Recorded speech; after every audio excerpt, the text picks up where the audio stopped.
Good morning, everyone. Welcome and thanks for joining us for the first Predator Euro Tour stop of 2025. We are live here in Treviso for the Predator Italian Open with a 50,000 prize fund up for grabs and a first place of €6,000. The game this stop is 10 ball and it's double elimination with races till 8 until the single knockout stages, and then we move to a nice juicy race to 10 until we have a final winner. It's alternate break format with a slight twist where every player will have 2 breaks on their turn, and then we switch and the second player will have 2 breaks, and so on. My name is Graham Hickman. I'm here with Jimmy Warung, and we will be Good providing morning, a commentary everybody. through this event. Jimmy, what a match to start. Yeah, a great opening match for this Italian Open, the Longoni Italian Open, coming from Treviso, the BHR Hotel. Great venue, and it's a great new setup, as you can see here, for the Euro Tour. New partner of the Euro Tour is Predator Group, and they're providing us with new equipment. Not only the tables, but also for this TV arena.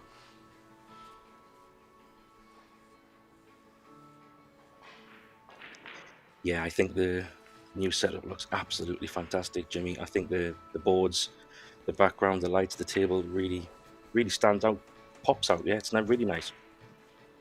Yeah, they're putting a lot of work and effort in it to change the setup for this. One of the, I think, the longest tours in the world, the Euro Tour. Yeah, it's definitely been around for some time, and we can definitely see it's still got the attention with the amount of players attending this event. I think it's in the 170, 180s in terms of attendance, which is fantastic.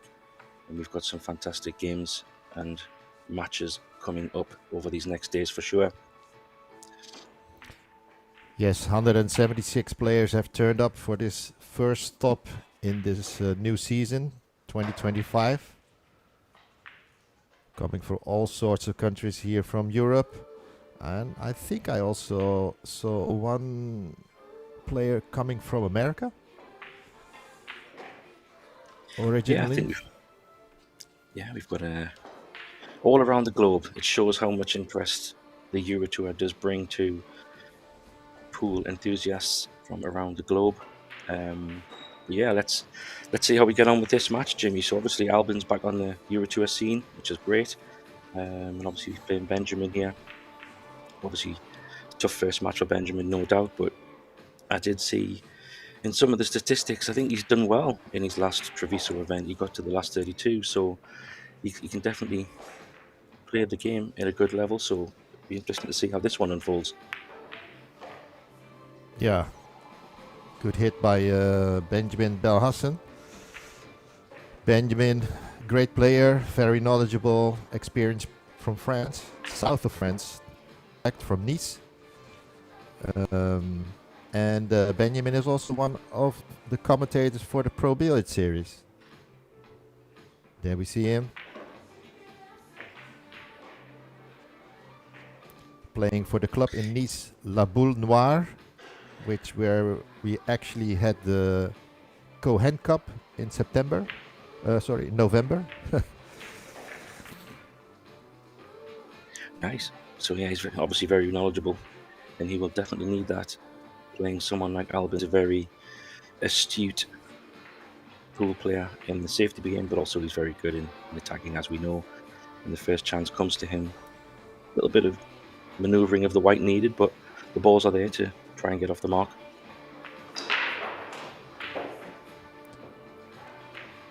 I think he's gonna do the bank here.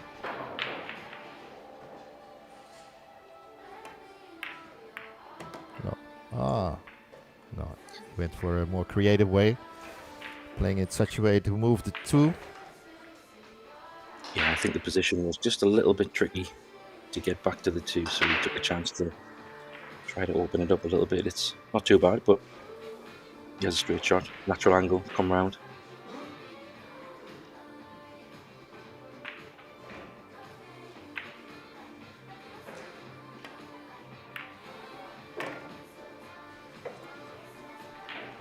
Plays it well, very well. I don't really see any problems here, Jim. I think he's in pretty good shape here.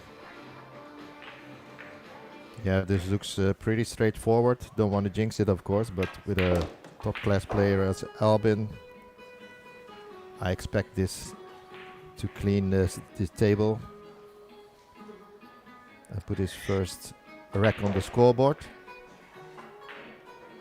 Yeah, and this is an interesting shot because playing it up and down, there's a little bit of slide on these new cloths. It could run into the 7 ball, but he might try to just pinch it and screw it over rather than playing off the top rail. It looks a little bit in between. Yeah, you see he's taking a little bit extra time. There's no shot clock at the moment in these early rounds. Oh, he's played that well. Where's the cue bell going? Yeah. Yeah, he had to play that. So no shot clock yet, but maybe in the later stages or when a match is taking longer than expected, they will implement a shot clock. But for now, there isn't any. Yeah, I think that makes sense. We all know that 10 ball can take a little bit longer sometimes, just because of that one extra ball does cause a little bit of extra traffic potentially. And there seems to be a lot more safety in 10 ball naturally, just the way the game is played. But Albin looks to be getting off to a nice, good, confident start here with his first chance looking to be taken.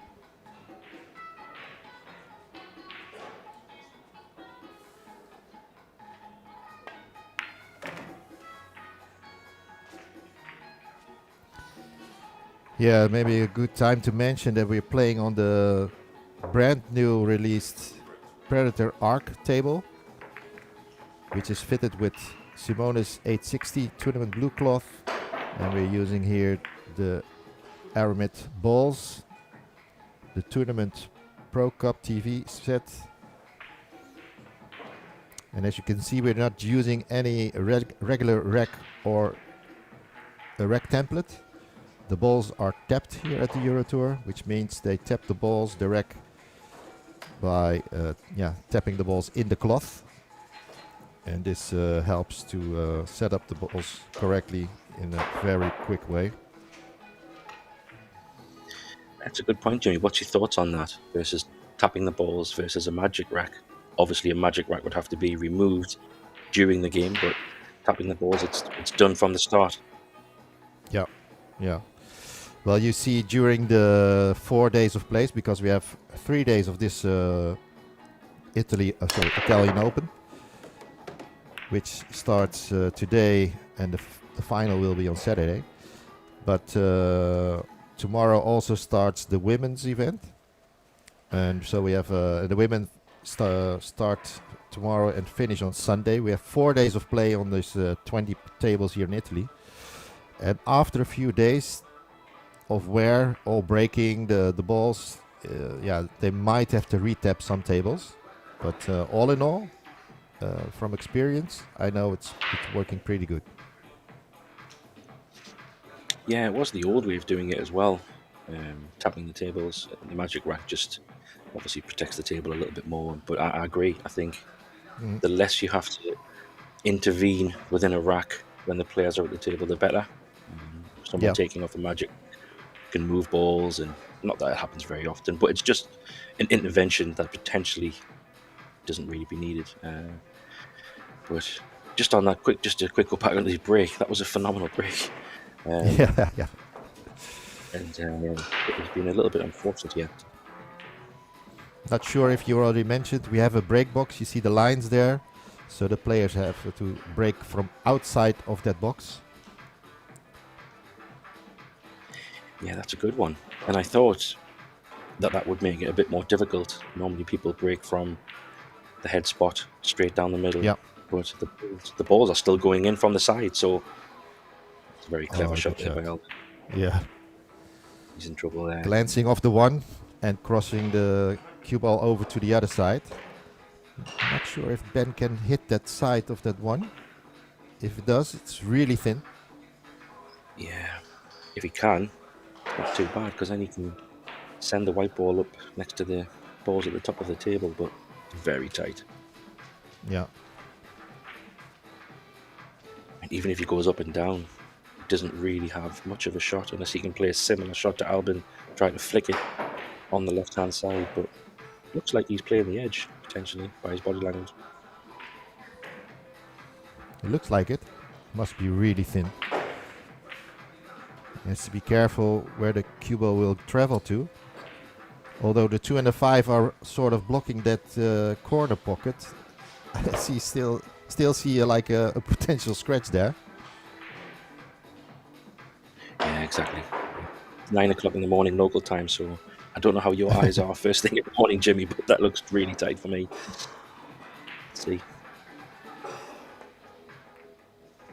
Oh, wow. There you go. Great shot. Good shot there, yeah. But these types of exchanges is where Albin really shines. He's done it for his whole career. He's so dangerous in the safety play, probably up there with best in the world, I would argue. Yeah, his kicks are really good. Let's see what he comes up with this. I think he wants to soft hit the one and probably try to hide the cue ball behind the 10. Yeah, just try to push it up past the 10 ball, and as long as you can get a good hit on the 1 ball, good things can happen. Even if he flicks it a little bit, it still might be okay, but that 9, a little bit in the way. There you Call go. it, Jimmy. Wow. Oh, what a shot.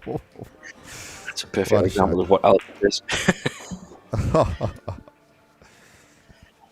I mean, he does that so often. You look at the table thinking, oh, I've got him in trouble here. And then you come back thinking, what has just happened?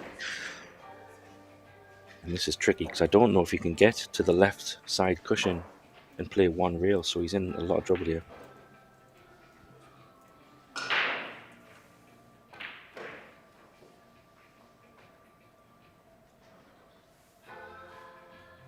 It's not an easy hit. Because the angle, he can't reach the angle to hit the 1 properly, I think. Yeah, unless he plays with a lot of sight. And the challenge here is if he's playing on the bottom rail where his choke is, and then the long rail on the side, and back to the 9 towards the middle, with the new cloth, it's going to slide. So he's going to have to try and check it, and I don't think it'll take.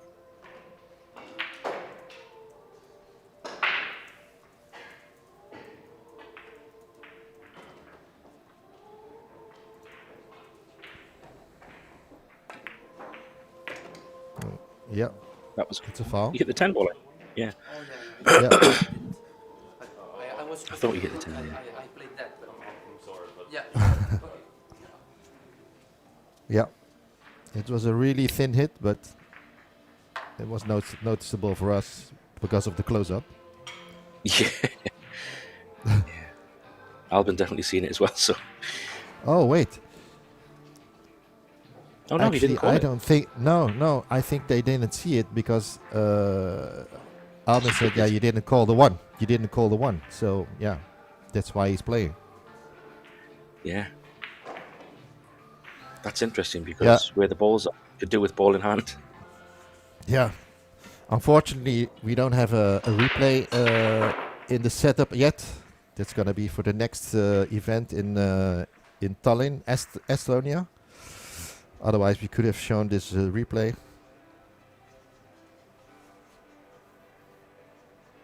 Yeah, but this is just part of the game. It does happen sometimes, and as you can see, these early matches, there's no referee, so it's really just on player trust and sportsman conduct, and there's no reason why these guys would try to cheat each other. So it's just it is what it is. Yeah. He's just got there. Don't think he can go behind the 9. I think he might have to draw this off the rail and take a longer shot on the next ball.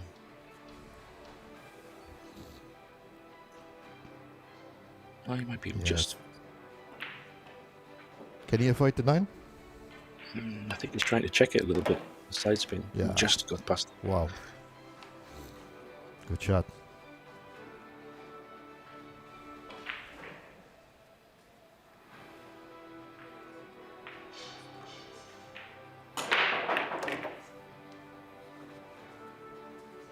So he could be taking the 10 ball in the top pocket, maybe.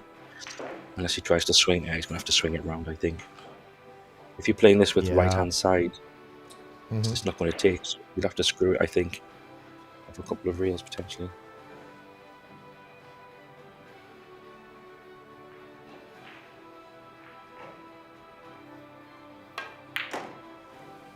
There you see. There you go. When a table, Yeah. when a table has been used a little bit more, the side spin will take a little bit. So you could have played that shot probably up and down, but with it being brand new, everything is the lights, and that's the way you play that shot. Well, looking at this, I don't think the cloth slides that much, right? It did a little bit on some of the check, you could see just ever so slightly, but the more pace, the more power you have to put into the shot, the less it takes, if you know what I mean. You have to play them so soft just for it to bite a little bit. But you could see Albin's experience there. He taking the easy routes and not putting himself in any danger. So 2-0 lead. And now we get to see Benjamin's breaks. And like I said at the start, it's 2 breaks for each player on an alternating format.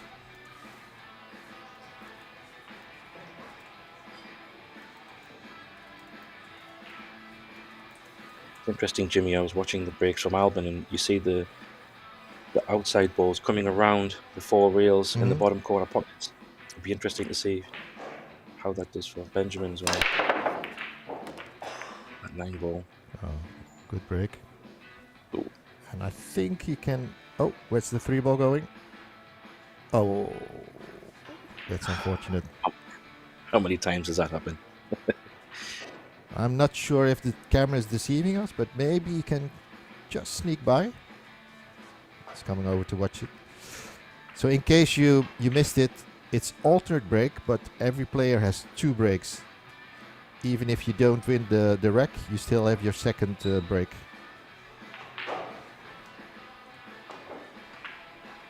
That's a bit different than other formats, so that's why we explicitly explained it again. You can make it. Yeah. Sometimes the overhead camera is a little bit deceiving. Yeah. I think that was a good break. He's got a good chance here. He really needs to. It'd be great if he could take these out and let Albin know that he's here for a game.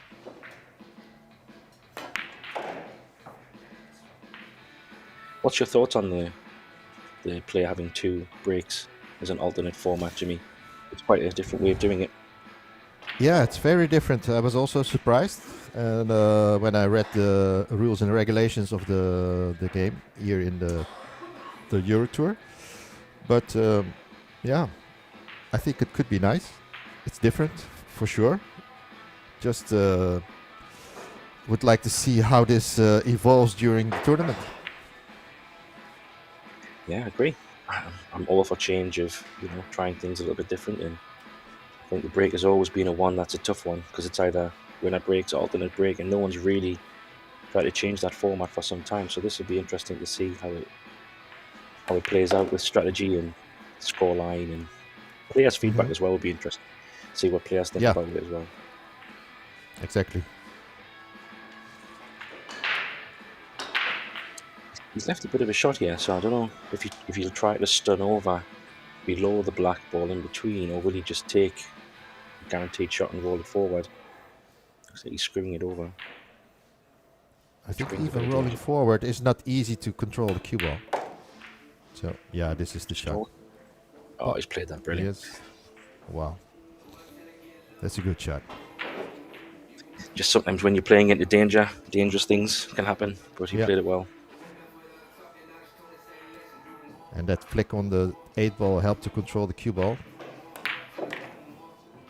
Good line here. just needs to make sure he comes above the middle line, just so he's got a nice angle to come down for the 9 ball. He doesn't want to really go up the table with the white ball if he can avoid it. Depending on the angle, would you stun it from the long cushion on the other side, or go direct and draw it? Probably direct. Looks like he's drawing it. Yeah. I just think that way it feels like it was naturally. It's a bit far. It's a bit far. This makes it a little bit more difficult. Not the pot, of course, but the control of the cue ball to get position on the 9. It's a thin pot on the 8. That's why I feel I would stun from towards the long side, the long cushion, to control the cue ball a little bit more. Oh, he just got enough. Great recovery.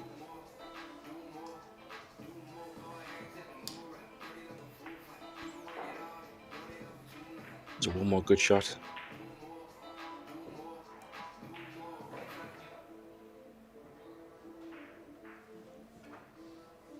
You playing this with running side? Yeah. Yeah. Yeah, that tells me that the tables are, like you said, Jimmy, are maybe not sliding as much, because that shot there, it can be a bit tricky with running side. It was a nice finish there to go 2-1. But again, you go playing it 2 cushions instead of 1 helps you to control the cue ball a little bit more. So I think it's a good choice. Yeah, fully agree. And you know, it's taking away the scratch, and you're not messing around with trying to judge the pace. It's just naturally flowing into the area that you want to be for the 10 ball. So good shot to play. Yep. But this is where the break format really takes effect, I think, Jimmy, because you now got another chance to kind of break and run and go 2-2, whereas normally Albin would be coming to the table to take a break. Then you've got to break a serve, so it's a little bit interesting. I really like this change of format. I'm glad you like it. It's just different. I think it's nice to see how it plays out in the score, how it plays out in the match, how players take advantage of it. Just interesting. I just think it's really good to try something like this. Mm-hmm. We've got a nice kiss on the white ball to keep it in the middle. Yeah. Oh, maybe break again. Would have been nice if the 9 ball just rolled a couple of inches further, a couple of centimeters further. Yeah, exactly. There is a combination on, but I think he calls the 9. Yeah. Yeah, but this one's a tricky one, because if he catches the 9 ball thin, the 1 ball's naturally going to move to the right side of the table on the bottom cushion. Unless he... Yeah. Pace is important here, I think. Yeah, and if the 1 crosses over to the other side, the 6 comes into play to block the path. Yeah, the good thing is the angle he has means the white ball is going in the same direction, so it just depends how he wants to play this, whether he screws it in or rolls it softly. Perfect shot here to see this one. Oh, good shot. Yeah. I think because the white ball was moving. Good.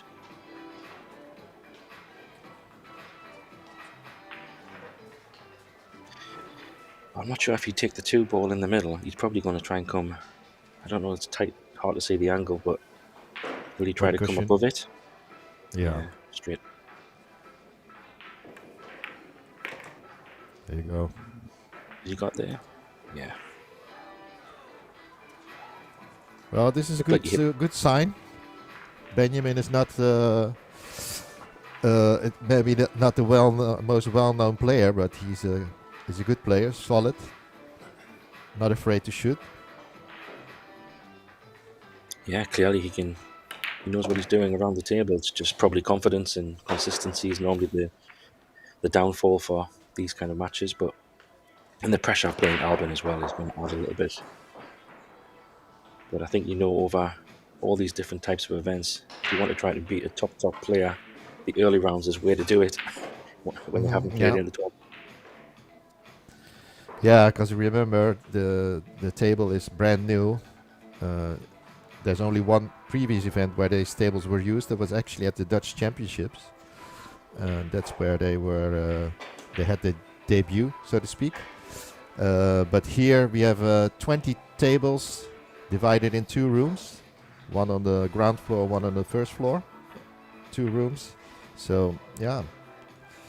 The first feedback from top players was really good. And yeah, Yes. by the looks of it, they play really true. Yeah, and the table looks beautiful. Really does. I think when you've got the colours of the background of the boards with the carpet and the table and the cloth all just really pops out very nice. The arena looks lovely. Yeah, the green and red resembles the green and red from the Italian flag. Very nice. It's a nice touch. He's just taking his time here because this shot is probably the winning shot right here. He needs to get this right. Yeah, he's almost straight on the 4. It's combo time, I think. It's called the 10.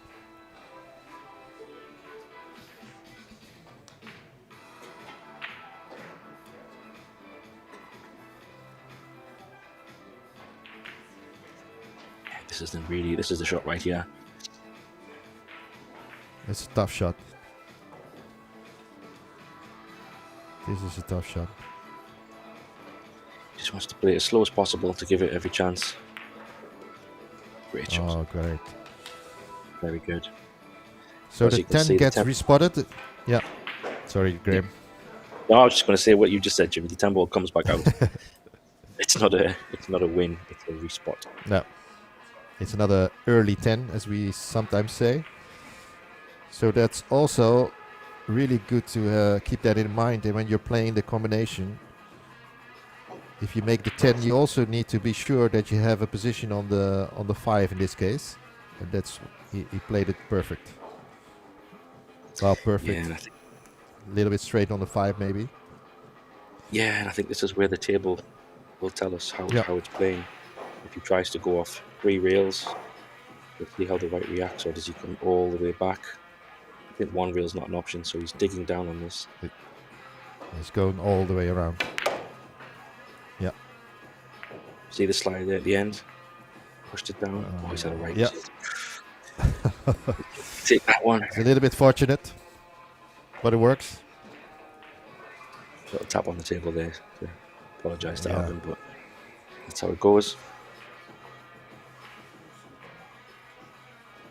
But I think you've seen there when he screwed it off the rail, it was just sliding a bit away, so it's harder to grab. But he's got to think about this one, because even though it looks like the black is close to the pocket, he's a right-handed player, so if the cue ball goes on the side rail, he will be leaning over the black, and he wants to probably bring it more to the middle of the table so he can try and run it around the angles maybe.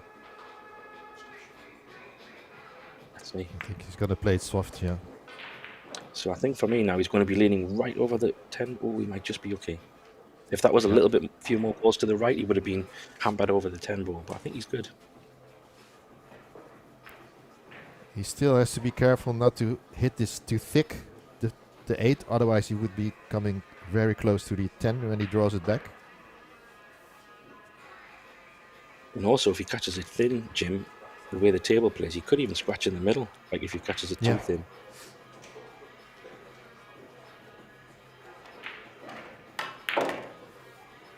Oh, he's cued that very nice. Yeah. Come a little bit of the cushion for your comfort, yeah.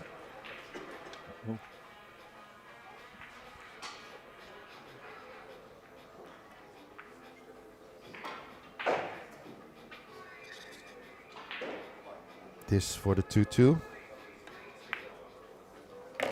Yeah. Very nice. So as we say, he held his serve. So that was a nice 2 breaking runs there. No, it's a really good sign of confidence from Benjamin there. Just what he needs as well to get started in this match. Put the pressure on Albin early doors to let him know that any mistakes could be punished. So he did exactly what he wanted to do. Now we get to see Albin back at the table for 2 breaks.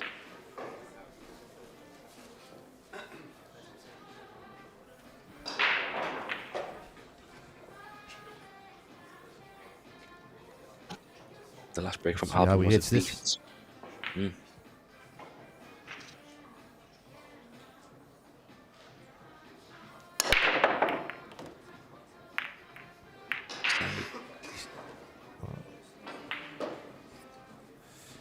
Yeah, I think he could cut this one in. It's not easy. Yeah, the white ball would be a little bit wild, I think, if he cuts it in. But he does have a good safety shot if he wants to play on the right side of the 1, because he could put the 1 ball on the left side of the table where the 4 ball is, and he's got all these balls on the right to help for cover. Yeah. But that's if he chooses to go that way.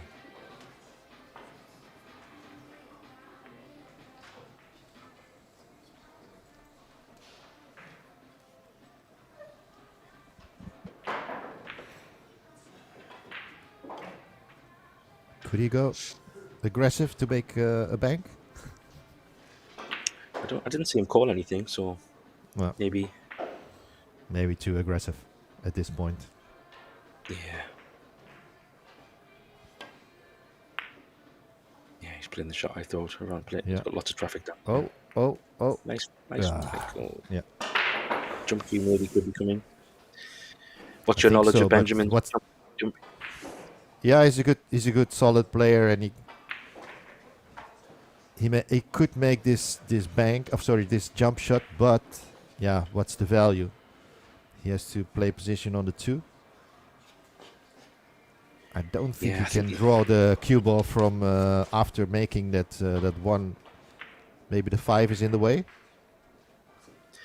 Yeah, I think if you can, well, first of all, not foul and definitely hit the 1 is the most important thing. Potting it. Yeah. The angle is, if he does pot it, I think the white ball will naturally move to the right side a little bit. So his outcome here is just to have a shot on the 2 by making the 1 and then probably play safe. But he needs to hit the 1 first.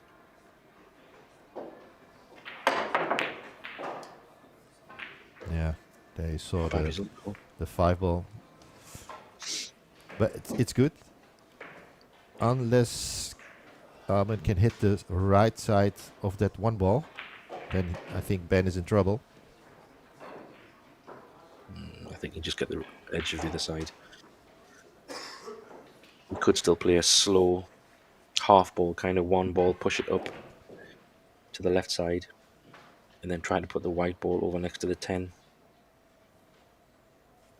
I think he's got enough of that angle.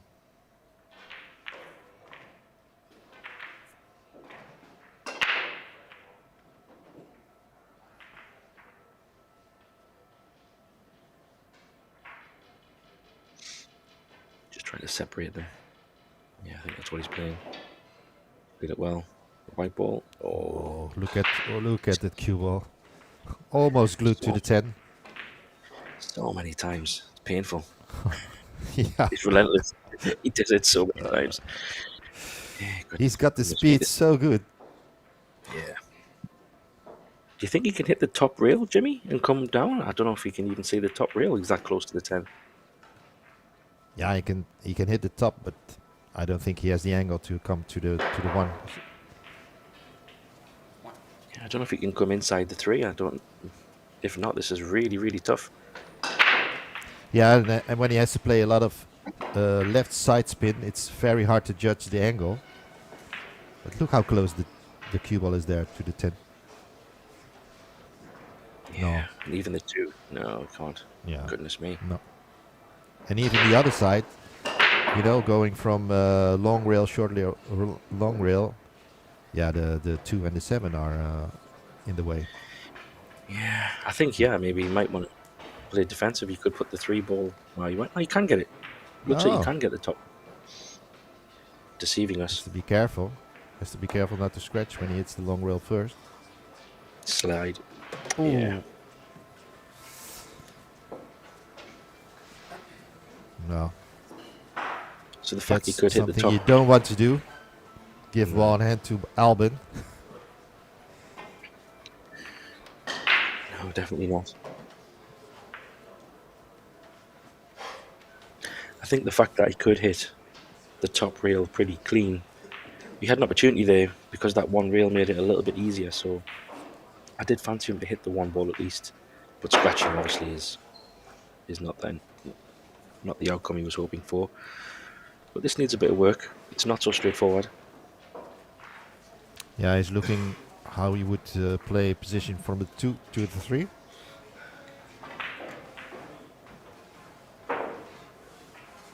I think, yeah, that's the only problem I see here in this layout. The challenge. Yeah, this shot is... I don't know how much angle he's got there. Yeah, he could go for the 3 in the left bottom corner in this image, in this view. Going past the 4. Depending on the I think angle. that's his only shot, unless he tries to top spin just below the middle pocket with some left hand he side. has a little bit more angle than we thought. Yeah, and the 10 ball's actually in an okay place. Just get past. Again, look at the speed of the cue ball. Perfect. Perfect control.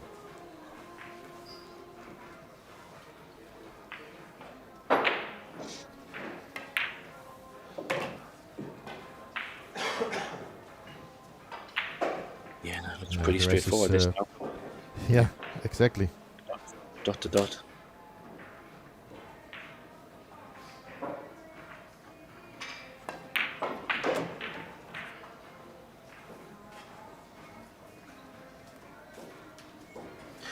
What size are the pockets, Jim?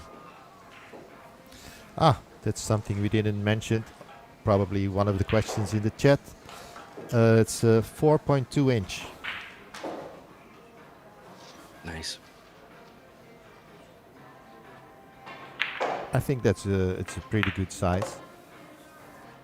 We're not aiming for snooker tables here, but still a little bit of room to play with in the pocket. Yeah, it's fun. And obviously the first few days they might play a little bit more generous just because it's all brand new, but yeah, exactly. You know, So brand new just- cloth, brand new balls, everything slides a little bit. After a few days, the pockets will shrink even more. yeah. He's going at the 10 ball. He's okay. Didn't really want to put the 10 on the cushion, but he's still okay.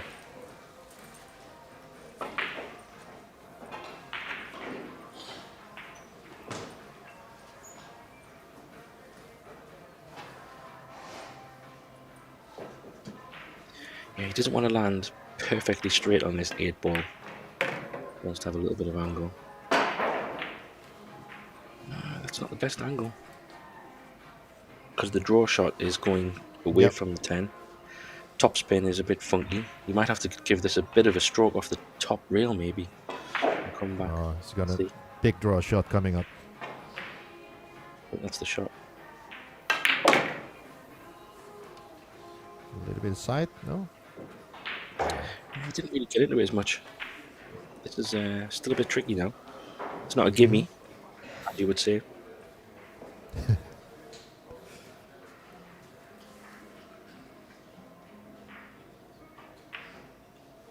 And the 10 is not frozen to the rail.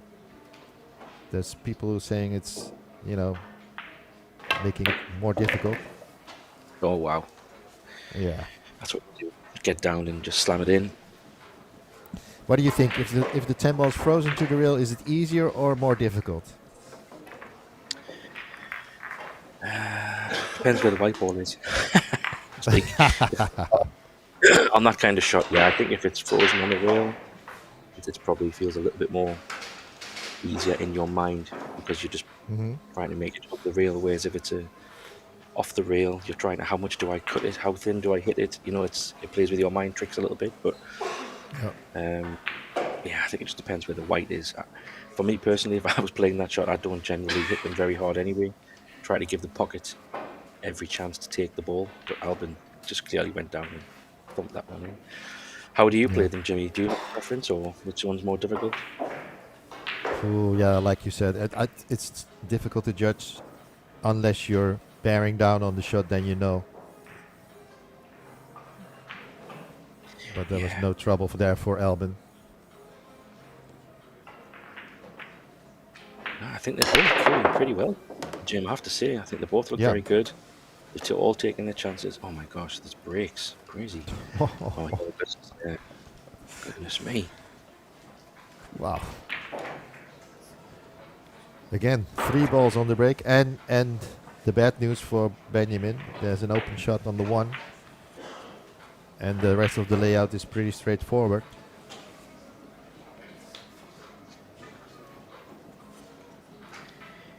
Yeah, I mean, if Albin breaks like this through this tournament, it's going to be very interesting to see how he goes.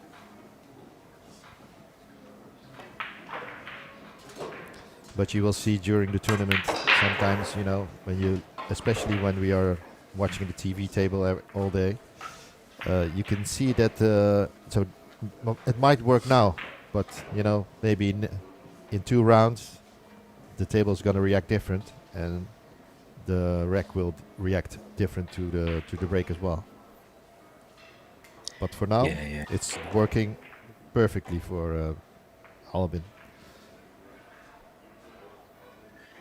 It certainly is. He just doesn't want to be on the rail. Yeah. And he's right on the rail. Oh, that makes this much more interesting. Yeah. I don't think Can he they can play hold. with a lot of left hand spin on that one? Yeah, I don't know if he's trying to hold for the bottom right corner pocket. I don't know if he can do that with topspin. I don't even know if he can. He might give this a bit of juice and let the white ball spin a bit. There. Yes. Yes. Has he got there? Yeah, he was able to get there. He needs another shot though. Missed the 6th ball. It's hard to tell from the angle if he will kiss into the 6, but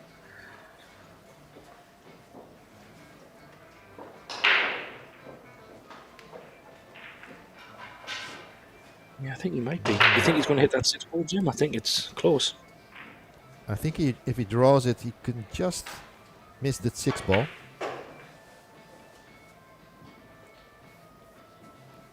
Going forward, it's going to be tougher, I think. So I think he's going to draw. Looking at it. Yeah. And probably play the 5 in the top corner pocket. I don't think you'll come back for the middle much. Yeah. That's good. He's played that. He has the right angle. Yeah. He has the perfect angle from the 5 to go to the 6, because the 6 is only going into one of the corner pockets here on the left. It's very good shot.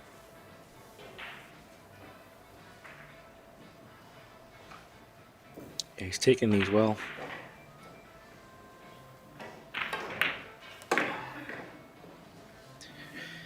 So, what is the saying, Jimmy? Anything you can do, I can do. So, win your 2 Yeah. racks, and now Albert is 2 racks. So, Benjamin has been asked the question. I do have to say that Benjamin's break is also really good, but he was a little bit more unfortunate with the layout after the break. He made also at least 1 or 2 balls every break. So, yeah, depending on the outcome after the break, this could be interesting.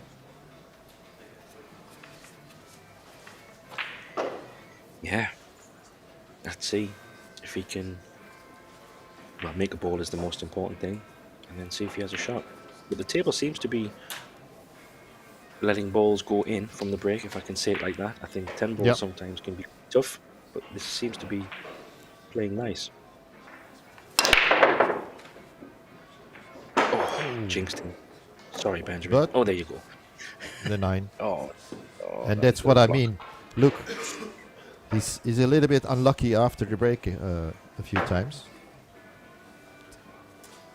Yeah, Let's so play a safety shot here. I think he can hit enough of the 1 to come up with a shot. Yeah. Thank you, cameraman.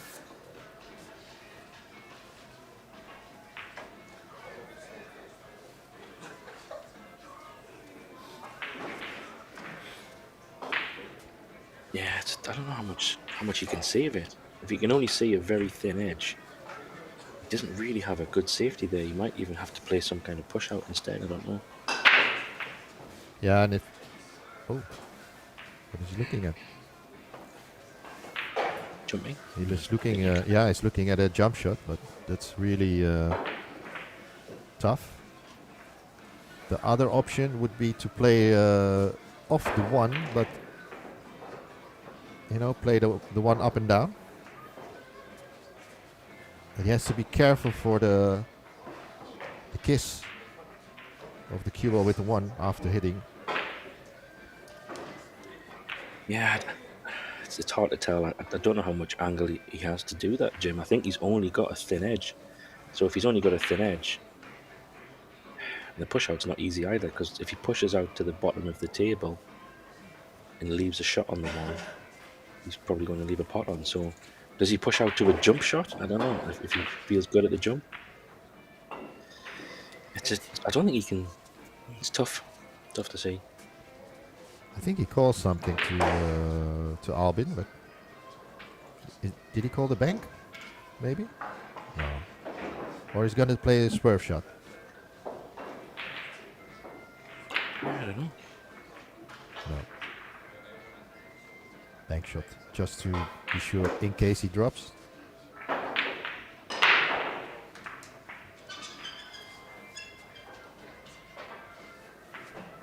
I think this is where not having a shot clock actually helps in these moments where it's a bit tricky, but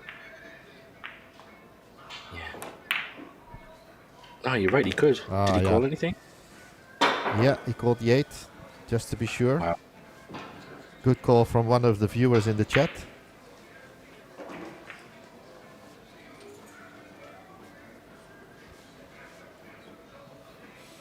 Actually, because of the 8 was almost hanging in the pocket, I forgot about the 8. That was there. Yeah, it was. So that was a really great shot.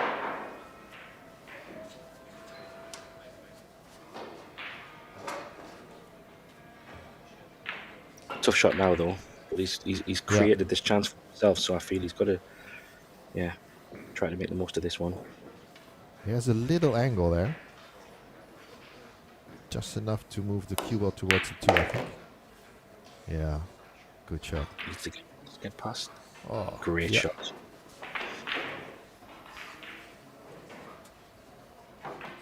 Great shot and a nice reward. Not to be hampered by the 4.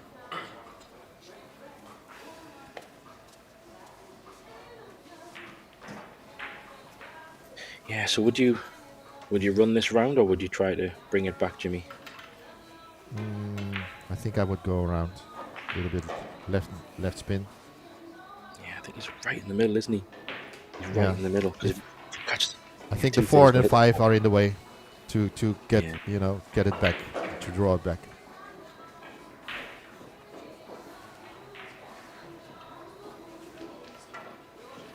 Yeah, I agree. I think the going around is the safe option.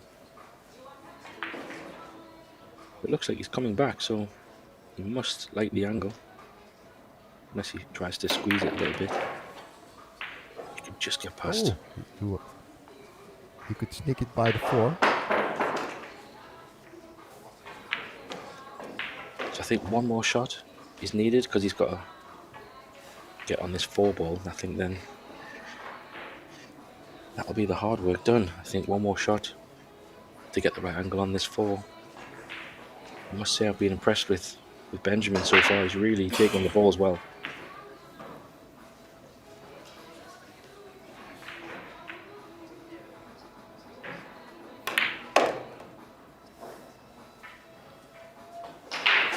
Yeah, like I said earlier, he's not afraid to shoot. And I think that's a good mindset. because when you're gonna play safe against Albin, you have to be really tight. Yeah, for sure. But I think that shot he's just played on the 3 ball there also tells me how confident he's feeling and Yeah, how much he's adapted to the table, because he cued that beautiful.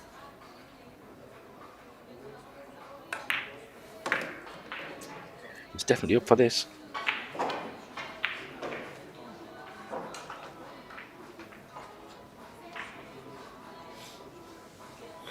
and like we said, it's alternate break, but every player has 2 breaks in a row. So that means if he wins this this rack, he could break to play even.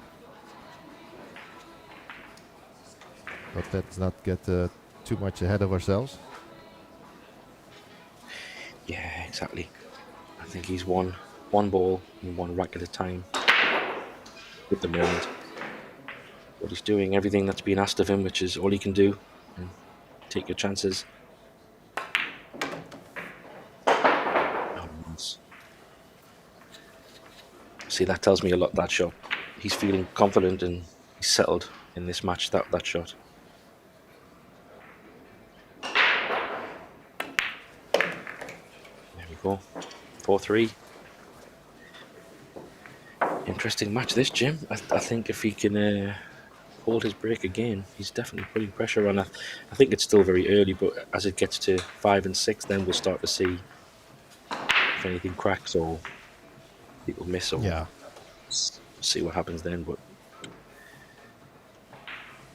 if there's someone who is, you know, has been dealing with pressure in the past, then that's Albin.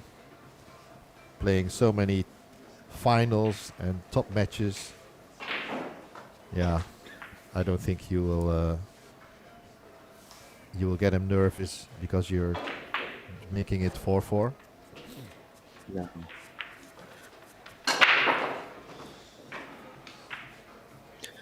No, for sure.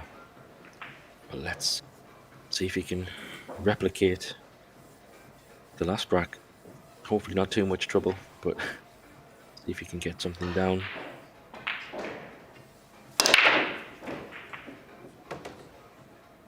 One over the side again.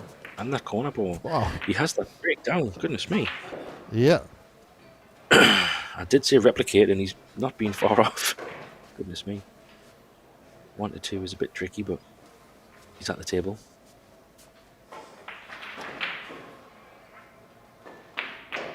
Yeah, I mean, the bank Jimmy and drawing it down the table is super aggressive. I think he can cut it. It's thin, but it's very rewarding if he makes it. Just where he can leave the white. The two. Yeah, I think the bank is on for you. Like you said, it's better to play position. I didn't see. I think yeah, but I think in these matches, when you have these moments, it's a battle with your mind, thinking, do I play safe and try for a better opportunity, or do I take what's in front of me? Sometimes people say play the table, not the player. But as we've seen in the first matches, you play good safety with Albin and you come back and you could be locked up against the 10 ball. So it's I would go for this. Me, be aggressive, but that's me. He's playing well. He's called it. Would you agree, Jim? You think you've got to play aggressive in this situation? Yeah, because playing position on the 2 would be very hard with the cut shot I just mentioned. And it's a natural bank from this side. You just have to draw past the 3 and you have a position on the 2. Oh, he was going aggressive, but oh no, I thought he was set. I think he left it. What a shot! If you have to make to play position on the 2 from here. Yeah, I can't imagine Albin putting a crazy stroke on this one, but it's hard to see the angle. Even the thin safety playing off the side of the 1, double kisses potentially there, and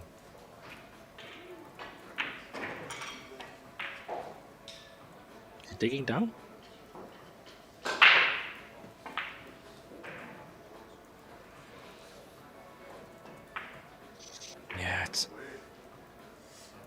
It's a tough one. I think that bank is probably the first ball we've seen miss, Jimmy, right? If I can call that a miss, because it was a bank, but I don't think that was the first ball. Well, I think he played it with a bit of a safety in mind that way. But Yeah. I would think he would have better been off stunning it, the cue ball, between the 8 and the 3 to go to the 2. The way he played it, with a lot of draw, was very aggressive. I think it's like I said, he was torn between a safety and a bank. What do you do? So he's kind of gone for in between. So he's going for this big stroke.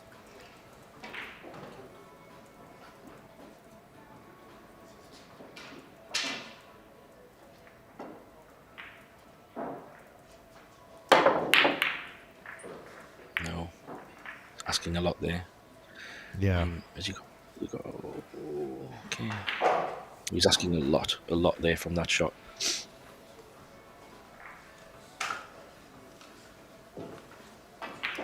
Wow, good chance for Ben. Yeah, he's got a bit of traffic. It's not so straightforward, but he's at the table with a good chance still.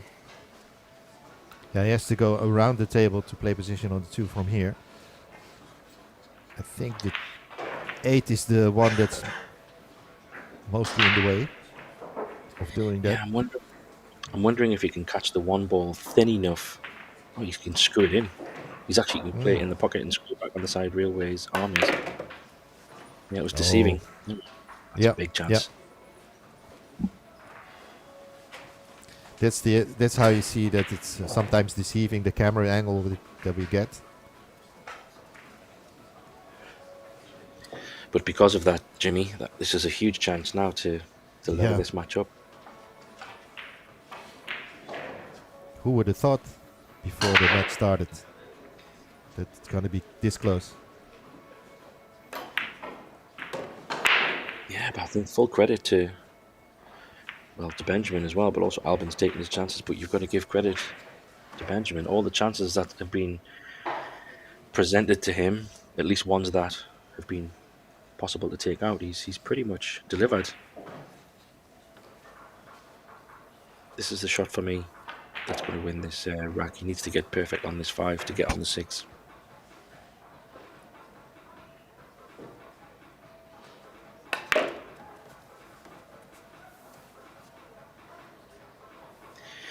Nice little angle.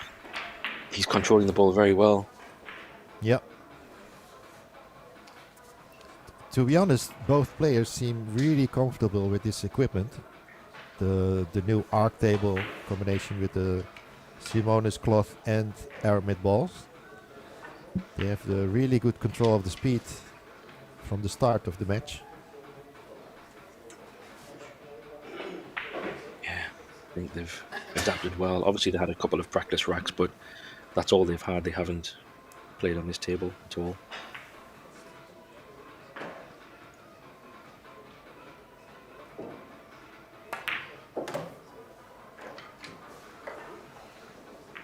Doesn't want to be perfectly straight, but unless he plays it,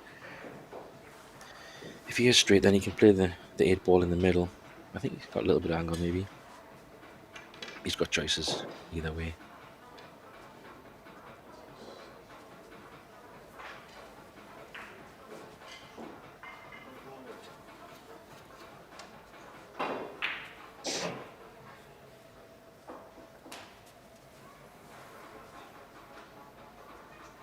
Looks like he's probably coming back to the middle. Yeah, definitely. Screw it a little bit. No, yeah, maybe too far. Ooh, yeah. Even if he was under hitting it, that's probably better. But the fact that he's gone too far means he's probably going to have to go down and around the 9 somewhere. I'm not sure on his angle. You remember in the other rack when he overdrew the other shot, when he was playing also the 8, so maybe that's only the thing he did wrong is the draw shot so far. Yeah, it's a funny one this, because he could try to just drop it in and play the 9 ball in the bottom right pocket as we look at the table now, or Does he play for the 9 in the middle? Does he come around the 9? He's got a few options, but depends how comfortable he feels with the angle. He's playing it in the bottom right. Yeah, thought that was a more first choice. Oh, wow, what a Yeah. shot he's played there. I think he's okay. A bit unlucky. Yeah, a bit unlucky with the 10 maybe. Yeah. Oh, yeah, ever so slightly, you're right. It's only a ball.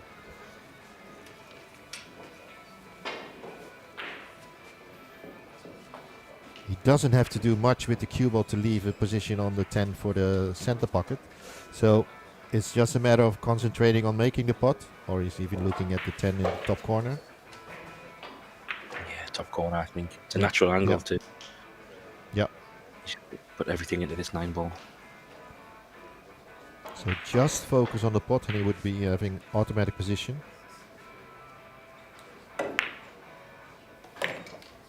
Oof, great shot. Yeah. Yeah, he's still got to pot the 10, but he's worked hard for this. This 10 to draw level at 4-4. First match of this Italian Open 2025. The Longoni Italian Open, I have to say. Longoni, the main sponsor of this event.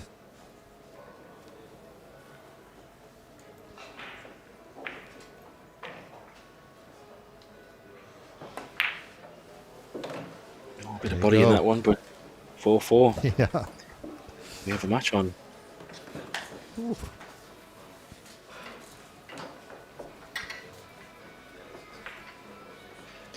So, yeah, if you go to the website of the EPBF, you can also watch the live scores of the other matches. We have, I see, normally we have 20 matches in progress, but a few matches have already finished, I see.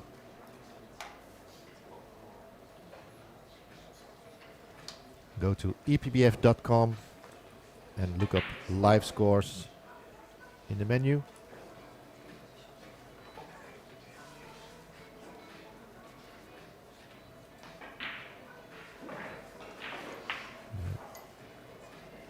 Focusing here on table 1. Albert Ushan playing Benjamin Belhassen.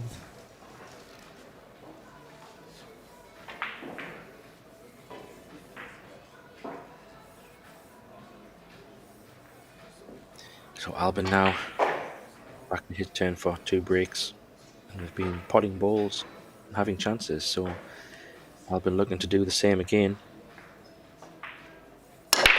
Tracking the ball in the middle. Oh, he gets it. Ooh, nothing. Oh, yes. Yeah. But not an easy opener on the 1. If at all he takes this on. Yeah, I think he's going into the 10 ball and everything. I can see probably safety shot option is what he'll be looking. I would like to see how much he can hit the 1. Yeah, there probably half. Ooh, I think it's going to be hard to avoid the 10 at all. Yeah, it's not a straightforward safety either. You're not sure if he can double the 1 back up the table, but there's no real cover for the 1 ball. Yeah, if you can avoid the 10, you can use the 10 and the 9 as blockers. Just has to make sure that the 1 ball doesn't end up, hanging in front of the corner pocket, leaving an easy jump shot for Benjamin. If he plays that shot. I mean, sounds crazy, but does he even think about the bank with cover? Yeah, but what's the reward on that? Just to be back at the table and then play a better safety on the 2 ball. Safe. Yeah. He doesn't really. It's a funny one. I can't really see a good safe unless he plays the 1 up and tries to put it next to the 2 ball. But again, it's a negative safety as opposed to.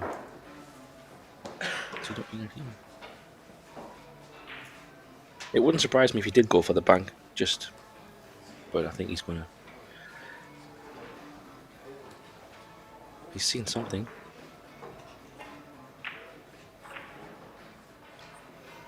He didn't call anything, right? Oh, he's playing that shot, yeah. Oh, he could just get enough angle. I think he played it with a little bit side, you know, to straighten up the one. Yeah. So I think jump cue will be coming back out. And I think where the balls are, making a jump shot from here, if he gives it a good contact, I think they can separate quite well. Because the distance, the white ball should stay up the table and the one ball should come down the table. So it depends if he's trying to pop this or if he's playing a jump safe. I didn't see him call anything, but Me neither, but I expect that he called the one.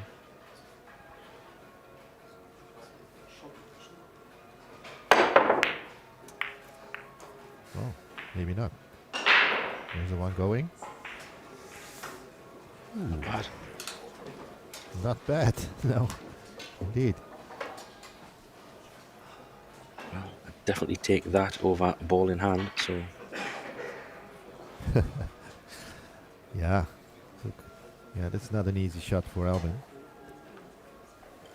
yeah, he won't be taking any kind of crazy position, but safety's not Do you easy think he either. can hit he can thin the one, playing it towards the center of the table and use the 10, 9, and 8 as a blocker? Don't know. It looks like it's not on. Yeah.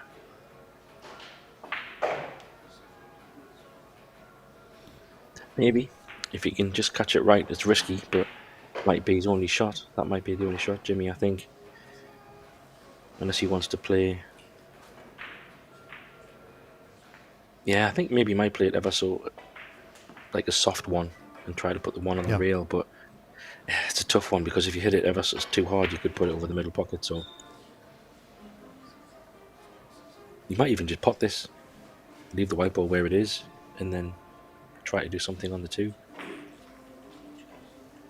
And, do you know what I mean? Just pot the one, roll it in, or stun it in, and then play Yeah. the two ball from where it is. Yeah, leave the cue ball on the rail, almost. Yeah, it just looks like there might be a few more options from the two, rather than trying If he something makes crazy. the one and leaves the cue ball to, you know, near the long cushion, he could go for a bank after this one, but Yeah, it's really aggressive. I just think sometimes like this you gotta just take what it gives you. So he has choices from here, playing safe or go offensive and go for the bank. Just depending how he feels. Yeah, I mean the bank isn't terrible because the white ball would come around the table under the 10 ball and back up. It's not a bad shout actually, Jimmy, if he wants to go aggressive. Or he could just try to because split there's the no ball. safety after this if he goes for this bank shot. No, he's going for safety, I think, Maybe a thin edge. instead of the bank. Try to, yeah, he's just taking up table. Is it going to drift up behind? Yeah, I think he's covered him. Oh, yep, that's a really good shot. Can he get between the 8 and 9 and kick behind the 2? Don't know, it's hard to tell. That would funny be if it a was a really good bonus for Benjamin, but I don't Yeah. think so. Tap the table. I don't know. Looks very tight, but there is a gap. Yeah, there is a gap. I don't think he can hit enough of the 2 to stick him there after hitting the cushion. Yeah, he's got a 2 real option to kick, but that could bring all kinds of problems, and the white ball could track towards the bottom right corner if he catches it incorrectly. But that's what he's looking at. 2 reels. Try and catch the 2 from behind. And use the 8, 9, 10 as a blocker. He's missed it altogether. Goodness. Yeah. Didn't expect him to miss it. So first chance in this one really to Albin.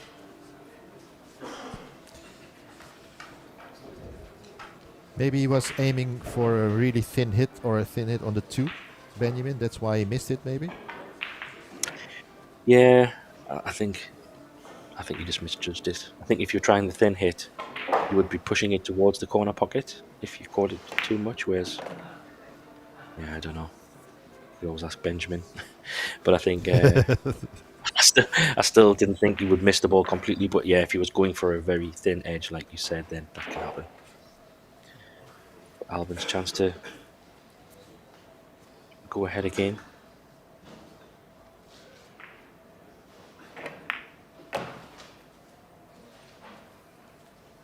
I don't see any problems really. 6 ball to 8 ball. Potentially, if he gets the wrong angle, could be having a problem with getting on the black properly. But yeah, we're looking for small issues here. This is pretty straightforward for Albin. Put on the reel. It's okay. No, it's alright, yeah. And a good angle. I'll have to play a stop shot maybe.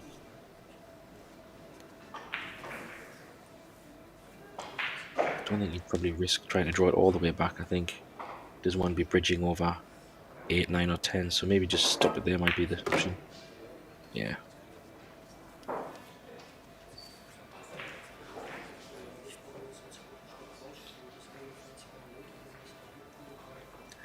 So this is all about cue ball control.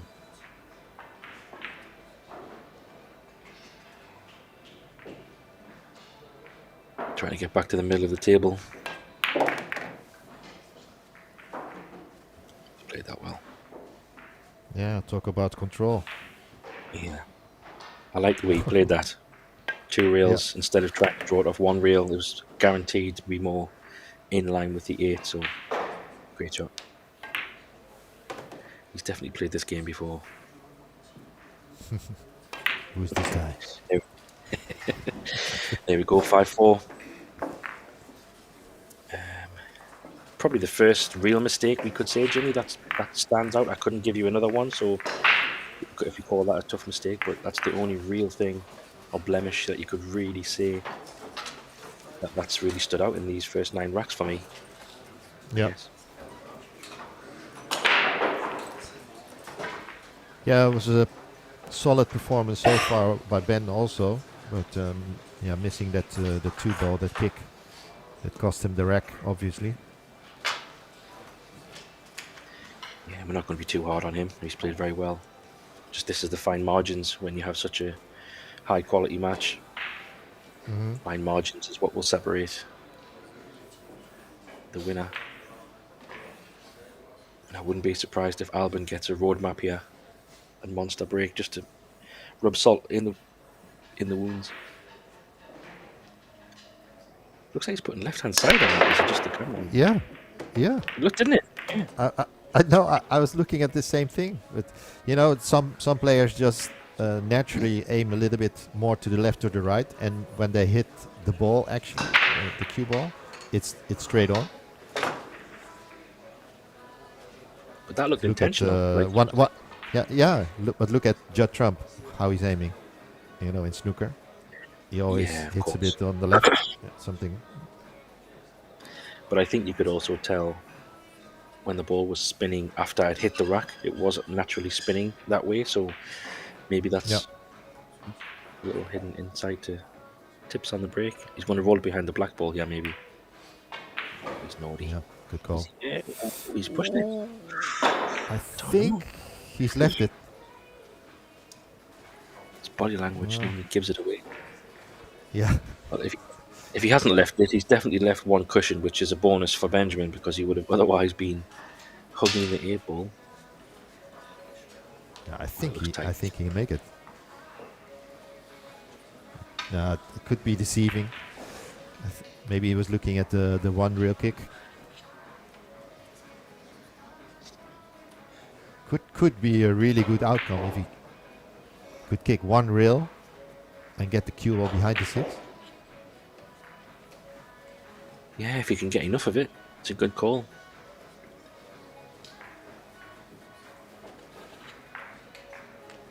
I mean, if not, and he can only catch half of the one ball, he can still kick it to the long rail and then up to the short rail where his body is now.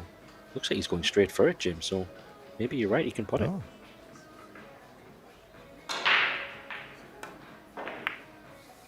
Oh, wow. Yeah. Oh, what's happened here? Oh. Yeah, didn't catch enough of that left spin. I think that's where I was saying about the table being brand new. I don't think it would to bite as much to check up, but yeah, look, he's still at the table. He'd be disappointed that he didn't get an easier 2, but he's still got control.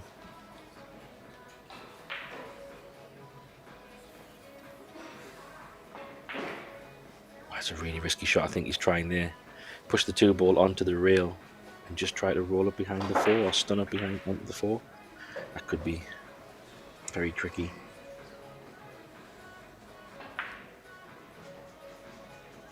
Might be his only shot, really. Tricky one. Yeah, I mean, he could really thin edge the 2 into the 4 ball, so the 2 ball is on the 4 and try to drift up behind a ball at the 5 at the top, maybe in between the 9 and the 5. That could be another option. If you know what I mean, just thin the 2. I think he's trying to roll it before. This is a really touchy shot. If he makes the 2, where's the 4 ball ending up after hitting the cue ball on the 4? That's what he's looking at. So even if he makes the 2, I could be, that he has to play safe anyways from the 4. Yeah, it's whether he wants to go for it. He's calling the bank. Oh, yeah.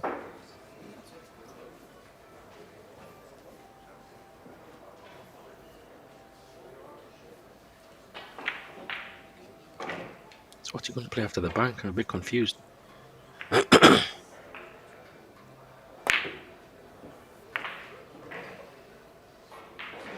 sure. He's playing the 4 in the top corner. Maybe that was his thoughts. Okay, he's been a bit fortunate maybe here. I don't know if he can pot it, but he can definitely hit the edge of it.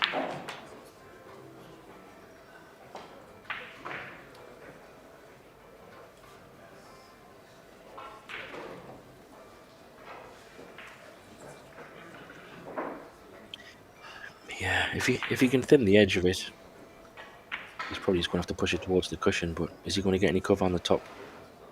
Yeah, behind the 5, I don't know.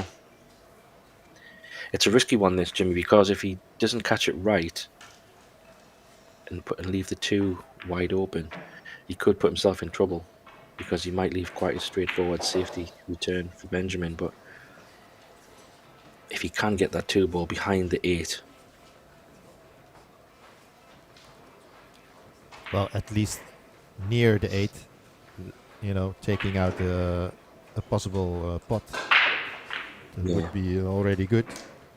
And as a bonus, get the cue ball somewhere towards the short rail. Yeah. Oh. He's gone for the 9. Yeah. It's just Albin all day, isn't it? Yeah. But you see, if that 2 ball was just sticking out a little bit, then he could have had a bit of trouble. But he has left an edge on the 2, I think. But there's not much in terms of options.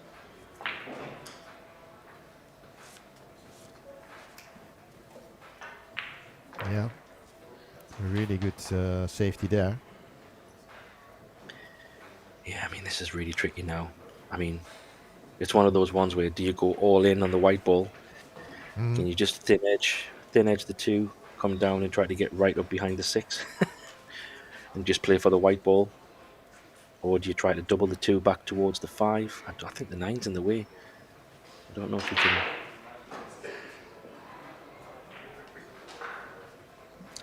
Yeah, it's not easy, this.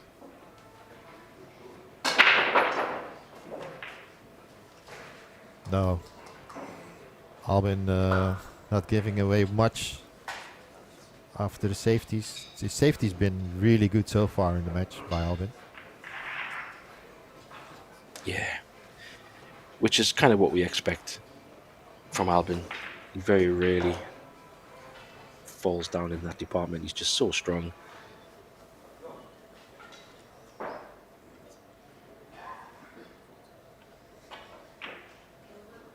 Let's see where he's trying to get some cover. Yeah, he was trying for the 6, I think. Yeah. Good call. So tough. At least he has a lot of distance. Yeah, it's not too bad. I think, of course, Albin's very capable of potting this, but it's not as straightforward to get back out on the 4 unless he digs down. He might just have to pot it. Maybe run into the 5 ball and just take the longer shot on the 4 rather than try and do something crazy, if you know what I mean, Jim. Yeah. Just focus on the pot and then use the 5 ball to help you stay where you are. Well, we've seen that he can just focus on the pot, you know, when he had to make that one near the side pocket, you know, along the rail, and just focus on that one. Let's see what he does with this one. He's going for the dig. He's going to come back off 2 rails.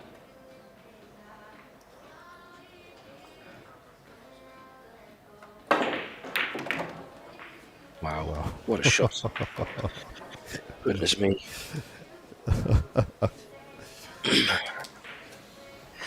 Yeah. That's well, sending a signal. Absolutely fantastic. I mean, could he have hit that any better? That was so much more difficult than he made it look.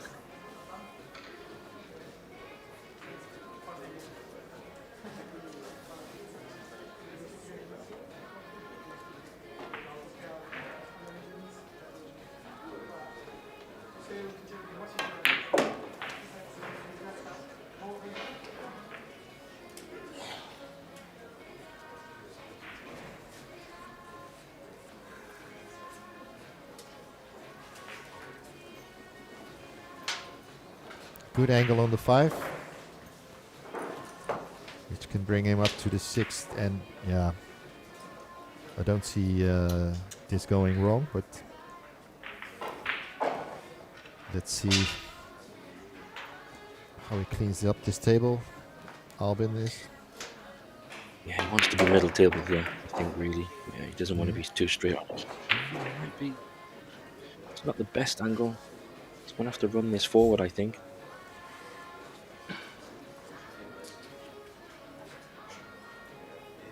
It's a little bit straight. He could go with right, top right, or he's just stunning it. He's going to punch it. I think he's going to give it a bit of juice. Nice topping it through. It's a stop, yeah. Very good.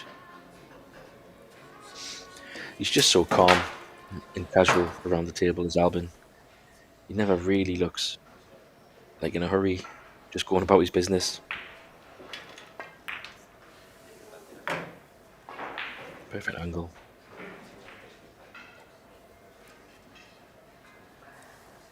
So on 8 and 9 to take another 2 frame lead again. Seems like there's a bit of a theme here, Jimmy, with Albin going 2 ahead and Benjamin coming back. Yep. So hopefully Benjamin can do it again. He's going to have to do it again if he wants to stay with Albin. So is that because of the 2 alternate breaks each player gets, you think? I think it's just coincidence. But then again, actually, no. I don't know. You've got to look at it. The person who has broken, have they had more control at the table, potentially starting the safety, or yeah, maybe. I don't know. What does everybody else think who's watching? Do we think that the 2 breaks per player is playing a part in the score? To some degree, yes, because you break and run, but it's interesting.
Okay, we're back.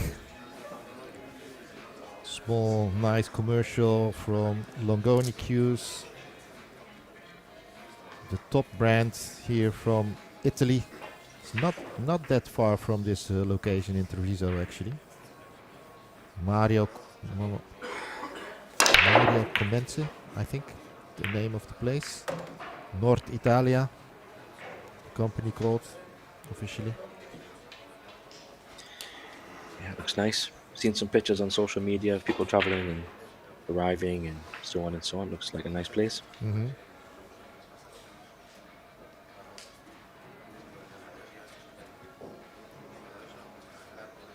So Benjamin breaks again with a shot. Not an easy shot, but a chance. We'll play this in the middle and drop down for the 2 ball in the bottom right pocket. Unless he can get it down in the bottom right itself. I don't know if he can put it in the bottom left corner, but would you play this in the middle, Jim, and roll it down? Or would you play in the bottom left? Oh, I'm not sure how much room he has with the 3 ball blocking that corner pocket. Hope the camera man just moves the camera to see. Let us see.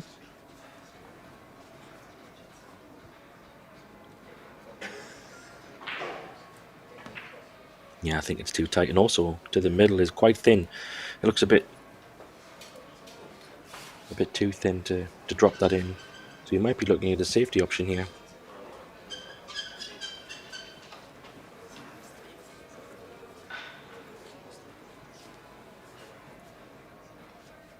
Now he's looking at the cut in the middle. Problem with the cut in the middle is the speed you have on the cue ball after hitting the one. Yeah, but I think playing into the 6 ball is not a bad option, because if he catches it on the left side or the right side, he could possibly still run down and have a chance on the 2. Of course, he could still snooker himself and all bad things could happen. But I think pushing the shot out in the middle is probably the right shot. Yeah, it's very tight past that 3 ball. Yeah, he went for that shot. A little bit of cover. I think Albin can hit a little bit of the one. But by doing so, he has to avoid the scratch as well. Yeah. I think he might be okay. And he could try to use the 5 ball as a potential blocker if he judges the pace.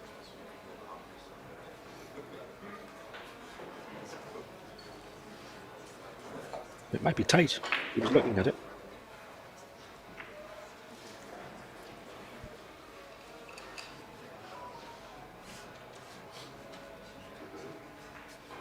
Yeah, I think he must be able to get an edge, because otherwise he would have been looking up the table and looking at different kicks. So I just wonder how much he can hit of the one. I think he can just drift up, use the 5 ball, try and keep the 1 pretty much where it is.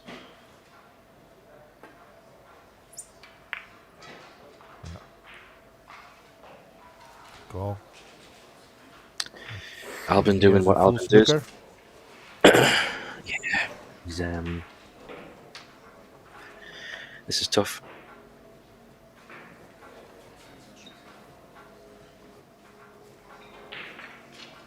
No, this is really tough. I don't think the left rail has an option to kick and to hit it. I think the 5 ball is in the way.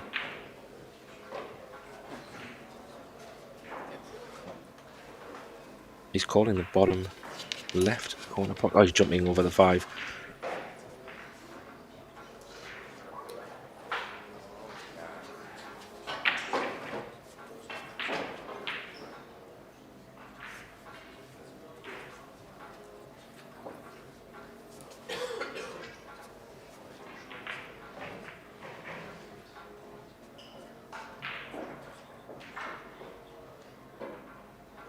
Not sure what he's aiming for with his jump. Yeah, he called the corner. He went. Yeah. It was depending on a little bit of luck after making that one, but look at where the one, sorry, the cue ball is.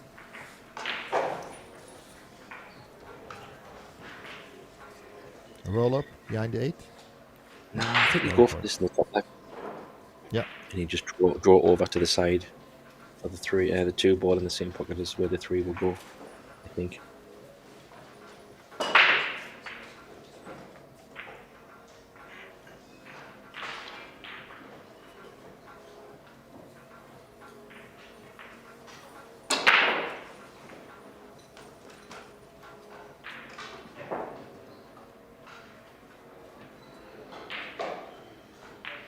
There you see it.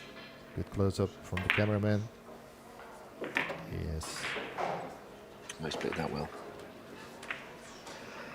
Yeah, there was a nice potting angle there, really. So it was a good jump to hit it, but it did land quite nice for Albin. This is probably the first real chance someone's had to break the mold of winning 2 racks each.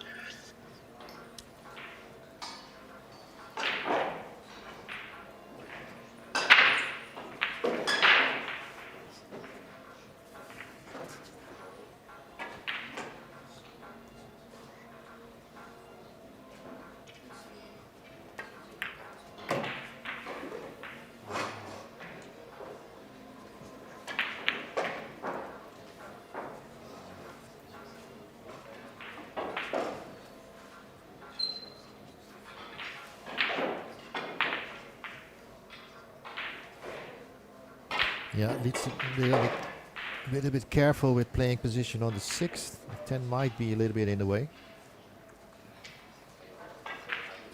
Yeah, you're right. This is a really... He kind of wants to come down close to the black, unless he's going to play it thinner. Yeah, he's going to play it off. He's going to miss the 10 ball plan. Yeah. He must be able to just stun past the 10 ball. Going 2 rails? Or Yeah, I was just one rail? thinking. I think where the black is, I think 2 rails. Yeah. It's probably the shot, and maybe pushing over to the right side of the table. Or is he going straight up? It's hard to tell. Yeah, he's playing. No, 2 rails. Yeah. How's the pace? It's good enough for a pot, but not ideal. You can see him shaking his head. Would have landed a little bit further, would be ideal. Yeah, he's going to have to play a similar shot to kind of draw the 7 ball, the white ball, into the jaws of the pocket as best as he can. 2 rails again for the Yeah. 8 in the same pocket. Yeah, play this quite slow. Let it bite. Oh. Yeah. It's funny, Jimmy was in the warm-up racks. He was practicing these shots as well. He's going to screw this off 2 rails. Yeah. Going twice across the table. Yeah. Try and get the other side of the break box.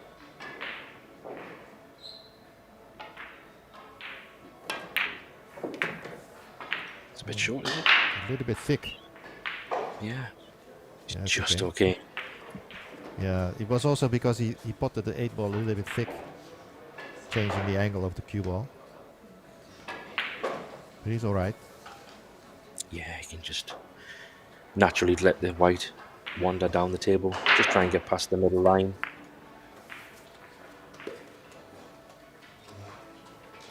And he's done just that for a 7-4 lead. Once this 10 ball is deposited. And this will put Albin on the hill.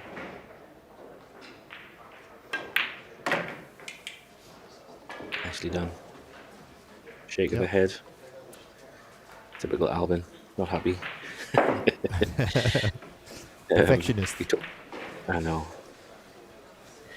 Small details, but he took them well. It was a good safety shot that earned him that chance. Yeah, so Albin on the hill here.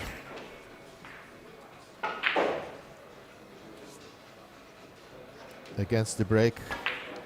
Was it against the break? Yeah. Yeah, yeah. Must If be. you remember, Benjamin had that one Yep. ball in the side pocket. Yep.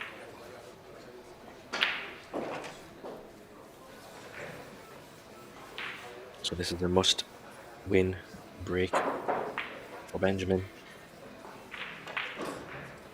Let's see if we can get something. Looks to be dry.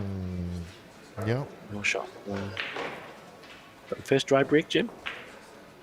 I think so. Yeah. Yeah. If you remember, this is the first one after 12 breaks. Yeah. But luckily, there is no shot on the one ball for an open shot at least. But I'm sure Mr. Ocean will be thinking of where to put him in a bit of trouble. Yeah, it's funny, all the balls seem to be close to the rails or pockets, so there's not much cover in the middle of the table. Yeah, I was just looking at that. I'm wondering if he's going to play thin on the one and try and put it next to where the black ball is. One ball, yeah. Let's see if he can. He's called it. He's called. Not sure what he called. He called He said the something. one ball, but Did he he's really? gonna cut it. No, I think he's going to Oh, try and put it behind the wall. Maybe in case it flicks across the table or something. yeah. I mean, is he trying to get him in behind the three ball here, Jimmy? Is that what he's trying? I'm not sure. I mean, that's really the only hiding place from that angle. He's definitely not going to try and get behind the two because that brings the scratch in. I mean, yeah. Let's see.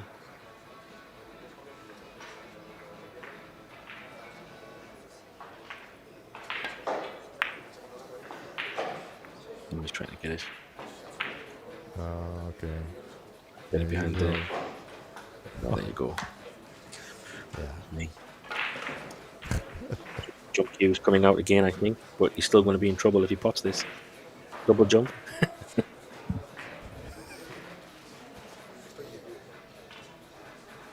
Might not have a choice. I mean, it would be quite impressive if he did double jump, but jump then jump. This could be the match right here, really, if it doesn't work out.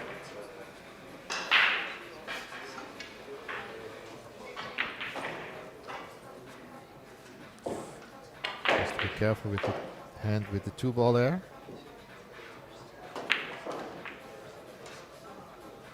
Yeah, it just makes it a little bit more tricky. Oh, Wrong side of the one. Yep. worst outcome, really.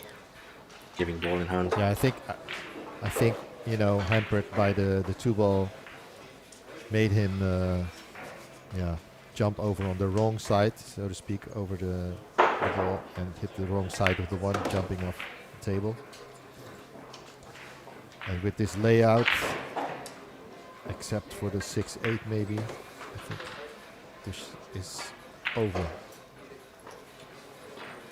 Yeah, there's not much in way of big problems here. And Albin's playing these pretty quickly.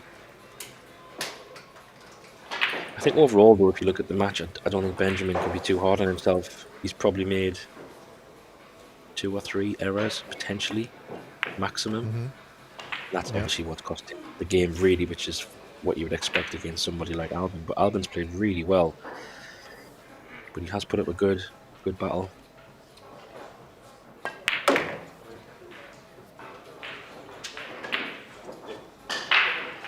Elimination. Just leave the 6 ball over the pocket.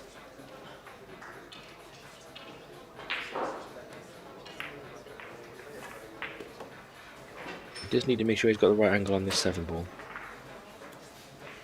Doesn't want to be straight.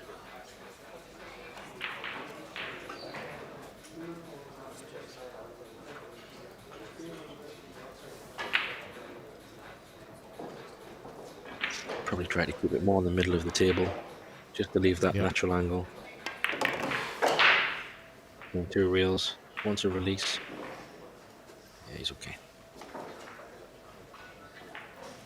Yeah, again, the control of the speed on this table by Albin looks really good. Yeah, he's definitely got very comfortable very quickly. There's this cue ball. Yeah, he's just stops up for the Okay. middle, maybe. Yeah.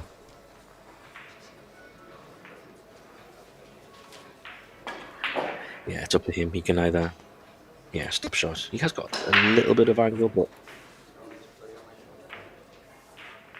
yeah, I don't think he'd be doing anything crazy.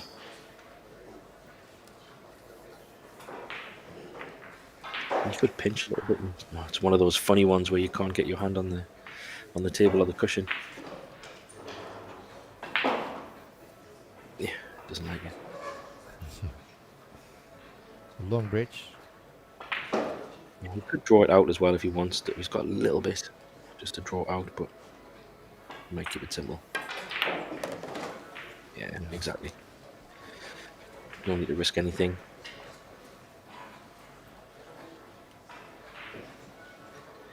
With 10 ball for the win.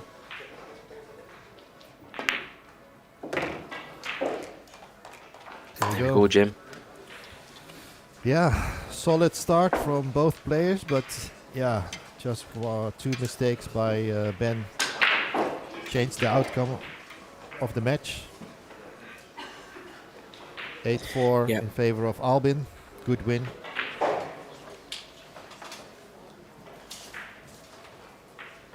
Very good.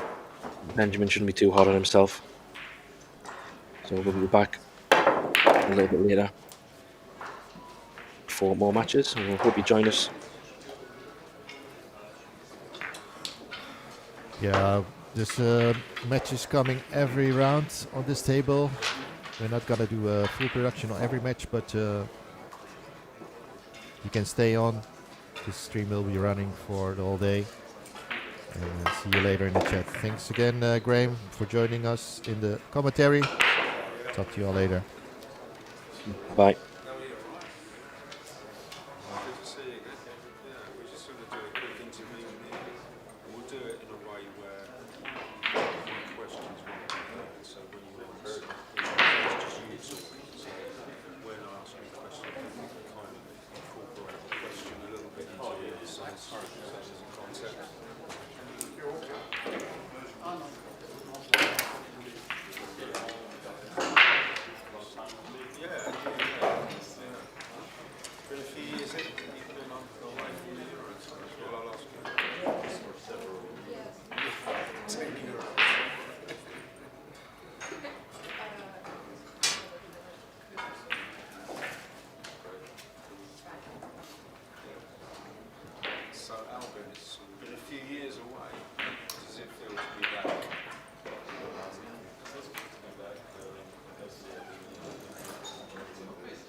Die 1 liegt da, Ja. 3 liegt da. Ich will den Mittelspiel. Mach den mit, dann ist er weiter. Sonst wäre ich vielleicht 3-1 gewesen. Ja. Jetzt sind die ersten drei. Ich glaube, 3 hat er ausgelassen. Die ersten 3. Die ersten 3.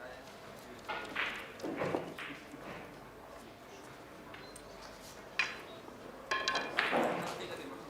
Ha? Hat Fehler gemacht. Na, und bis zum 4-4, also ein paar kommt Fehler rein. Dann probiere ich Wichtig war der Kick am Anfang von dir. Wo den Vormann gekickt hast, gesehen. ja, das ist einfach gut. Sonst wäre es wahrscheinlich.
scramble.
Yeah, tempo.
6-ball side pocket.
5.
So, good afternoon, everyone. Welcome back. Thanks for joining us here at the first Predator Euro Tour stop of 2025. We're back here in Treviso for the Longoni Italian Open with a very, very nice 50,000 prize fund up for grabs and a first prize of 6,000 euros. The game they're playing 10 ball is race to 8 and double elimination until the single knockout phase, which is from the last 32. From there, we will go race to 10 until we have a winner. The break format is alternate break with a slight twist where players will have 2 breaks and then it will alternate to the next player and they will have 2 breaks. Sponsor, quick shout out. So the EPBS sponsors, big thanks to Predator Group for all the support to make these events happen, especially this beautiful, new, amazing arc table they're playing on, as we can see. Simonis Cloth, official cloth sponsor. Aramith Billiard Balls for the official balls. Longoni Cues and Kamui Brand. And of course, the local sponsor, which is the location for this event, is the Best Western Premium BHR Treviso Hotel. My name is Graham Hickman. I'm here with Jimmy Warung, and we will be providing you the commentary for this match and throughout the event. Hello, Jimmy. Hi, Graham. Good evening or good afternoon. And welcome to all the viewers who are here. Yes, I'm already psyched up for a long day with great matches.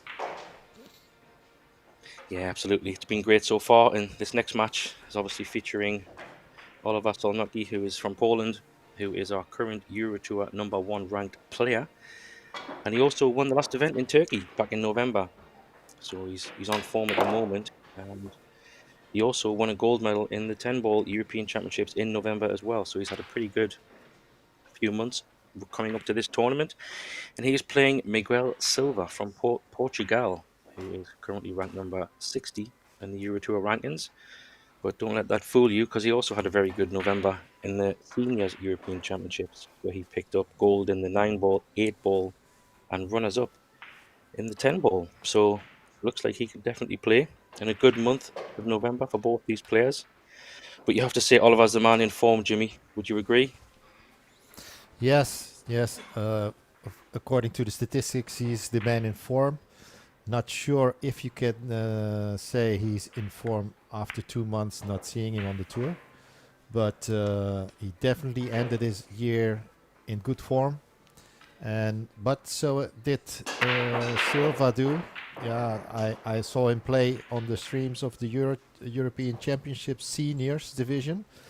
It's 45 plus in age, but man, the guy was on fire. So I'm curious to see how this will turn out in this battle. Yeah, definitely. When I say in form, obviously the last couple of months have been good, so hopefully they're looking to continue that form into this event and this fantastic setup that we have. Obviously, we're looking at the live table here, which is a beautiful setup with the LED boards and brand new table, which I mentioned, and the new infrastructure looks very, very nice. And I think you said in the last match, Jimmy, there's 20 tables, is that right, across all the location, different floors? Yes, I've been to the location a few times for the Euro Tour, and on the ground floor you have a room which contains I think 10 or 12 tables, and then upstairs there's another another set of tables, maybe 8 to 10 tables. So it's a great venue, it's a great hotel, and if the weather is nice, yeah, you could have a really good time here. Sounds perfect. Sounds perfect. So, first chance falling to Oliver here. He's got a little bit of work to do on this shot to get back on the 6. He might have to put a bit of power into this 2 reels.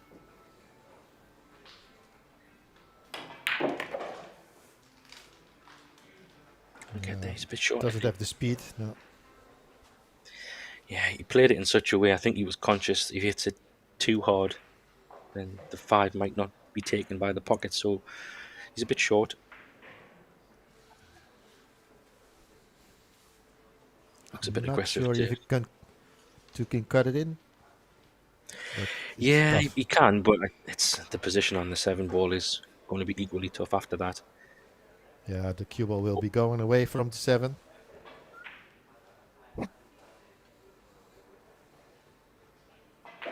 Not sure what he's Equally looking tough. at. He's calling it. Nice. Yeah. I think he's just like committing himself, like cutting in the 6 and keeping the cue ball on the left side of the side pocket will give him a chance to make the 7. Yeah, I think he's... I mean, the pot itself is very tough. The white ball will be coming back and forward probably a few times.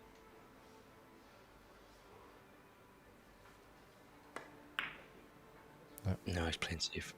Fooled us all. I thought he called the pocket. No, he didn't. Yeah. It's a great shot, He's though. playing mind tricks on us, Graham.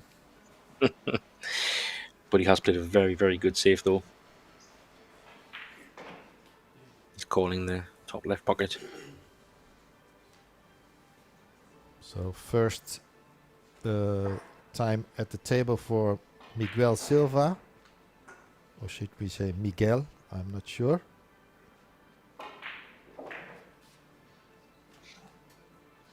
Just wants to try and catch a thin edge on this, maybe. Oh, Bad result. Could be worse. at least he doesn't give him an open chance. But he might be kicking for the 6 again after this shot. Yeah, there's 2 ways he can play this. Either the left side of the 6 or the right side. But I think if he leaves the 6 pretty much where it is, a little bit to the left, try and bring the white ball down on that bottom left diamond below the 9. Try and get the hook on there. He's a bit short. Yeah, he's way short. Quite some shot. First frame. Maybe just feeling it out. That's a bit of a bonus because I thought he would have came back to a snooker there, so chance now for Miguel. Still a tough shot, Would mind. you go? Yeah, would you go for the same route or would you go the other way towards the 8 and the 10? I'd probably go 8 and 10, just because of the speed that you have to play it. Try and get Feels the more 6 ball natural, on. right? Yeah, I think if you can get the 6 ball on the side rail, the long rail, and hopefully get the white ball down in the jaws of the pocket somewhere, that might give you a bit of cover. These are always tricky. The slide and the speed and...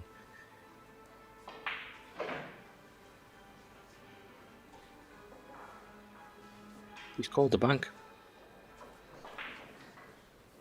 I think he called the bank. He tapped the pocket. Does he have the line? I guess he did. Oh, he scratched. Oh, that's unlucky. Wow. Wow. Yeah, that was a great bank, really. Very unfortunate. Yeah, aggressive shot, so we know he's come to play.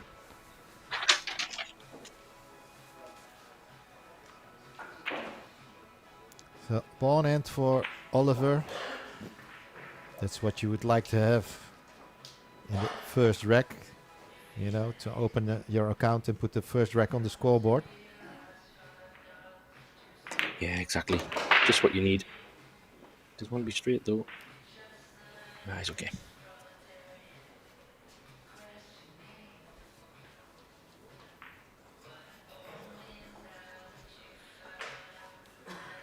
Yeah, like you say, it's always nice to get a nice, easy starter. Yeah.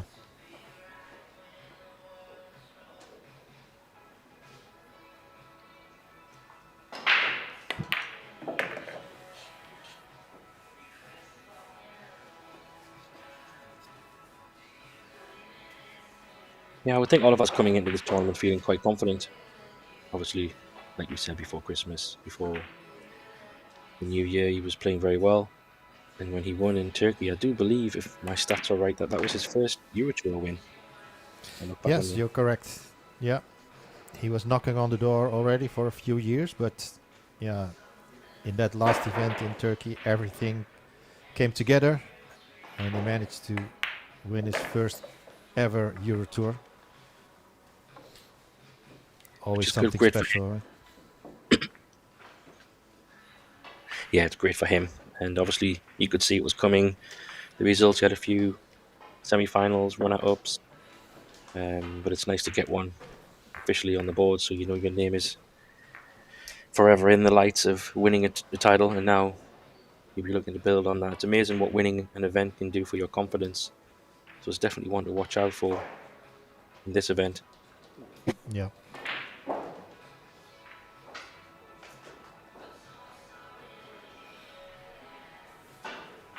I noticed when he was breaking in his practice rack, he was really keeping an eye on the wing balls that go around four cushions and come back into the Okay. bottom pocket. He was looking for that ball, so I'm curious to see if he gets one.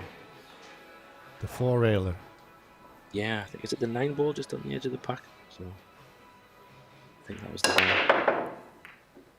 Just the 9 ball. 9 and the 7. There you go. There you go. It's exactly what he was exactly what he was doing in his practice rack. So he's a bit unlucky there. Doesn't have a shot on the 1, but Yeah. maybe an edge. Could he go for the 3? The kiss of the 1 with 3 in the side? Yeah, that's not a bad shout. I mean, if he feels really confident Yeah. playing it dead weight, then he will be on the 1 ball if he makes the carom into the 3. It's a good shout, Jimmy. I think that's a very aggressive, but not a bad idea.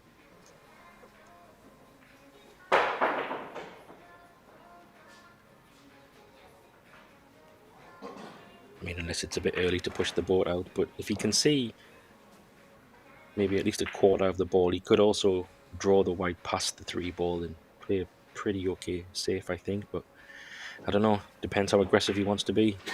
Do you feel he's an aggressive player, Jimmy, from your experience of watching Oliver? Yes, when he's feeling comfortable, yes. I think he's called the 3. Oh, he's going to push out. Ah, okay. I saw him calling something to Miguel, but... He's trying to put it safe. Well, it's not 100% safe, I think. I think he can still make it in the side if he gets to it. Yeah, they can be really nasty if they're right on the point of the middle pocket. It's interesting though, so I thought he could have seen the edge of the 3, but maybe not. Didn't like it. Yeah, it's his first match on this table here, so probably after a few racks, when he would be more comfortable, he would go for it.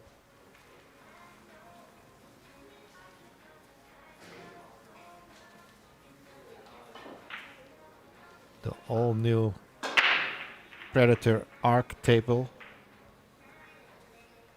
First event for the EPBF with these tables. The first feedback from players is that it plays really well. Very natural with the rails for banks and kick shots. So yeah, good signs so far. Yeah, it looks really nice. I like the colour of the wheel, the pockets, everything all blends in. It just looks really, stands out really nice. Of course, the iconic Predator logo there.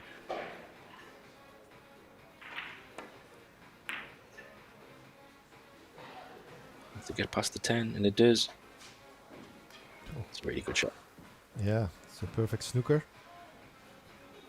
A good kick shot needed from Miguel. Yeah, I don't even think he can play behind the 1 because he's blocked by 3 ball and the 4 ball, maybe. You think? I don't know if he can play 1 rail. Looks. Yeah, I think he can do it, but he has to shorten up with a little bit inside English to stiffen the ball up. Look. And low on the cue ball. I think he might catch the end. Yeah. Oh, he's got it scratched. Side spin, keep it out. Oh, wow. It's there. The cue ball is still there. Yeah, it's hanging. That's incredible.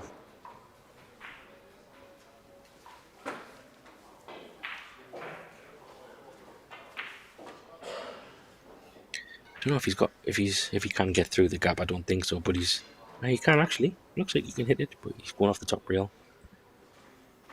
Yeah, it's just called the middle. In the side, yeah. just to be sure, in case he makes it.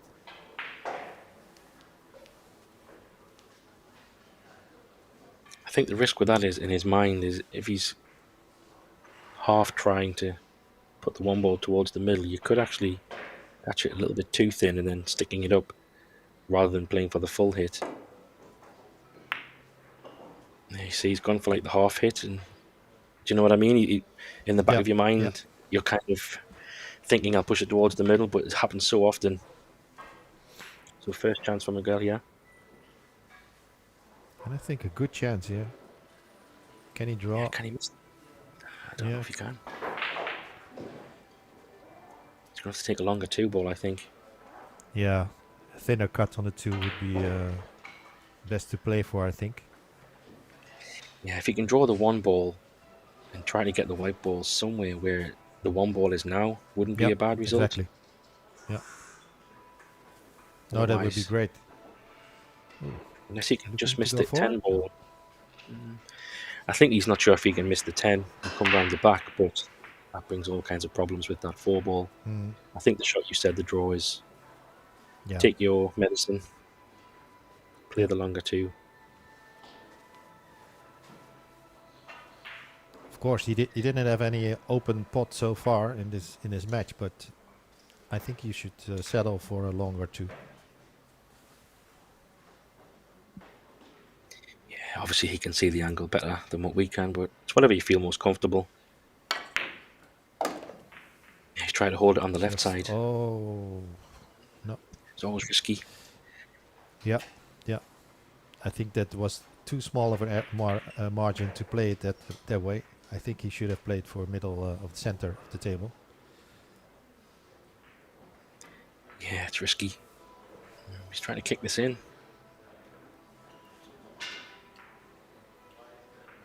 Can he reach that potting angle when he hits the rail first? Yeah, he has to swerve it a little.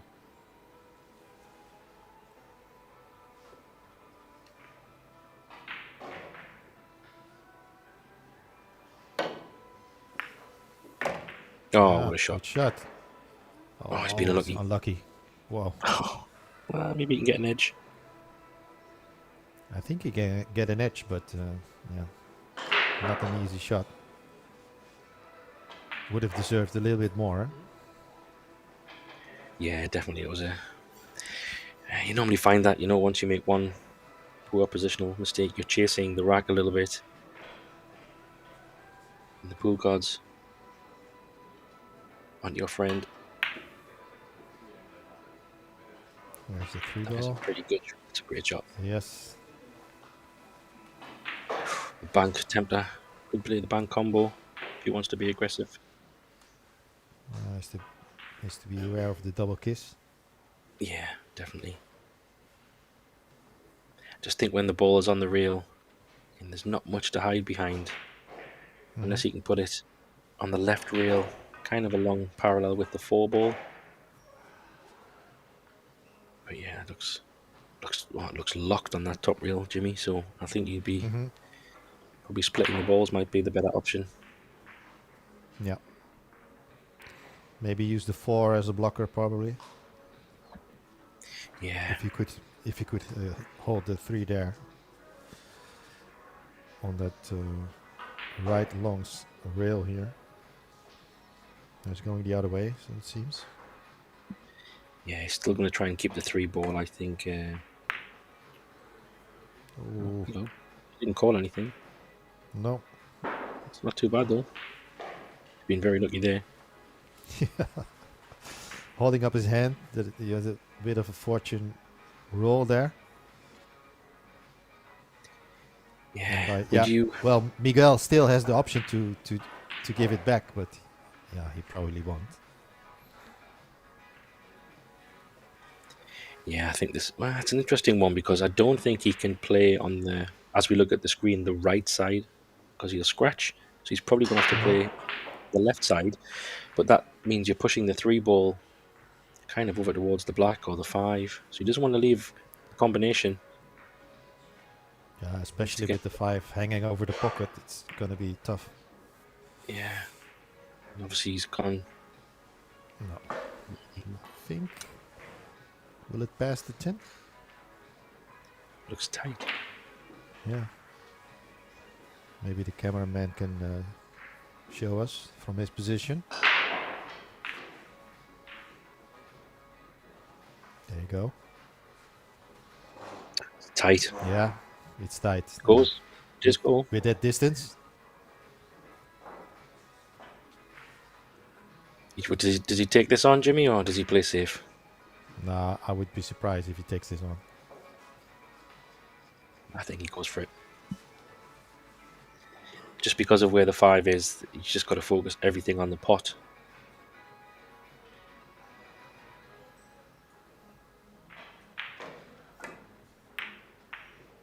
No, you called it. Good shot. Yeah. So a little bit. You see, this is the better choice. Yeah. Guess I'm too aggressive sometimes. First few racks, it's normally yeah, you don't want to give too much away too easy, I guess. Yeah. I tell you, it's really thin. You could try the crazy combo, mind, if you can only see the edge. Yeah. Yeah. And I know he's an attacking player, but taking this on? But it's one of those ones where even if you hit it a little bit fat, you could still pot the 5. You've got a little bit of room. Yep. It doesn't have to be inch perfect. He hasn't called anything yet. He could play it straight in the face and try to put it back on the top rail and use the 8 ball as a block. Yeah, I think that's the better choice. Just have to be sure that the 3 is not gonna land in front of the corner pocket. He's looking at the cut maybe now. Yeah, I think you're right though, Jimmy. The angle looks like it's going more towards the corner pocket if he played straight in the face. But then if he went half ball, he could also not get cover. So he hasn't called anything. Yeah.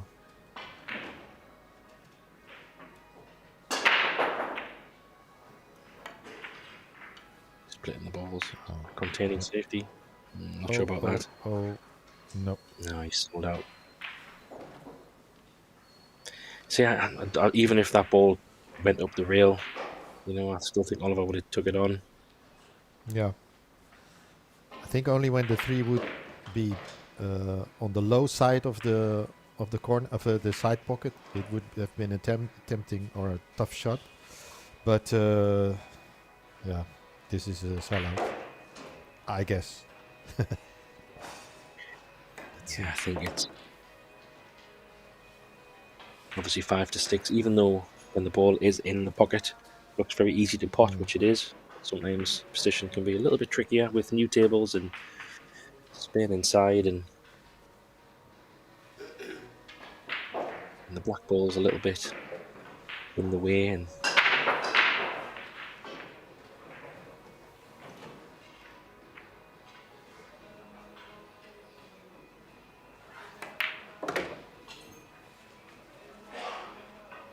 yeah, he's going to play flat in the side, I think. Yeah, just slow roll this in. Go with the cue ball towards the center of the table and have a shot on the 8 in the center pocket.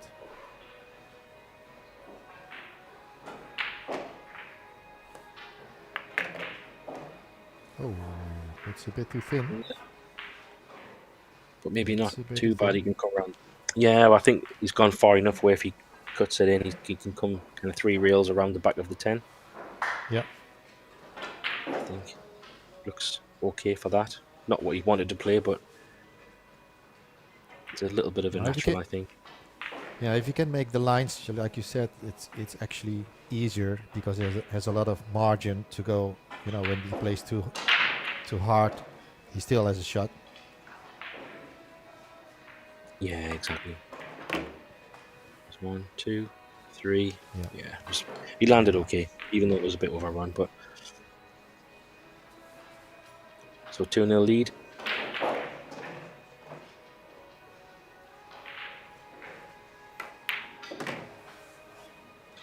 Oliver coming out on top on the safety battle there.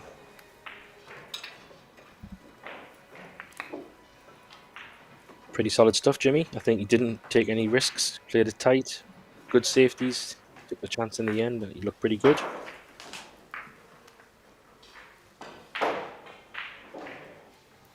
Yeah, like you said, yeah, Solnoki showing good form for in the first two racks. Miguel taking some offensive shots, and yeah, didn't get rewarded, especially with the last one. You know, with the swerve ball on the two, kicking it from the top rail. Yeah, Yes, let's see the break. Here's a white ball. 6 balls in. Oh, that looked like it was all going to be really messy, and then 1 to 2 is a little bit tough. Yeah, this is an interesting one, Jim, because you can't really do a great deal with this one ball with the white being so close to the cushion. So dropping these in very slow speed can be tricky, but that looks like his only shot if he wants to be aggressive.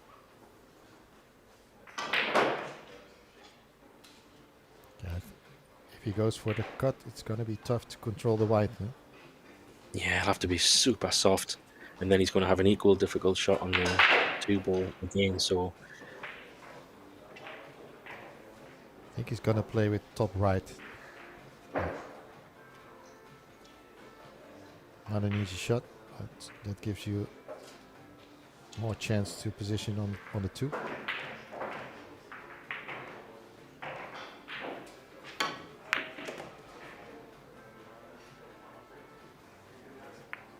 oh, he's asking a lot there. Oh, so close. Almost Yeah, it was played position, but unfortunately he hit the 5 ball. It's a really good try. Yeah, it was. It was a very good effort. At least he should really put Oliver in a very tough safe here, locking him up behind that ball on the rail. Unless he hasn't called a bank, so would you just soft roll this one, Jimmy, and lock him up against the ball on the rail? Yeah, I hope he can go past the 5. Oh, yeah. That's a good Yeah. shot. Yeah. And he's blocked the up and down, so he's going to have to play really one rail on the long rail. Yeah, the thing with that shot he played, you have to be sure that the 2 ball goes up towards the center of the table far enough. Otherwise, you still can leave a shot. He did a good job. Yeah, and with this shot as well, the angle he's calling that corner. He's calling the 2 ball? Okay. Sorry? Yeah, he wants to catch it. No, I was saying he's calling the 2 ball in the top corner. He wants to catch the bottom of the 2. Just try and separate the balls so the white ball goes down towards the 9 ball and the 4 ball at the bottom.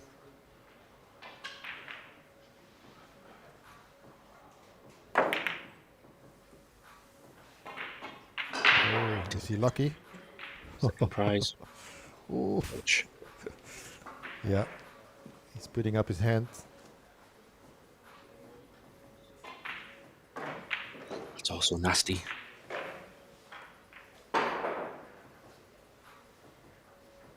Don't know if he can swerve past the 10. It's a bit too much to kick it. Yeah. Going in Now there. the good thing is if he hits the 2 ball correct, then the cue ball will stay there and the 2 ball goes up table. He has cover from the 8 and the 10. Yeah. Just needs a good firm hit. And he gets it. Wow, that's a good shot. Just Might have not still the left cover he it. wanted. Yeah.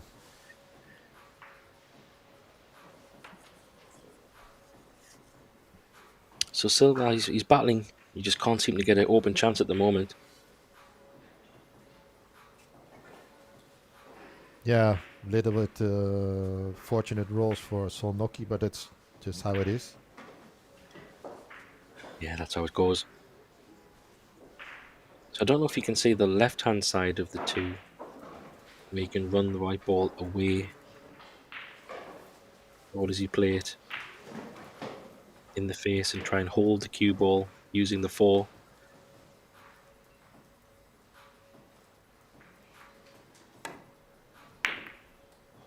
Yeah, that's what he tried. He's got it. He's played it well. It's a really good shot, that. That's how he played it. Using the 4 ball to keep the white ball.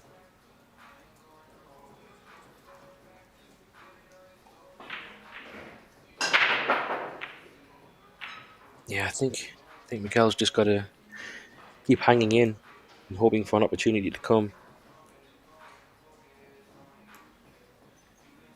Yeah, and it's Solnoki's task to, keep the thumb screws on. 100%. If you can freeze him out, he'd be happy to do that. Did you get the jump cue with? I think so. Do you find that a lot more players are jumping these days, Jimmy, than kicking if the option is there because of the equipment being so good now? Way more than it used to be. Because with the new equipment, the carbon shafts and the jump cues, it's become so easy to jump that it's also like some sort of a pitfall for players to grab the jump cue too easily. Yeah, you're totally right. You do see a lot of players now taking advantage, and to be fair, you have to have the jumping in your armory these days, because some of these players are just so good, and it's not just about jumping and hitting the ball now. That they can do draw shots, bank shots, safeties, positions. There's so much more skill to a jump shot these days than ever before. Like, he's got a good chance to jump and get some cover behind the 8 ball here.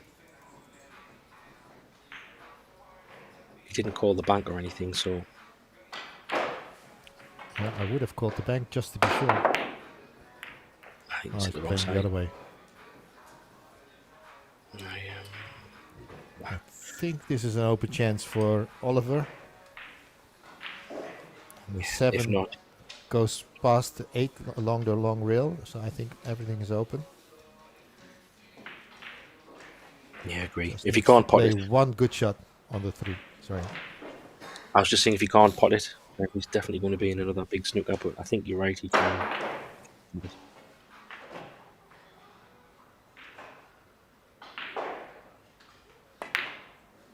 Maybe not. Chose for the snooker.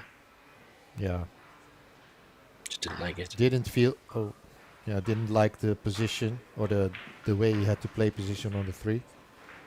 I'm pretty sure he could make the 2 ball from there, but this is a good option as well. Yeah, and I think what you said before, Jimmy, is he's turning the screw. He's not giving an inch. But it's nice to see some good safety battles, some good kicks and jumps.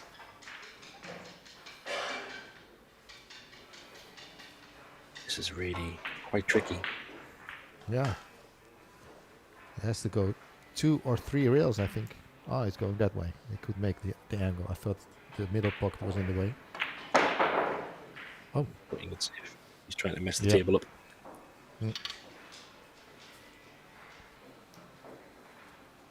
Didn't feel like he had a good chance to place a resave or kick at the 2 ball without leaving anything.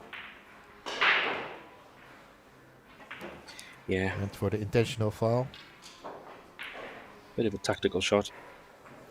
Trying to prevent an easier run out. But what it does invite is your opponent to continue putting you in more snookers and trying to win on 3 fouls.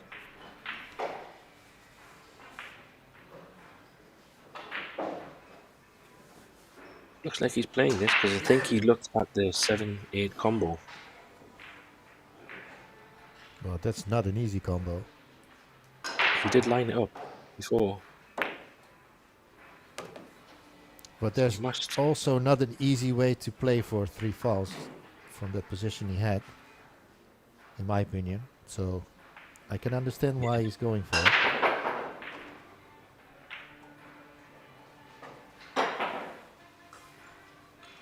So what if he plays from the 4 into the 5 and hoping he creates some sort of an angle so he can pot the 5 and open up the 7 and the 8? Is that too aggressive? I think because of the way he looked at the 7-8, Hmm. I think he's playing for the combo. He's going to try to He's looking at the 5. play this.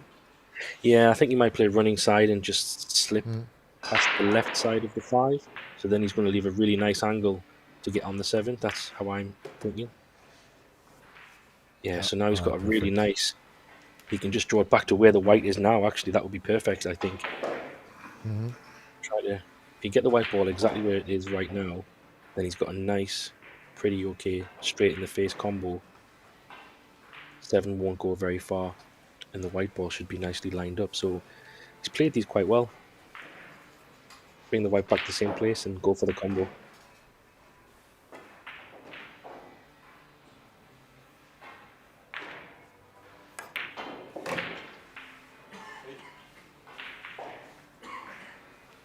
It's just okay, yeah. Because he wants to play it in such a way so the 7 ball doesn't move too much. So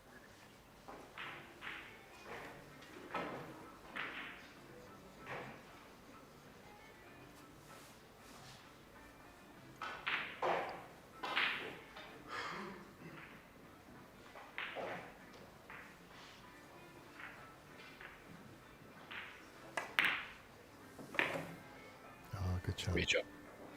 Yeah.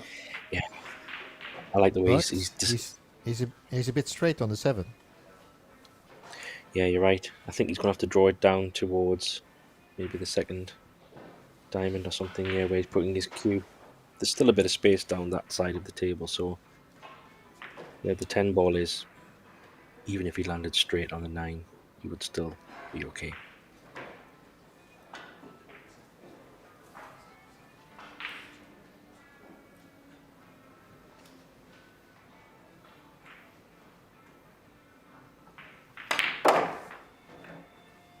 Oh, he's went down below.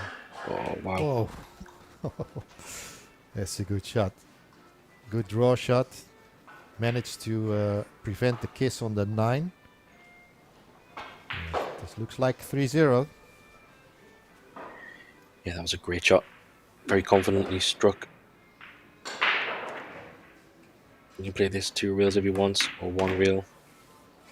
Prefer the 2 coming into the 10. Nice and straight.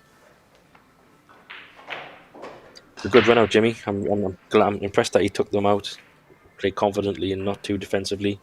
Trust yourself.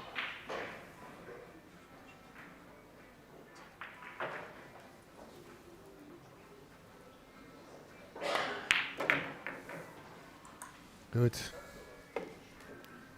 As we thought. 3-0. Very solid. He's looking very confident. Yeah, very, very good. I think Miguel's a little bit hasn't really had a chance to show anything yet, just because Oliver's been so tight. A couple of rolls maybe, but aside from that, he's played very good shot choices. So this break is becoming quite big now.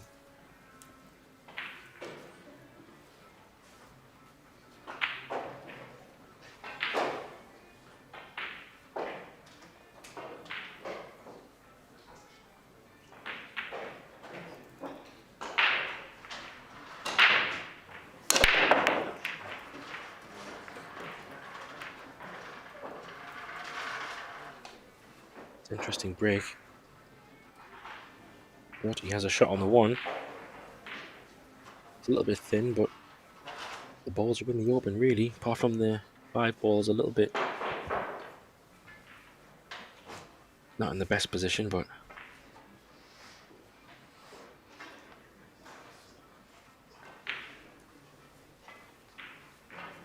yeah, I don't know if he can hold for the 2 ball in the bottom right. Yeah, Jimmy, you might have to drift it down even for maybe the 2 in the middle, but it's hard to see how thin this 1 ball is.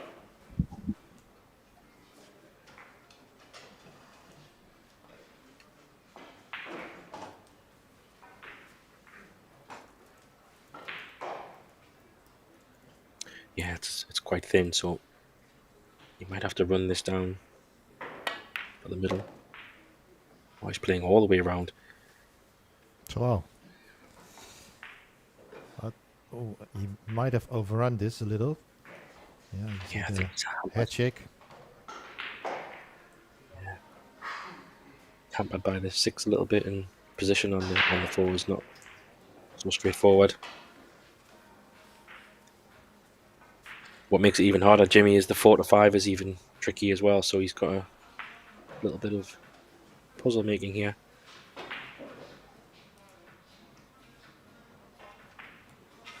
I mean, crazy one. Does he try to move the 4 ball if he can get his cue in and bring the 4 ball into play a bit more with the angle? Sounds a bit wild, but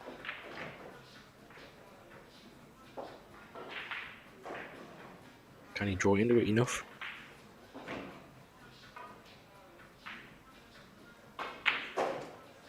The only reason I say that is because where the 5 is, he'll either have to play a combination or try to get above the 5.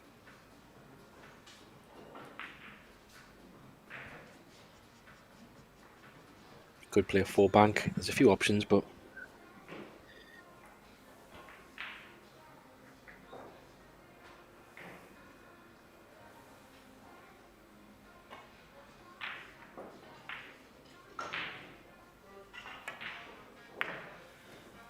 he's just totally not for the safe. What's this?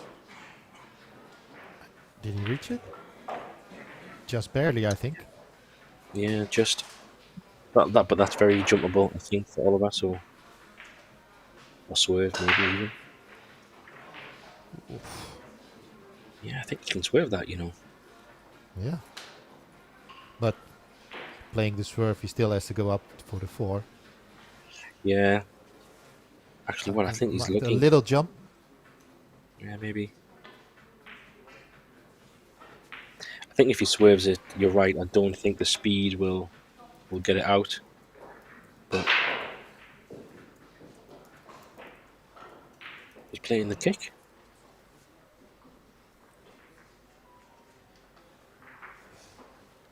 Yeah, he's playing the kick because the white ball would then release, I think, better to get on the 4 ball potentially.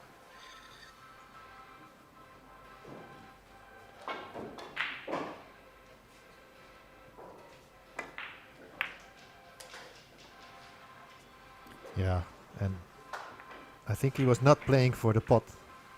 Yeah, you're right. Keeping it tight. Not giving him an inch.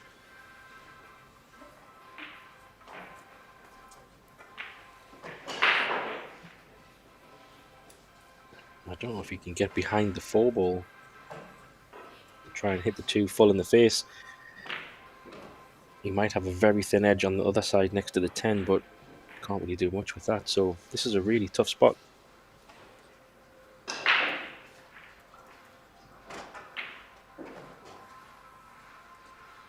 Yeah, he's lining up behind the 4 ball. It does look like it might be on. I don't know how much of the 2 ball he will grab, but he might have to dig in.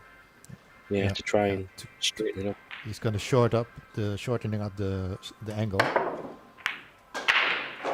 Good hit. It was pretty close. I mean, pretty close reaching the potting angle.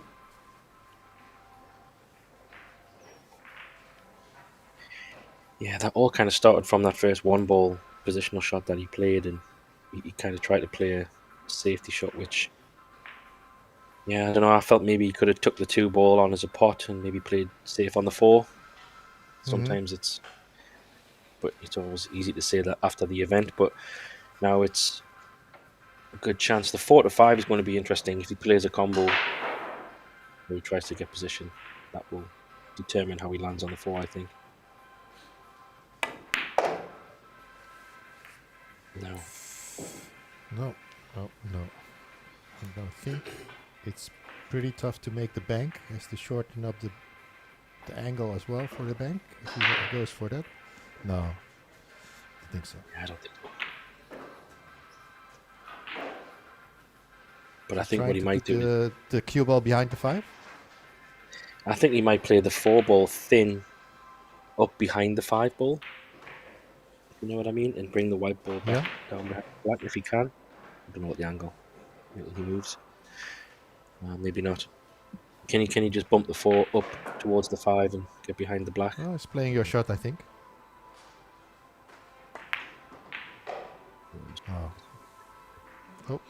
There's a gap. He's left a gap.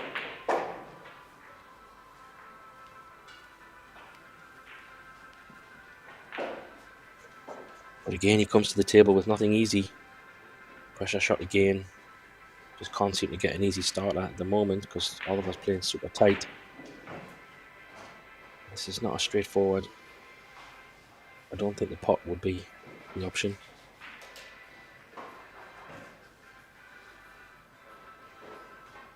Could try to split the balls and try and put the white ball behind the 5. That could be an option, Jim. Yeah. Oh, you're right. Too hard. Oh, in this speed. Yeah. He's over not 5. feeling it. Yeah. Yeah. Yeah, to make matters Did worse, he? he's just booked 5. Yeah. Yeah. I think he wanted to say he moved the 5 towards the side pocket. Yeah, exactly. I think he's got a 3 reeler here. Just natural angle 4. Come on the bottom rail, then the long reel and come back up inside the 6. Yeah. Mm-hmm. Looks on anyway. Yeah, he's not happy. Yeah, you know, I mean, Oliver is a top player, so if you get a chance, you have to take it. You don't get many chances against this guy. No, you're right. Yeah, it's exactly what he's played. What a great Yeah. shot. It's Just one of enough. those things. Wow. Look at that position. It's like you say, Jimmy, with all the... I think when he had ball in hand, he would have put the cue ball there as well, almost. Yeah. Maybe he can choose the middle or the bottom pocket. It all depends what he feels for position. Get onto the 8 ball after the 6. Wow. Good camera view here. I think, yeah, to show he's going for the corner pocket. He's actually a little bit in between because he's going to have to pump this in a little bit off the rail. Oh, he's taking his medicine. Mm-hmm. Don't know about that. Yeah. Just He means has he's to got a do the longer same black. after this. Yeah.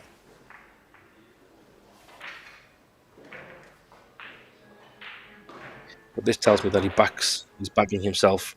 You know, he's not trying to force a pot to make something more easier. He's trusting that he's confident. Again, he's just going to pop the 6 ball, try and bring it back out.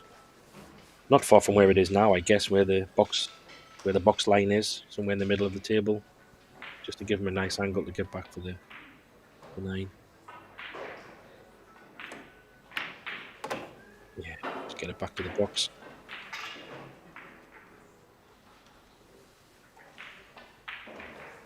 Now the question is, does he go 2 reels and flirt a little bit with the 10 ball potentially?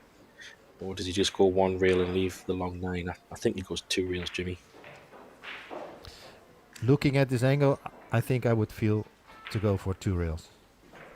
You know, you don't want to have like a sort of a slower roll on this 8, so just punch it in, go 2 rails, more confident stroke. Yeah, just that 10 ball right in the screen of place. Oh, he didn't feel comfortable with it. You know why I think he missed that? I think that 10 ball was more of a problem than you would think. He was trying to play it with some spin or something to push it further wide, so he was guaranteed a 9.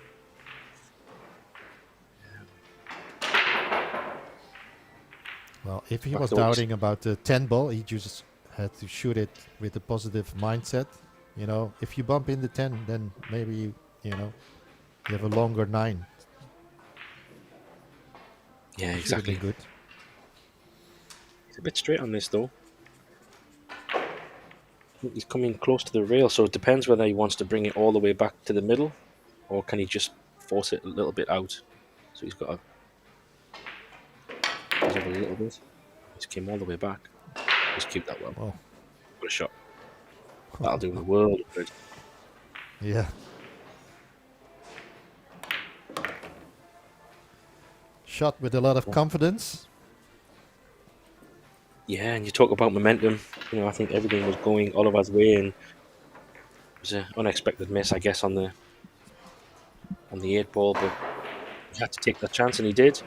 He's going to take a quick timeout, compose himself, and Yeah. then Oliver will be breaking 2 times.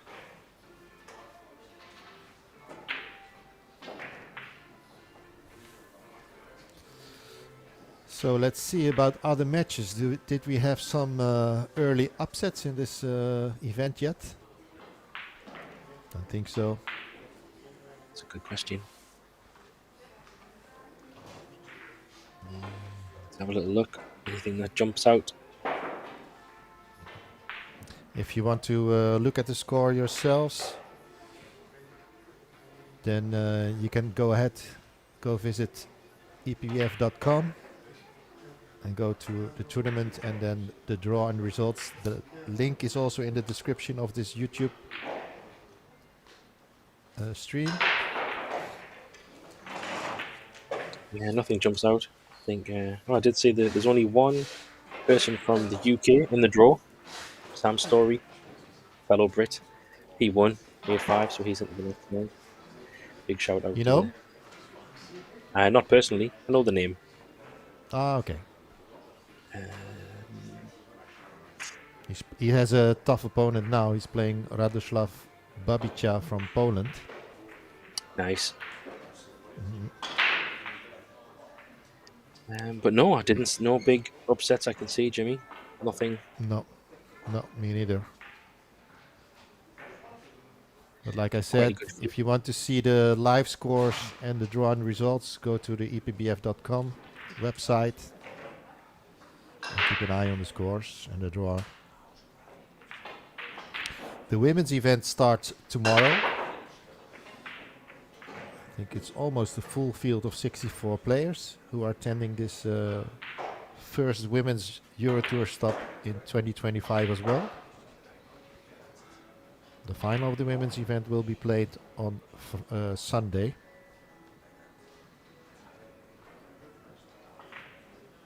So plenty of pool over these next few days for everyone to join and enjoy. Yes. Some great matches, and as the field is very strong this time for this event, as it is most events. A lot of strong European players. And did you say there was one American, Jimmy, or did I dream that? I think there's 2 actually. Or only one. There's one. What's his name again? I've seen his name before in other events, but. Okay. Good Payne question. McBride, could it be? Yeah, that's the one. Sounds right. Well, he won his first game 8-4, so he is now on the winning side.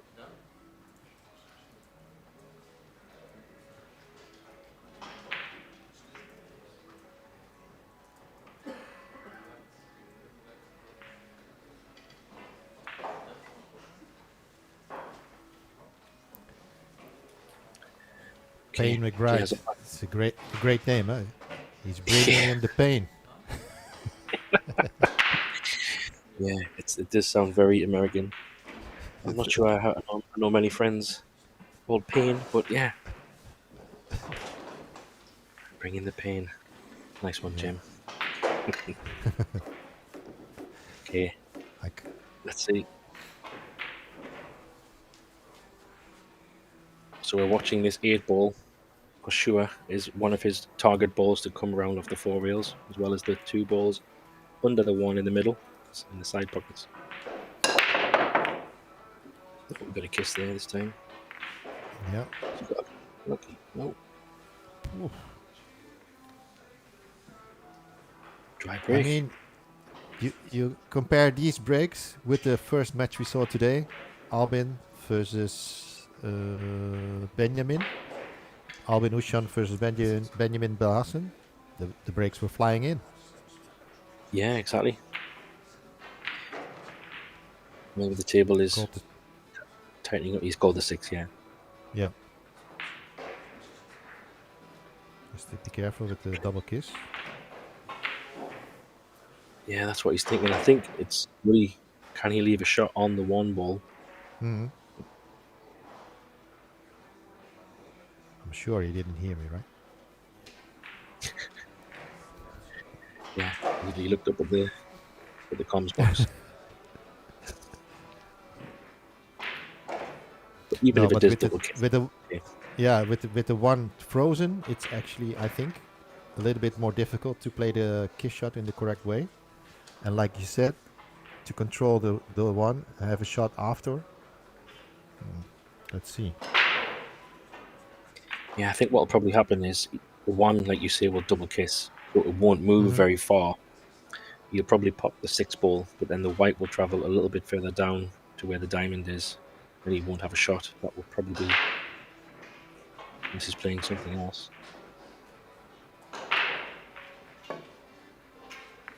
Or taking it on. Yeah. Nice Oh, shot. Kick shot not left bad, still, but yeah. And a good I chance just to make it off the 6. Is he looking at the swerve shot? I think he's going to play the kick shot, because if he catches it thin, like you say, the 6 ball is your friend, and the white ball will come away, and he might even have a shot on the 2 as well. So I think the kick shot is the more percentage shot, I think.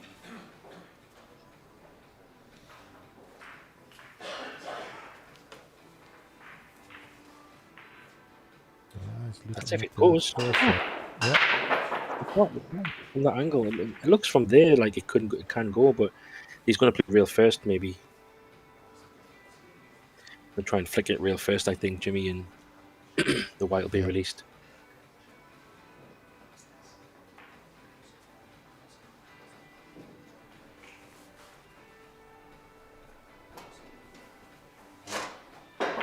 Changed his mind.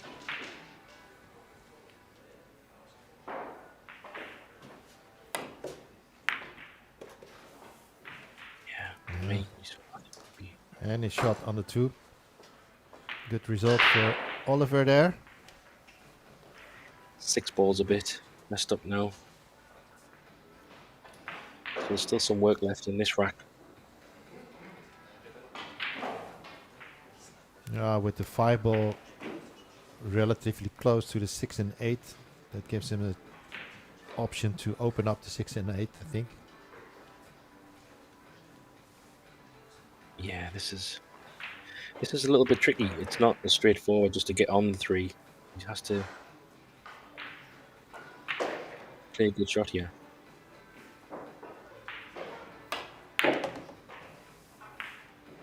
Oh, yeah. I was actually thinking about that, but thought it's maybe too risky. Not sure if he intended to play this kiss on the 6 and the 8. He's now hampered by the 6, though. I'm not sure he did. I think he just didn't get into it enough. I think, like you said, he was probably going to try to do something with the 5 or the 4, maybe, but if you can't pop this 3 ball and roll forward and have a shot on the 4, the balls are open now. Tough shot, but could be a rack winner.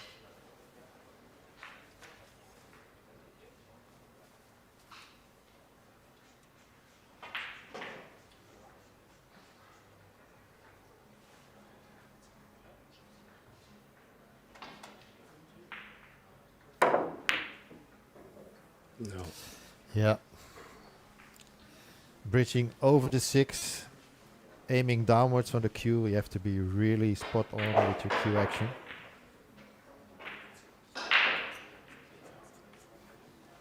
Yeah, it was a tough shot, but I think he had to go for it.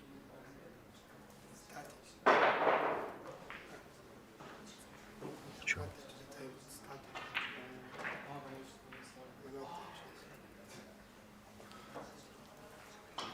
Not sure what was being discussed there, Jimmy.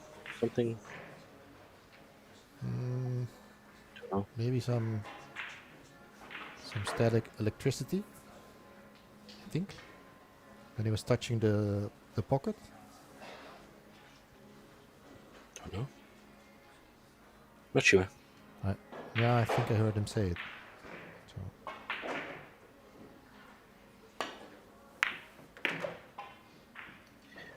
10 ball. Nonetheless, he makes the 3. And an unlucky roll again. Played it in a positive way, but just didn't get the reward. Yeah, I don't know. Yeah, it was a bit... I don't know, I felt he played it pretty quickly. But maybe he didn't anticipate to hit the 10 ball. Now he needs to make sure that he doesn't stick this 4 ball up. I think he's trying to play a bit of a containing one just to put the 4 ball on the short rail at the top. Maybe he gets a little bit lucky with the 5 ball for a cover, but I'm not sure. Unless he's playing a thin edge, trying to put the white next to the 6 ball, I'm not sure.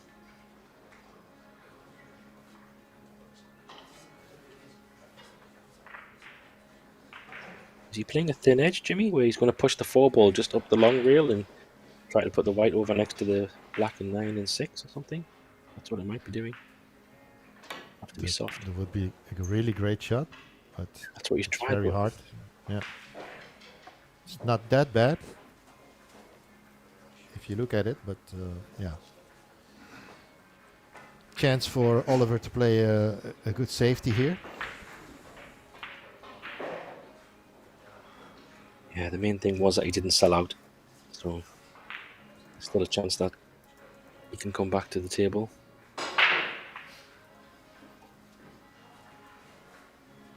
He's got a few options. You can run the white ball down next to the 10 and use the ball down the bottom for cover there. Yeah, played that well. Again. Something else as well. Laughing.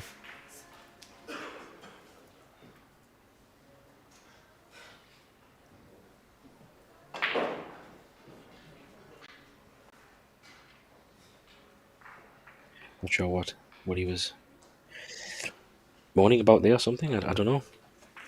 Could be all the snookers that he's in, but I don't know. I mean, he must be thinking, what is it going to cost me just to see a ball? Yeah. Done so many kicks. Give me a shot. Give me one shot. Yeah. It's very soft. Oh, but yeah, Oliver is playing a really good safety game. So, yeah. Yeah, and it's a price you pay. You know, like this is a perfect example. If you're not hooking him back, then there's a chance to put you in some trouble. So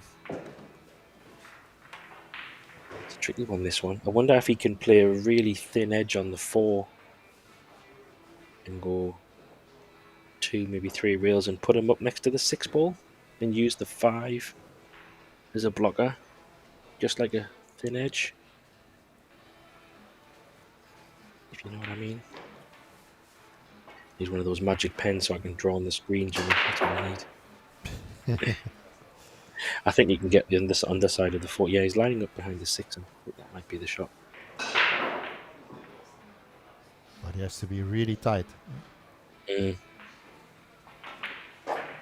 It's a If very he can tough see the shot. right, yeah, he can see the right side. Yeah, yeah. Didn't know if he could.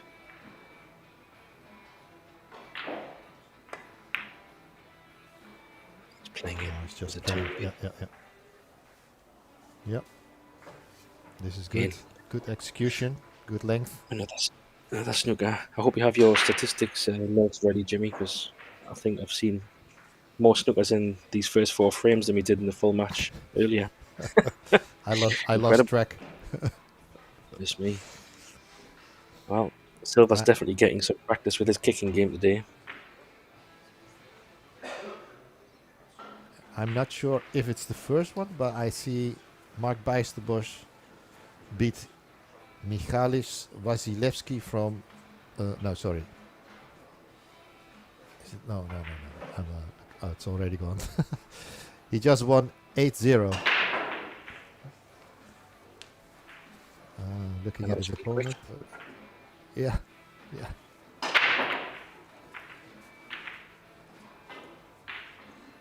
I was looking at the live scores and it just went away. Goodness me.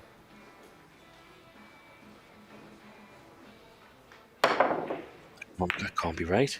We've just started. Goodness. Well, I Mark think is a we very already fast started player. with it. Yeah. Yeah. So that's a good sign for Mark if he's looks like he's playing well, especially with alternate break. So back to this match. Yeah, another chance for Oliver to steal another frame.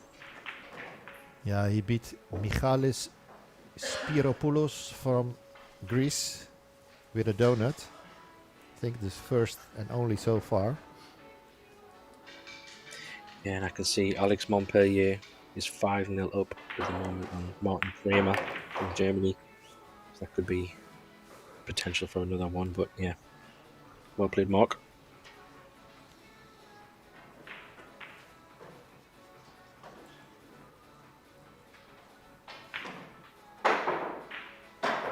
Yeah, he's thinking about this 8-ball.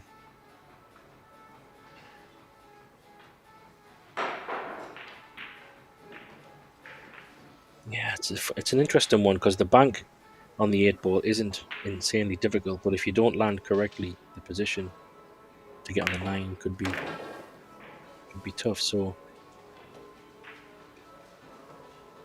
how would you play that one, Jim, with the 8-ball? Would you try and get above the 8 and play it down the rail, or would you try to open them or play the bank? There's a few options here. I think I would go for the cross bank and have the cue ball run into the 9. And, yeah. I think he will bump the 9 in the potable position. Yeah, probably there. If you go for a position on the straight bank on the 8, yeah, you have to be in perfect position, otherwise you can't even make it, like you said. So I think I would go for the cross bank. Yeah, and I think where he's landed on this 7-ball, is he thinking of playing safe? Where he's landed on this 7, it looks pretty straight. So I don't know how much movement he has on it. If he is straight, then that's a bit of a shame because he won't be able to do much with the white ball. But if he can play off a rail, maybe he can get higher. Looks like he's stunning it. Oh, he has a little bit of angle. He can stun over. I think safe, Jimmy. Easy. Well, he played Is he the going to cue play? ball where he wanted. I think he's going to push the 8-ball to the top cushion and roll it behind the 9. Doesn't go past the 9, does it? Maybe he's fooling all of us. Yeah. Now he's playing safe behind the 9. Wow. Talk about grinding the game. Is He it doesn't want to close? give an Is inch. it tight enough? He might just have enough, I think. It's so interesting because he did have angle there. He could have, like we discussed, we could have jumped, went up for the double, and he could have been aggressive, but he's not giving anything, is he? He's playing so tight.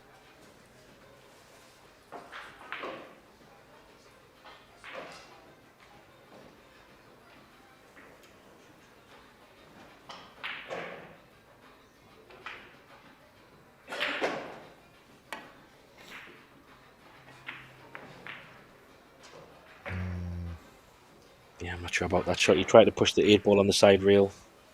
Yeah. It's like a containing safety, but it was very, very tough. The only positive thing is that Oliver has to bridge over the 9. Yeah, and I think it's also where the 9-ball is. It's not in a great place for a draw shot if you're thin on it. So don't know how good position you can get from this 8-ball. Does he go all the way around the table? Come from behind? No, you can draw it over. Yep. It's a great shot. Didn't know how Yeah. thin it was. Very controlled one. Absolutely perfect. He played that very, very well.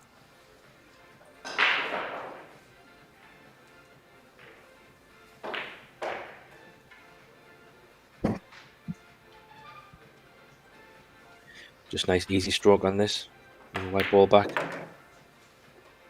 Yeah. No heroics. Yeah. Just focus on the pot. Let the cue arm go. Nothing special needed.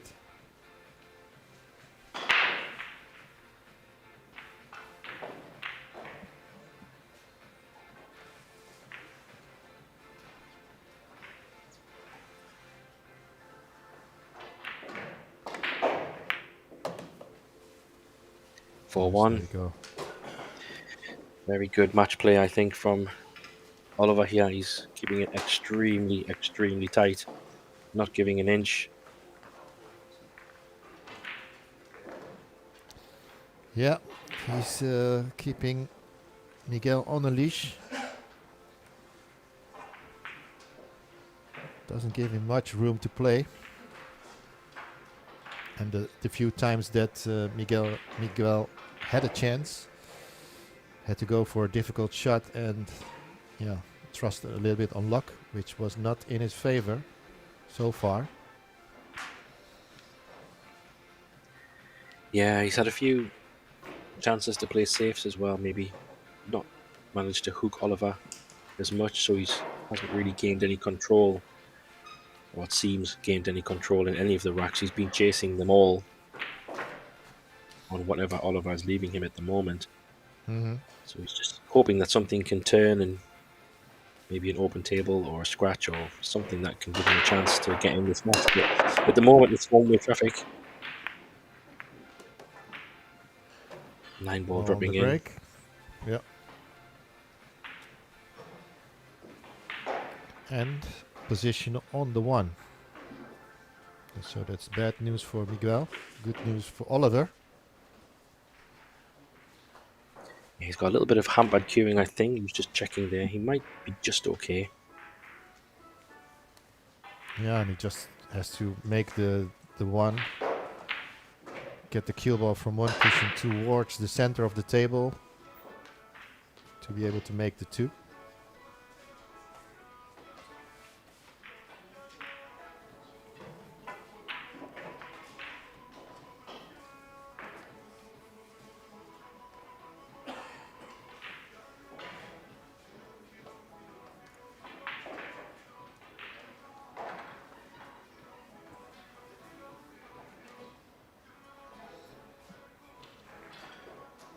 And it does go past the 7, so just to come straight down the table. He's going the other way, so it must go past the 10 ball as well.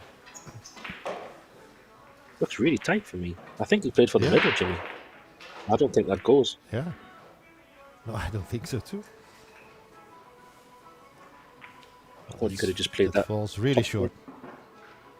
Yeah, so I would expect he's got a very nice roll the 2 ball below the 5 and just lock him on the ball, the 7 ball next to the 10. No, he's not even locking him up. Still a good save, but not that difficult to hit, really. It will do the job.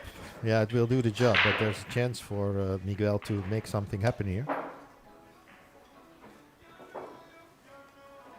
Not easy.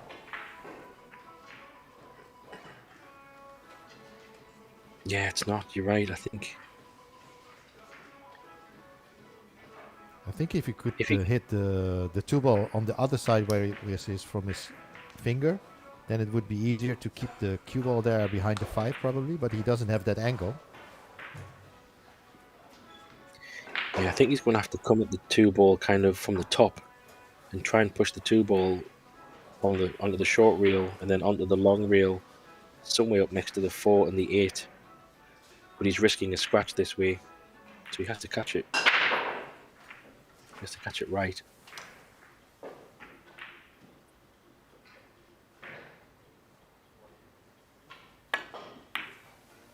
Yeah, like that. Yeah. Almost played it really good. But the cue ball just came from the back of the 5 and leave a shot on the 2.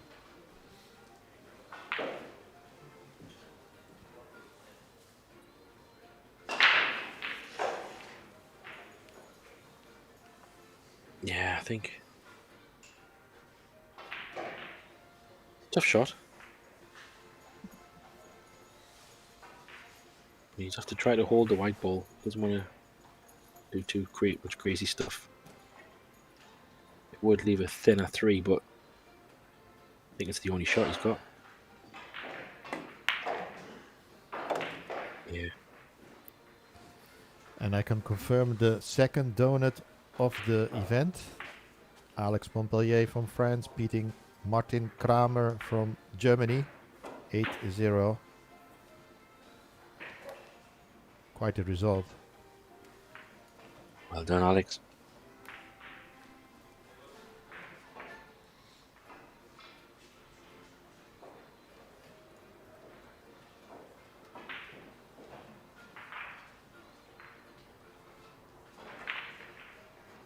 Yeah, he's got a small window here to get on this 4 ball. Unless, do you think he can screw this in and bump into the 7 ball, Jimmy? Oh, he's playing it across 2 rails. 2 rails for the gap. This will be some shot.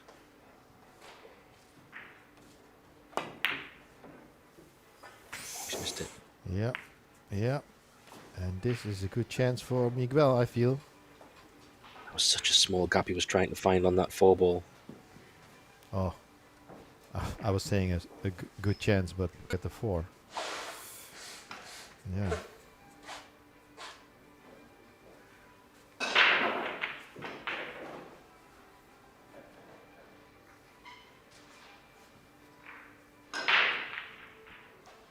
Can he even hold the cue ball there? Potting the 3? I don't think so. Does the 4 go in the No, I middle? think I don't think so. I think he has too much angle, so or he has to go up and down. Sorry, to the right side and come back to the left side of the table, but it's not easy. Yeah, I think he's got to find the same gap that Oliver was trying to find. Yeah, Let's have a look. Needs a Yeah. big bounce. it's a good shot. Yeah, Oh, that's a fantastic shot. Such a small window.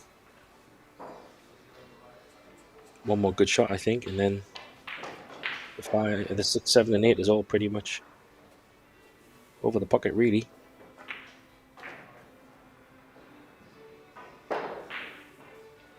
Yeah, that 10 ball is just in his mind, I think. you have a lot of space. Yeah.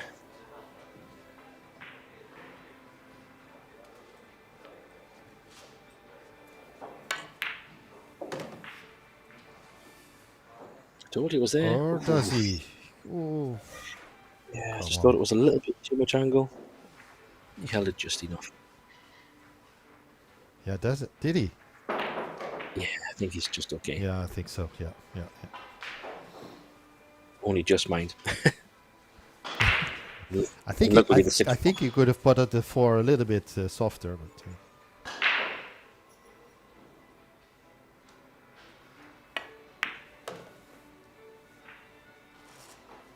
Keep going. He's okay. I think he can hold this. But either way, he should have a higher angle on the 7, so it's natural to come back for the 8, unless he's going all the way up and down. I'm sure he can just screw this in. He's right and play off the top cushion, it looks like. Not sure if that's needed. But it's player preference. Yeah, just draw it over. Yeah.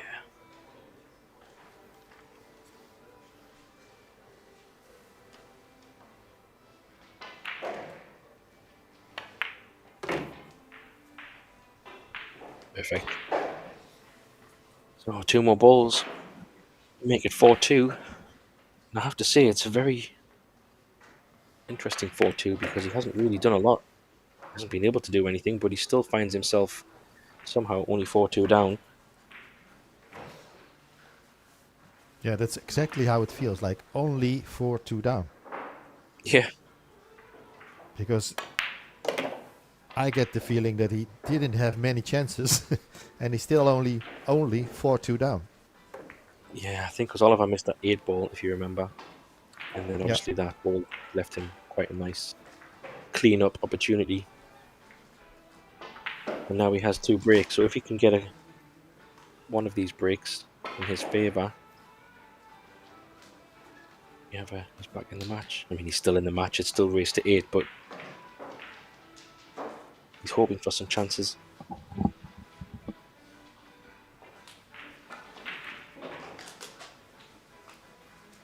Just looking at the light structure there, Jimmy, looks fantastic, by the way. But there's 3 of those big lights in the arena. Is that because one would normally not be enough, or because of the size of the arena, 3 makes it better? What's the logic with 3 of them? No, for this kind of arena, 3 is better. Otherwise, you would only have light above the pool table, and not, towards the LED boarding. As you can see on the floor, you can actually see quite well where the light ends, so to speak. So it gets darker on the sides. Yeah, I see what you mean. Oh wow, what a break! Oh my gosh! Look. Oh. Goodness me! No shot! Unbelievable! That's incredible. One ball. Yeah, sorry, Jimmy, I cut you off, but yeah, I was just saying the arena looks fantastic. Oh, no. Yeah. Those are the Predator arena lights. It's a great light if you have it in the pool club as well. Yeah, we're gonna have the Stella Artois Open in Ostend, Belgium next month, 15 to 17 March, and they have like 6 of the pool tables with these lights. It looks incredible. So nice to play on these tables with this kind of lights. Yeah, I agree. You see these lights much more often in pool halls these days. Oh, he needs a big bounce. Get right up behind that pen. Oh, was he left the one wheel? I was afraid he would pass the 10, but he played it well. I think the middle pocket's just in the way. Can he swerve past? It's a good save.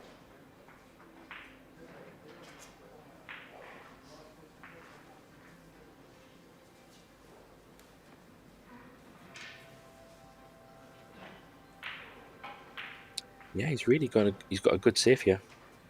I'm not sure what options he has. Maybe behind the 9. Can go 1 rail. Can he go? He might be able to go three rails behind the 9 with right hand spin, so he can catch the 2 ball from kind of the back end of the 2, bring the white ball back down the table. Not sure if that angle is on or not. If you know what I mean, Jimmy, 3 rails behind it. I don't know if he can. Yeah. That would be the shot. If he could. He's got straight for it, I think. Yeah, I think he's gonna play. Is it 2 rails or 1 rail? Call in the pocket. Yeah, he calls it. So straight. he's going for 1 rail. Yeah. I think where the 3 ball is, that's not a bad shot choice really, because if he makes it, 3 ball is probably in his view line. He probably put a little bit of pace in this, I think.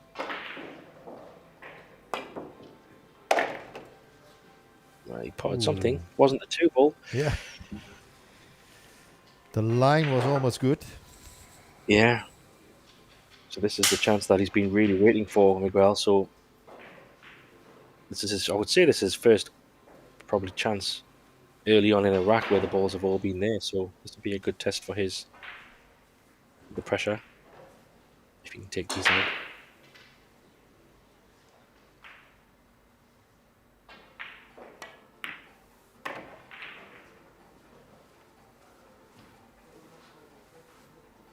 Yeah, how often are you take these out? Huh? Yeah, I mean, how often are you playing the 4 ball to the 8 ball, Jim? It's not that often. Good call. 5, 6, and 7 all gone. Yeah, so you're right. He's got to take these out.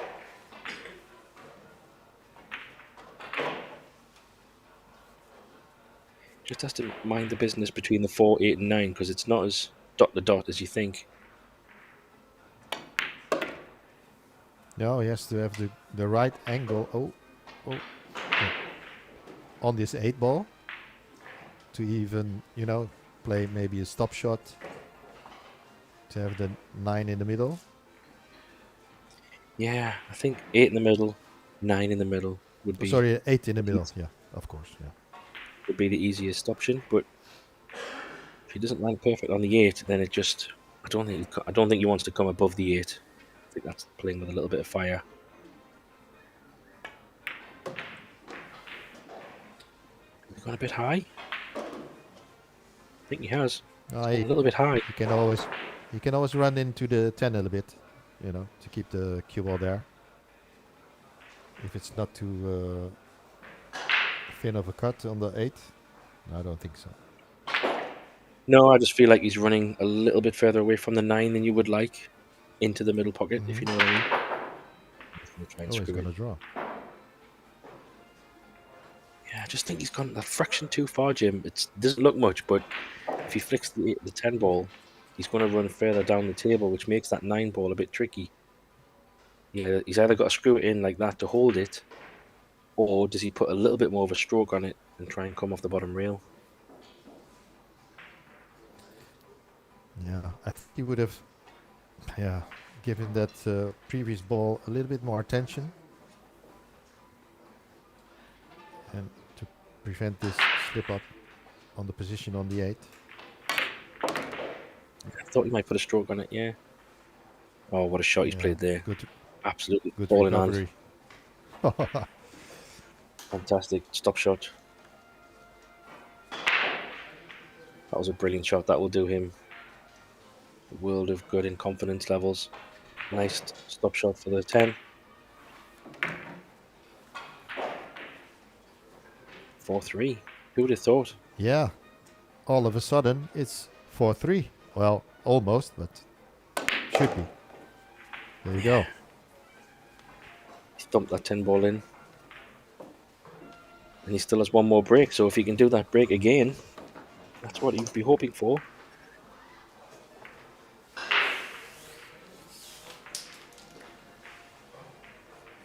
That's interesting. I think Longoni must be kicking himself like, what's happening?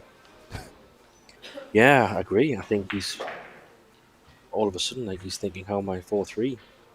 He hasn't really done much wrong, but I guess he's missed 2 balls or made 2 mistakes, 2 easy moments, so therefore he's let. So if I just pick them 2 frames up, and I mean it's obviously still early in this match to a degree. We've just reached the halfway mark,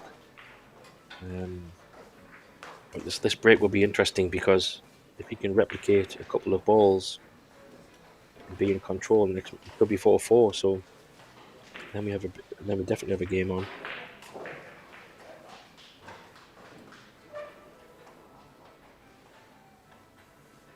I did also notice that his white ball was coming back towards the left corner pocket. Don't know if that was just coincidence, but I'll get them on. Oh no. How many balls again? 3? 2? No shot. 2 balls, no shot. Yeah. But you could say that it's unlucky, but as you already mentioned, the cue ball control after the break isn't that great. So the cue ball hops back and stays there. Maybe it got kissed or anything, but yeah, the control isn't there. And the difference what I saw with these breaks from these guys compared to the first match on this table with Albin Ushan and Benjamin Belassen, they were breaking much softer in my opinion and more controlled. Yeah, good shout. I think if the cue ball was kind of more in control where the black is, for example, then you've got more options. But you're right, I think all of his breaks seem to be resulting in the white ball being up the table or being kicked up the table. So maybe that's due to the power. Yeah, it's a good question, Jim. But yeah, he needs to find a good push out here.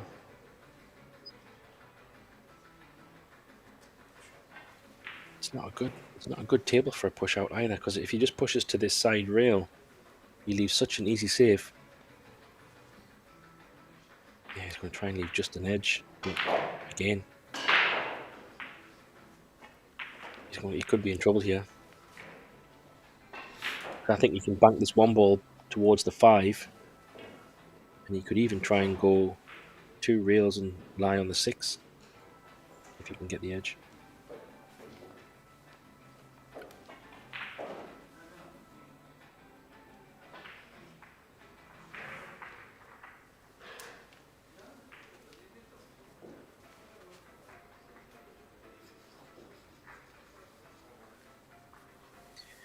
Yeah, maybe if he's banking it back towards the 5, maybe the 10 and the 9 might be the better option. So it depends on his preference of how thin or thick he wants to hit the 1. He needs to get it past the 3 ball though.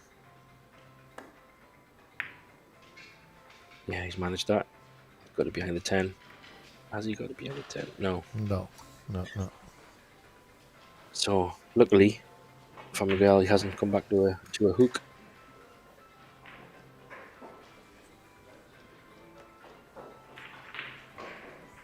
How would you play this one, Jim? Poof. Yeah. He might go for the bank, I feel. You know, in the left corner pocket here. Yeah, he's got a couple options with banks either side if he wanted it. He's also got a really thin edge on the 1. And try to push the 1 ball into the 5 and go that angle where he's pointing with the cue and come back behind the 10. I mean, it's a thin edge, but that's probably the more safer. It's one of them ones where will the 1 ball, because he's hitting it in such an angle, could it leak out behind the 5? I don't know. One in the calling corner. It just to be sure, yeah.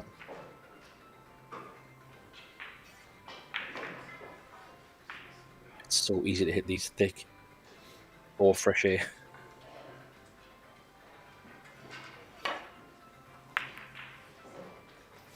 Yeah, good shot. Inside towards the 6 ball. Oh. A good shot controlling the 1, but I thought he would have had a bigger chance to come behind the 9 and the 10, or leave the 9 and 10 in between the shot. Yeah.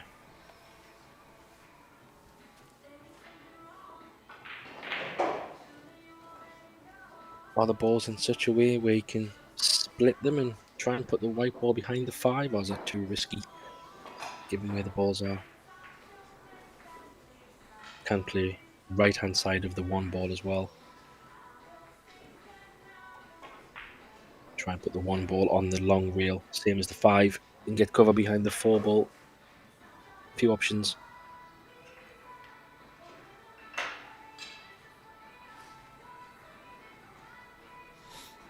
Yeah, it's a tricky one. This is for me is personal preference. Do you like to play the soft one, or do you like to play the one on the edge and come around the angles? Yeah, if you want to get it behind the 5 ball on the left side, soft. Play it a little bit thick, yeah. Like this, and I think he's got away with it, with the 8 in between as well.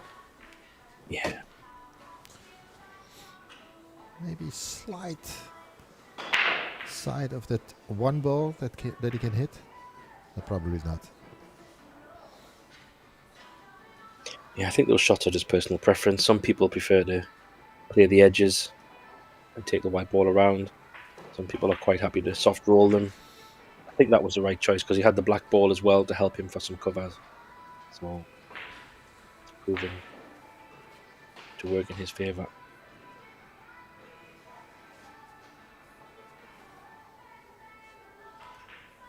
If he can catch the 1 ball on the top side, the white ball could travel over towards the 4, and he might get good things happening from the 4, 9 and 10 ball. He has to catch it on the top side.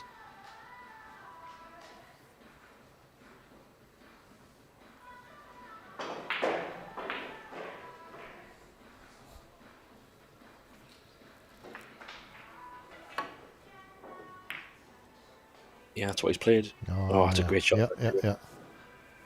Yeah. What a shot. Well played. He was looking at it, so this was his intention. Well executed.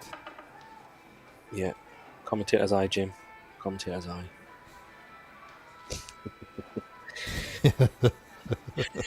Yeah, it was a great call, Graham. It's the only real shot. He likes to line all his measurements with his cue and all this. It's the Is that mirror your- alignment. Yeah. Yeah.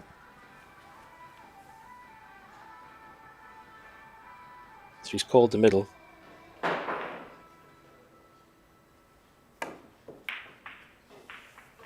He's called it wrong.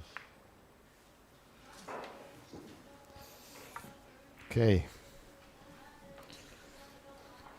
No easy opener for Miguel, but he can attack this one. Yeah, he has to play minimum 2 rails to go, you know, I think around the 8 and play for the 3 in the same pocket. Yeah, I don't know if he can. I think, yeah, he might have to play probably 4 rails this one, Jimmy. Can he come inside the 9 and the 8? If you know what I mean? Miss the 5, miss the 9. Not sure if that's natural. No, he's playing it slowly. So a third donut here in the corner of my eye. Boris Ivanovsky from Germany beating Daniel van Hout from the Netherlands 8-0.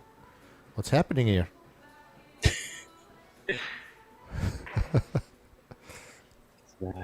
Race to the finish line.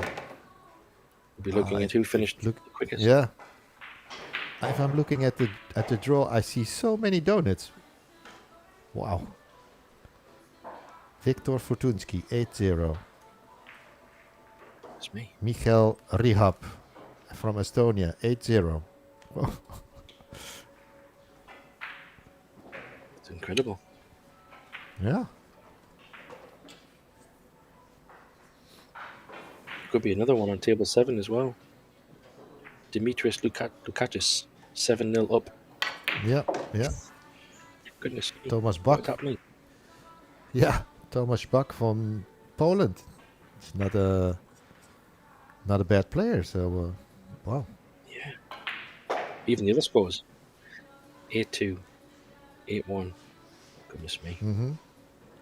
Well, at least we have a tasty Big match here scores. and not a quick one. Yeah. So does he draw back down below the 10 for this one, Jimmy? Or does he leave a thinner 6 ball? Looks like he's digging right down. Come all the way down maybe. Yeah, he likes to. Yeah. Good shot. Well. This looks like he's going to draw level at 4-4. Well, 4 balls to go, but looks promising. Yeah. Just needs to make sure he's not on the cushion and got a nice angle. Now he's running it towards the black though. Okay. Yeah, I think he intended to play it like this. Yeah. Not sure if I would have played it like that, but it works. Yeah, and he's perfect as well.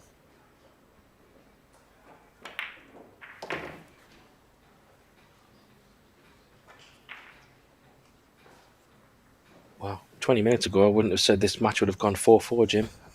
That's for sure. No. But give credit where credit's due. He's battled and he's hung in there and he's picked up the pieces. Even if Oliver has donated a couple of things, he's battled through and taken these balls out. 4-4.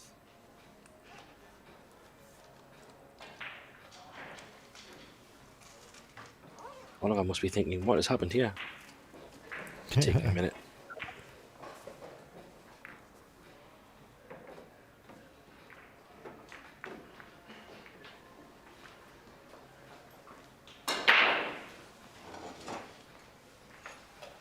So player just taking a short break. No. Smart. Oliver was leading. What was it? 4-1. Was it 4-1? Mm-hmm. 4-1. Yeah, it was 4-1. Maybe just a reset for himself. Quick toilet, come back. Race to 4. It's always interesting when someone goes ahead and then someone pulls you back. The pressure does swing, you know, when you're out of a match. You just is what it is. But then when you start realizing actually you can win this match, or you getting close to the finish line, to see if the Yep. pressure swings on Miguel or not.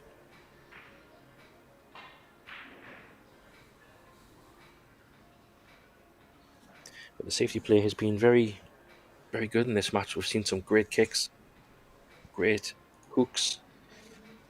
It's been, I feel like we've seen more safety than potting balls. It feels like, even though you have to pot balls to win, if you know what I mean. It feels Yeah. like it's been a Yeah. very Yeah. heavy safety. But Miguel must be sitting in his chair feeling quite pleased at 4-4 for sure.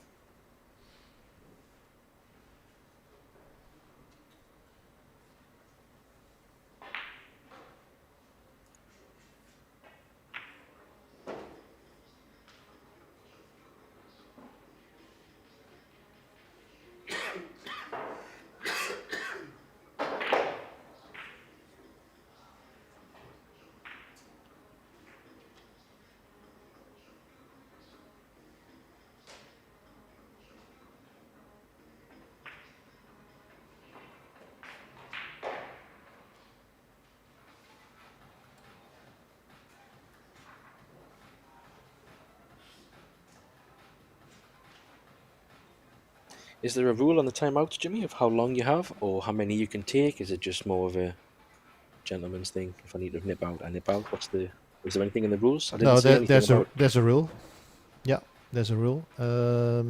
I think the timeout is 7 minutes. Sorry, 5 minutes. I think. Yeah, at max. I'm trying to find it here. No. But there is a time.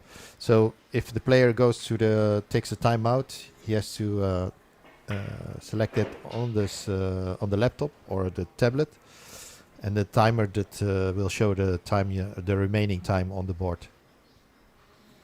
Okay. And if you fail to come back within the time limit, then it's a lose of rack, I think. Okay. And is it a collective time, or is it like, can you take one timeout at 5 minutes, or could you take 5 timeouts at 1 minute each, for example? You can only take one timeout during the match. Okay. So it's interesting that Oliver's taking this one now, if it's going to be close. Yeah, I think it's the right time. You know, you were 4-1 ahead, and then this, you cannot, continue your string of racks. So it comes to 4-4. It's good to take some time and, reset yourself and prepare yourself for the remainder of the match. Yeah, no, that makes sense.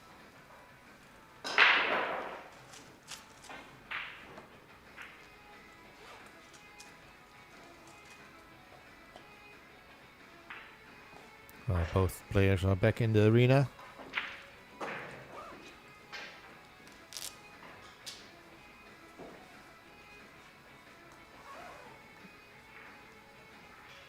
Yeah, just looked it up. Timeout is 5 minutes. Okay. And the timeout can only be taken in between the racks, and doesn't matter whose break it is, but you can just take the timeout. Okie dokie. So, back to Oliver's break.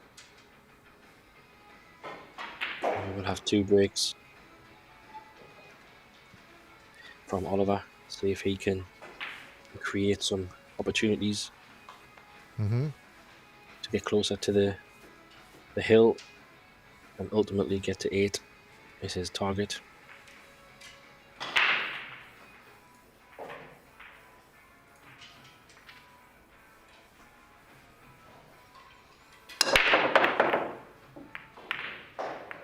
It's a good white ball.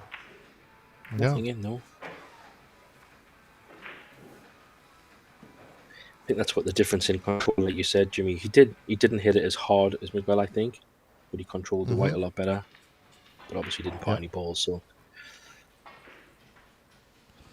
Should that be in has trouble to here. also something to do with the, of course, one is speed and the other one is, you know, position of the one, sorry, the cue ball where you're going to hit the one.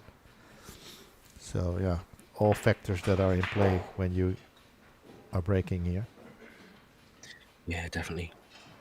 Could be behind the black here, maybe. Got the one there. Is he going to get down? He is. It's a good shot. Yeah. It's also good that he didn't lock the one ball too much to the 8 ball as well. So it means if he does get a chance, quite tricky to hit this one, I think.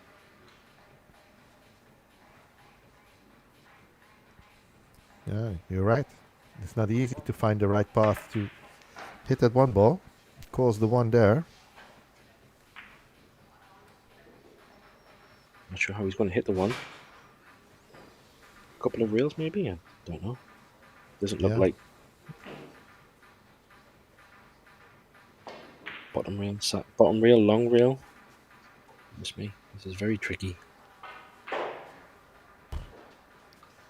And the way the balls are, if you notice, I think a few racks back, Oliver played a safety where he put a ball safe. This is kind of one of Yeah. those opportunities. Putting something safe might be good, but he's a couple of rails he's thinking.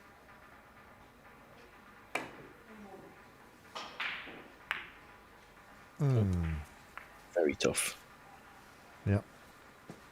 So all of a sudden, from nowhere, Miguel has a chance to go 5-4 ahead. Incredible. Wow. These balls are it's like a practice routine. Line at the top, line at the bottom. There's nothing too crazy here. I see, Jim. No real problems. No, this is pretty straightforward rack, this layout. But what is straightforward when you're playing on the TV table on the Euro Tour? Yeah, exactly. But I would like to think, these guys have played multiple Euro Tours, live streams, European Championships. I'm sure they're used to a little bit of this. So in terms of straightforward, it probably doesn't get much straightforward as this. It's just like you say about staying composed, making sure you have the right angles. Like this one's important. He wants to be on the right side of the table. Yeah, perfect. So he's got a good angle to come back for the 4. He's going to be playing mostly centre table here, I think, Jimmy, where the balls are. Keep the white in the middle. Yeah. Looks Well, looks like some sort of a drill. Yeah, exactly. But this is good because he keeps bringing the white ball back to the middle. He's going to have options. It's a great chance.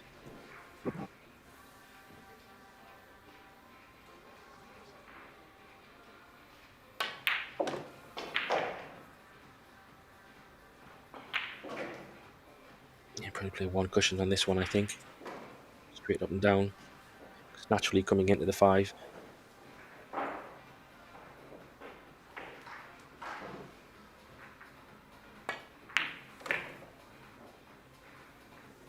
Needs to keep going. Black ball. It's a little bit in his way, maybe. He's probably going to have to stun this one over to the 6 for the 6 in the same pocket, I think, Jim. Mm-hmm. No, he's okay over the black. Unless he can hold. Don't know if he can hold. Oof, I caught that into the far side of the pocket. That's why he hasn't held it so well.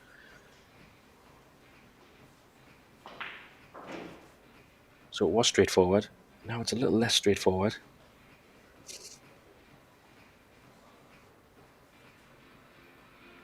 I mean, he's still got... It's still really... Should take these out. I mean, screw the 6 ball off. Maybe one cushion if he prefers to play it that way. And he should have an okay angle on the 7 ball. Yeah. You can just top this one up. Top this one up a little bit and roll through for the 8 ball in the top left as we see it. Oh, he's playing around.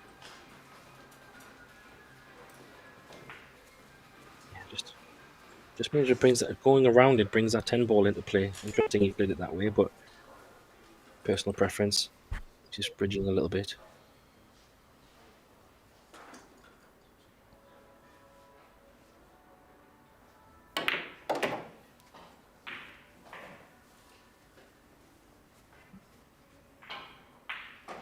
Probably have to be. Yeah, he's got a little bit of angle, so whether he decides to just stop it dead, play the 10 from there, I think that's the most safest option. Yeah.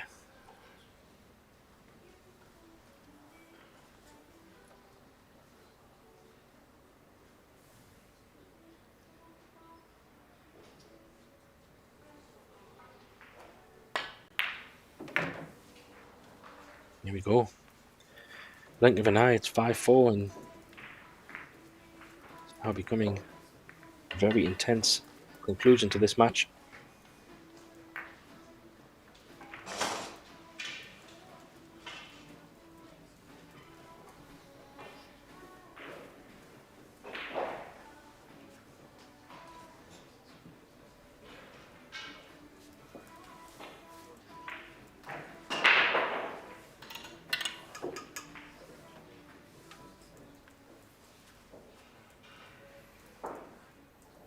Interesting, he's changed sides on the break, trying something different. Well, he's breaking from the rail. Yeah, he broke from the other side. I don't think he. Yeah, I don't think he broke from the rail from the beginning. But look at this outcome. Should have done that first. Yeah, goodness. So he needed that for sure. Great chance. So the score is actually 5-4. There we go. Just changed, just updated. So the break and run here would be just what Oliver needs to try and get some momentum back, because it feels like he's gone quite flat all of a sudden from 4-1, and then it's all been one-way traffic.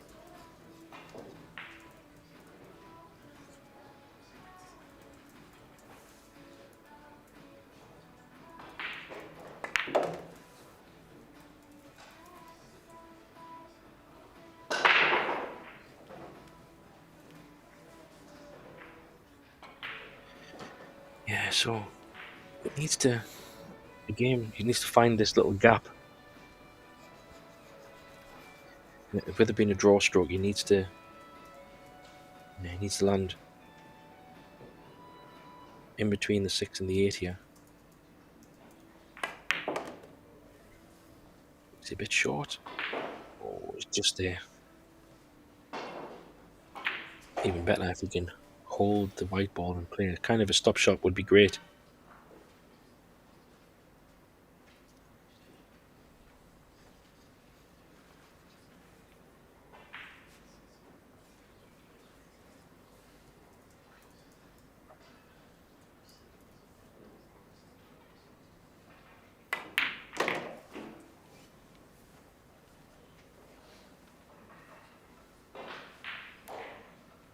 Yeah, he's taking these quite well.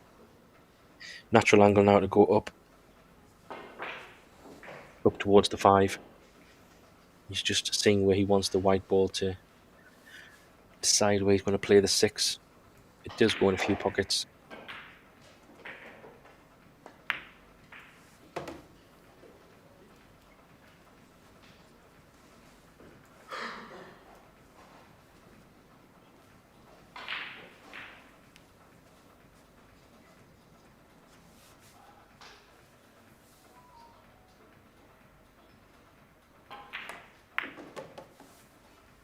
Yeah, he's playing it in the bottom.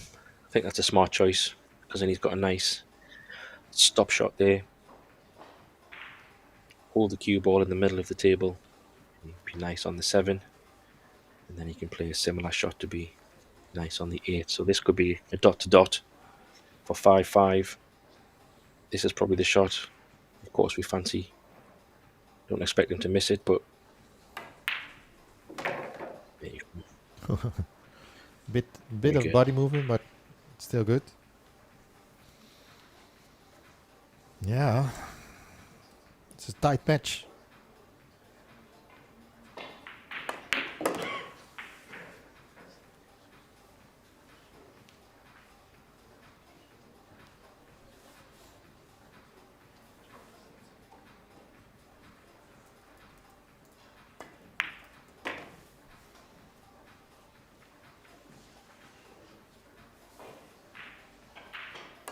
By 5, just what he needed. Is that the first break and run? I don't know if anybody ran in the early games, trying to remember the earlier racks, but he managed to get one down. Now we have a chance. 2 breaks for Silva, so it'll be interesting to see if he changes the break, Jimmy, because he hasn't really had much luck in terms of open shots. And if he sticks with the same, let's see if he makes any adjustments.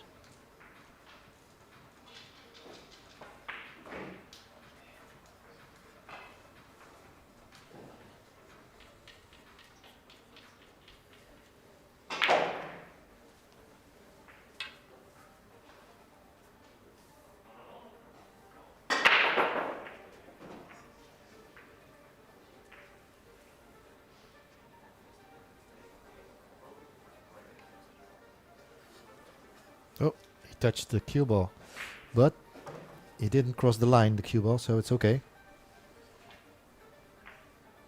Don't see that very often. He got kissed. He kept the white ball in a good place there, or the one ball's going to dress up. Yeah. Okay. But Looks he might very be a straight. little bit straight on the one. Yeah, and that 10 ball, where the 10 ball is, I don't know if he can draw straight back off the long rail with some reverse side and try to get it back out to the middle of the table. Even if you can get it into the box, if you know what I mean, Jimmy, off the back rail, come off the long railway he's shooting from. Just try and screw it back into the box area. Give himself a little bit of a better. Yeah. Ooh, I mean, he could stop shot, of looking course. at the longer 3. Yeah. He's going to have to play longer 3, but it's how long does he want to play it? Does he want to stop shot, play close to the rail, or does he want to try and put a little bit of power into the one ball and try and come back out? Especially where the 5 ball is. Yeah, is he playing it with bottom reverse side? It looks like.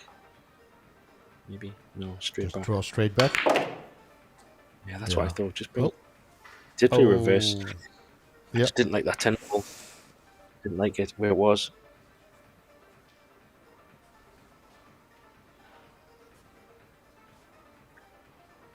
So, I mean, he does have a shot, and it is a natural angle to come around the bottom rail, side rail. He's not going to be anywhere near the 9 ball. If he can just focus on the pot, try and get it back to the middle of the table. It's not a terrible way it's ended up.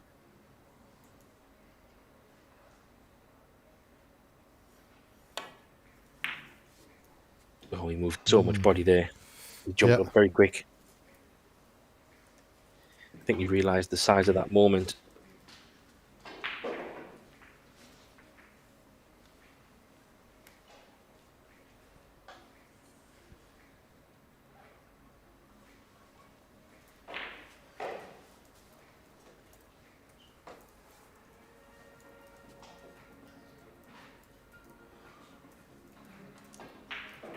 Yeah, that was a big moment. Just like I said before about the pressure swinging, it's the first chance he's had off the break as well in this match, pretty much. So it was added pressure, knowing that and also with Oliver just running out the rack, last one as well, it just kind of trebled the pressure. I think at that one visit.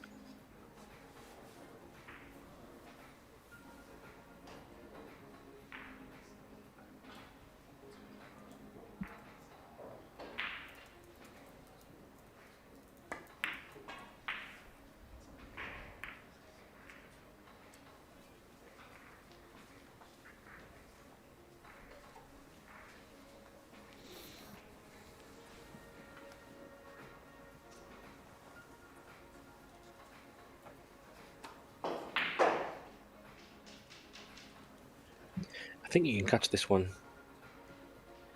straight in the face at least. Is he wondering if he can get behind it? Not sure what he's lining up. Is he thinking to kick it from behind? But I think that. I don't know what he said. I think he said no call.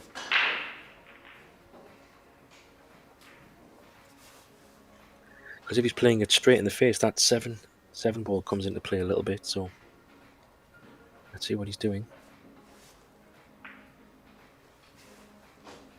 Maybe he can't put it. But I didn't see him call the shot. Maybe he did call it. Great shot. Needs to slow down.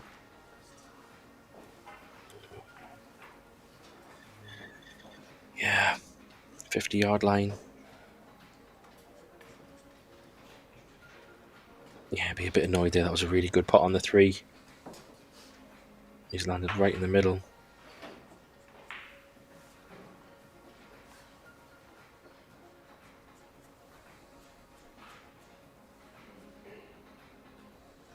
Yeah, does he want to be aggressive? I mean, he could take the putt on with the 6 ball being over the pocket. The cut to the middle is very thin.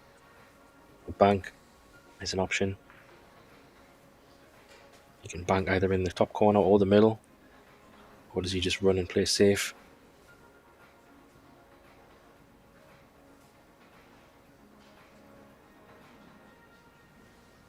Haven't seen him call anything, so not sure what he's playing. Maybe just a safety. Hide behind the 10, try and get some cover. Yeah. Plays a good shot. Not a difficult kick really though. From behind. It could be, if Oliver catches this kick correctly, there is a chance he could be hooked back.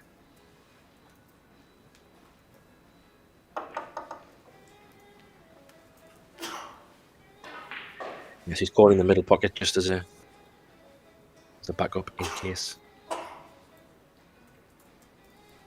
Yeah, if you can catch it full in the face.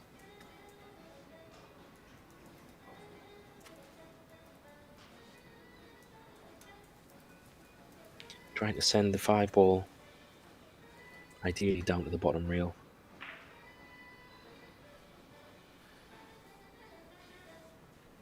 If he pots it, it's a bonus, but really wants it to get it on the bottom cushion.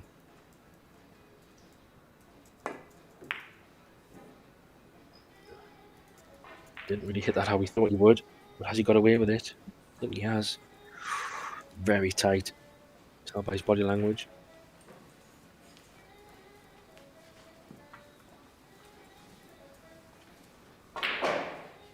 Judging by the way he looked at the ball, I think he pots it.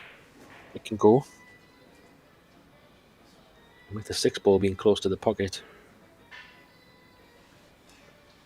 the white ball should be coming back up to the top of the table.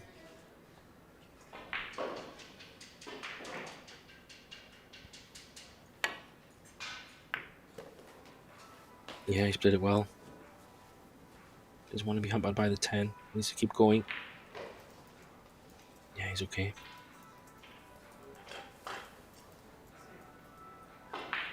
He'd love to be straight-ish on this 7 ball.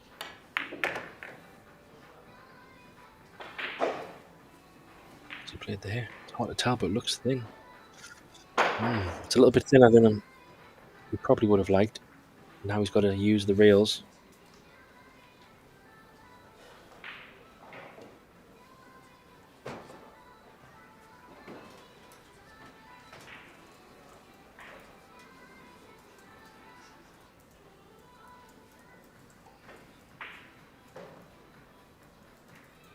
I don't think he can hold this. He's going to have to use 2 rails and come back under the middle pockets.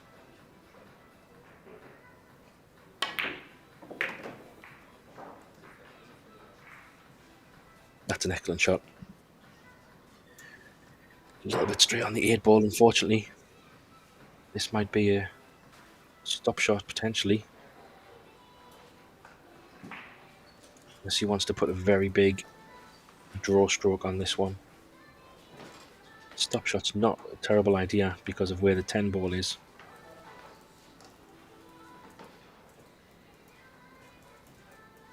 I mean, he could try and screw it all the way down for the 9 in the middle, but roll back off the bottom rail. I think he's going to have to deal with the stop shot here.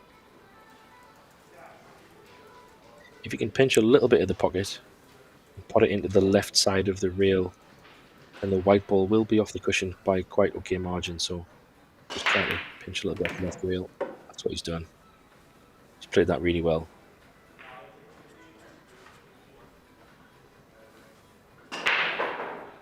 He's actually got a nice angle here just to stun it off one rail.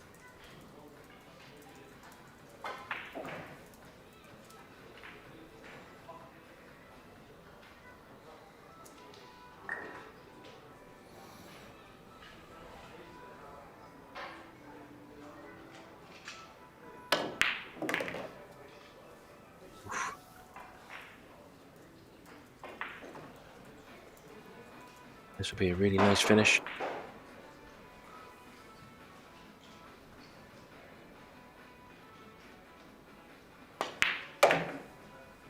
There we go.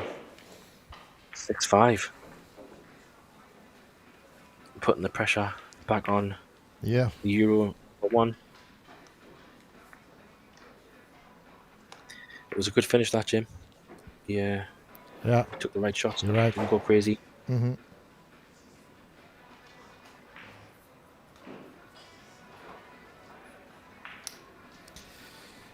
So, rec 12. But after the timeout, I feel? Oh no, he was just putting the score. Okay. On the local scoreboard. So.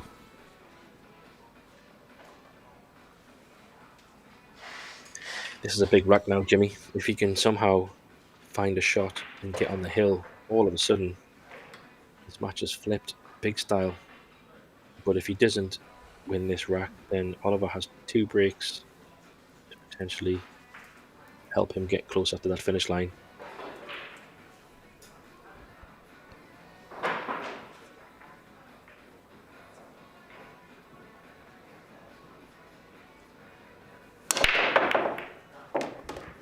Great white ball.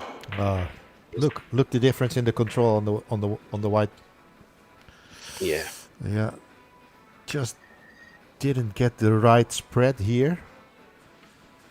He can make the one in the corner pocket, but the 2 is almost, no, it's not frozen, but it's close to the 9, which makes it difficult.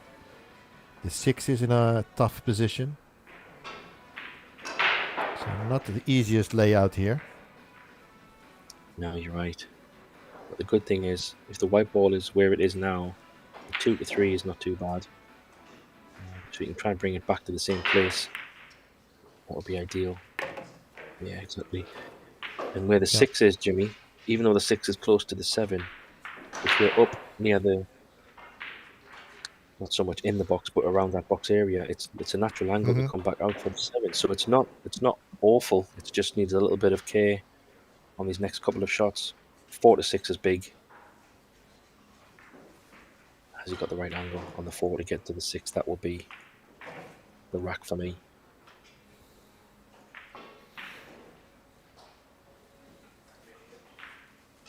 I think he might just have to take what the table gives him on this and just bring the white ball back out. Just to watch his top on the ball.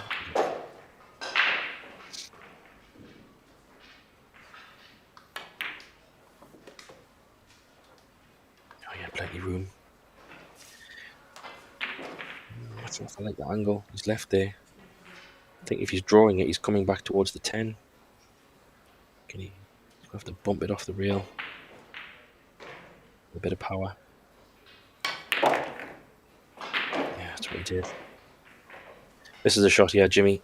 If he can actually get up past the middle pocket on the left side of the table, 2 rails, kind of in between the 10 ball and the middle pocket, if you put yourself in that little box, yeah, kind of in that zone, that's where he needs to be.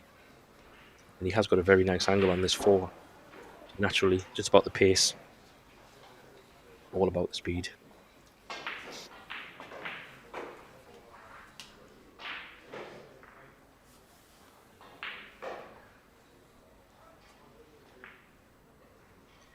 Could overrun this could be in your mind because he's thinking get high as possible. Oh, he's coming the other side. What's he played? Does it go in the other pocket? Oh my gosh. I think so. What a shot he played there. Goodness me. Maybe he played that way in case he didn't get on it. He had a very good safety. option rather than playing the other way. I could understand that, but now he's He could, kind of pushed if himself. he would yeah, but if he would play it too far, he would also have the 6 in the middle. So 2 options. Yeah, It's a pretty good shot. good shot. Now he's forced into going for this, so he's going to bump into the 7, which he should push it towards the right side of the table. Hopefully get a shot. Has he overgot it? Ooh. Barely makes it, but it drops. Punching over the ear Great again. chance to get on the hill. Yeah, these last 4 balls are just a little bit not so dot to dot. But this is big.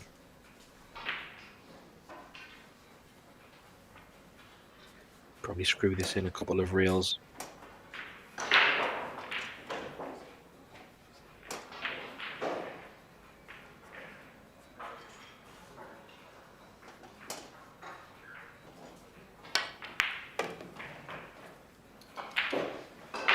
Too close It's to a the good 10. angle.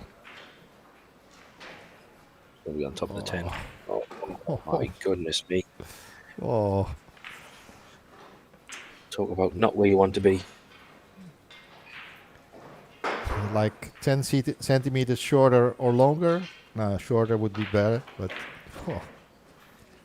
how And unlucky what makes it this even is. worse, yeah, what makes it even worse, Jimmy, is he can probably only just roll it in, and he's going to leave not only a tricky 9, but a 9 with not the best angle either. No, But now he's trying to dig down, so he's got a little bit more angle. he wants to stop the cue ball. I think he wants to bring it back a touch, if he can. Oh my gosh. So much body. How's your luck? Oh, Is the hand coming up? Oh wow, he's yeah. had a bit of roll there. Goodness me. Absolutely chopped but- with that. But remember those good rolls Oliver had in the beginning of the match that might come back now in favor of Miguel. Yeah. To even up the balance how many rolls you have. But this is one for Miguel. Yeah, you're totally right. The pool gods.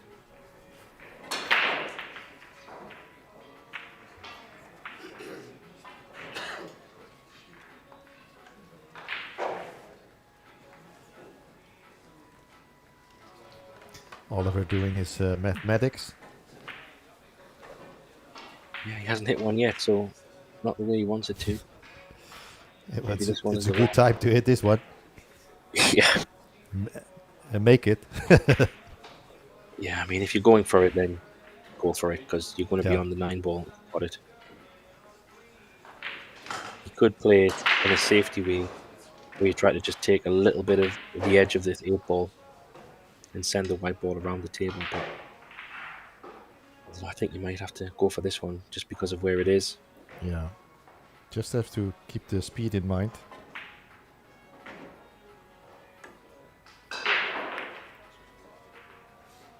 Oh, he's close.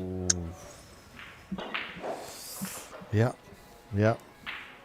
He's close. It was very close. This needs a little bit of attention, because he doesn't want to just pot it and think, I'll be okay. Doesn't want to be straight on this 9 ball, so bridging with the rest, I think. Mm-hmm. So this is where people, personal preference, do you play with a little bit of right hand spin to put the white ball to a little bit to the left of the 9, or do you play with a little bit more pace and put it to the right of the 9, depending if you prefer the cutback or, if you know what I mean, Jimmy, personal preference, which way you like Yeah. to play these shots. I would Definitely doesn't go play on the left of the 9.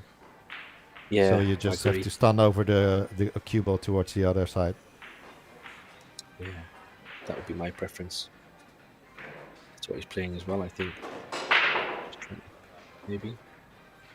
Moving a lot. Oh, he's overhit that. Me. Oh, what a roll.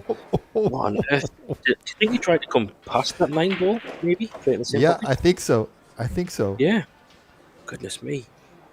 Wow. That's incredible. That is a huge roll as well to land Yeah. perfectly straight. I'm surprised he tried that, you know. But he's absolutely perfect as well. Oh my gosh. Doesn't want to be on the rail. That's incredible. Well, that's cool. That's what happens. Yeah.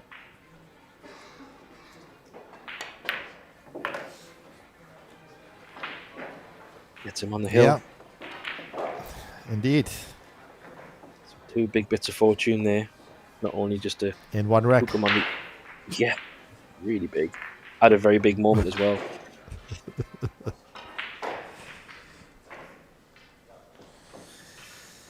So these breaks now become 7-5. incredibly important. Yeah. But it's Oliver's 2 breaks. So in case you just tune in, it's alternate break, but every player gets 2 breaks in a row. Even when you don't win your first rack, you have the second break as well. He's trying something different again. Oh, that nudge. Does it go? Yeah, I And then think the 2 ball goes. tight.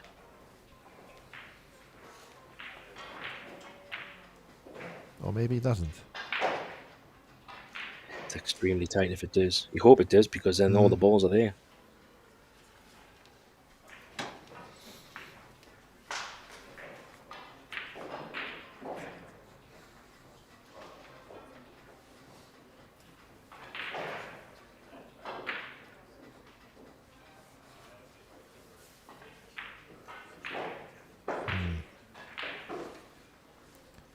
Is he looking to Yeah, hide he's the gonna- cue ball behind the 9 and the 10?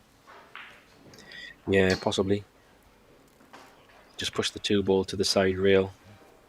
He could even play the kiss into the 9 if he wanted, but maybe he's thinking to use the 6 ball either as well. Could.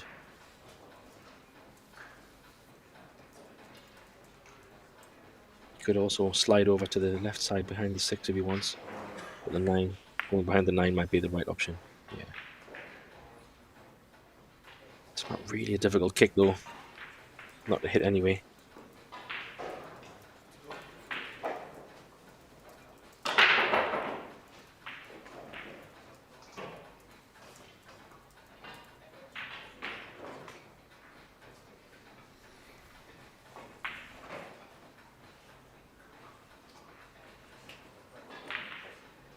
Yeah, he needs to catch it on the bottom side. Only danger with this is, I feel, because there's so much space at the top of the table, this 2 ball could be wide open unless he gets Yep. it on the top rail.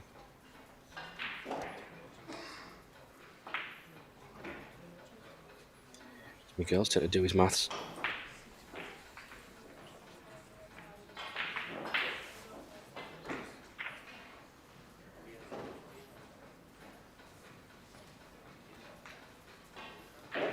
Yeah, I don't know. It's a tough one because if he doesn't get cover with the white ball on the bottom rail behind the 9 and the 10, I do feel this 2 ball could be in the open.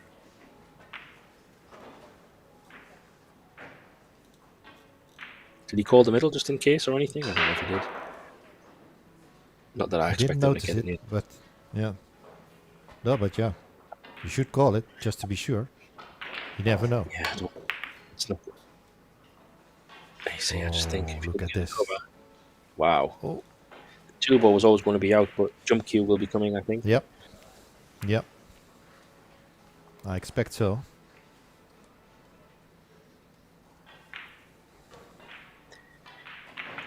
It was a pretty good kick.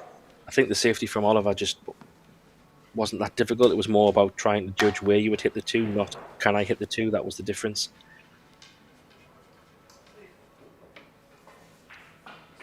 This becomes a big shot now because where the 3 and the 4 ball are already over the pockets, 5 ball as well, pretty much. It's looking like it could be a 2 ball game.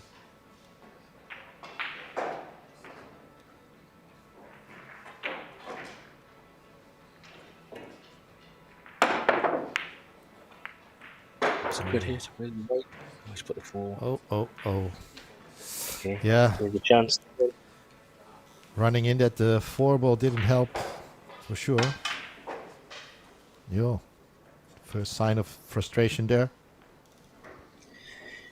Yeah, I think this match has just turned on its head. We was 4-1 up and looking in control, and then things have just all gone a little bit sideways.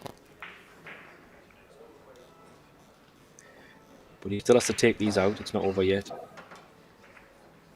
There's a big difference to getting on the hill and getting over the hill, as we all know.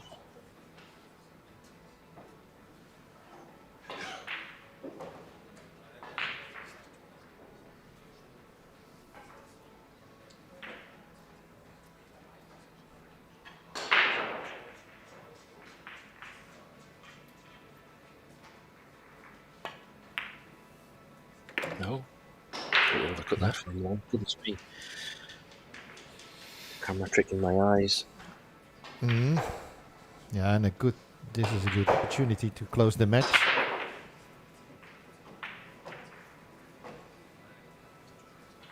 Yeah, this next shot's the big one because 4 to 5 and 5 to 6 is where the trickiness is. So he needs to make sure he's the right angle on the 4. Whatever he chooses to play. It's a right hand spin, I think, to straighten this up. Is he bridging over the 5?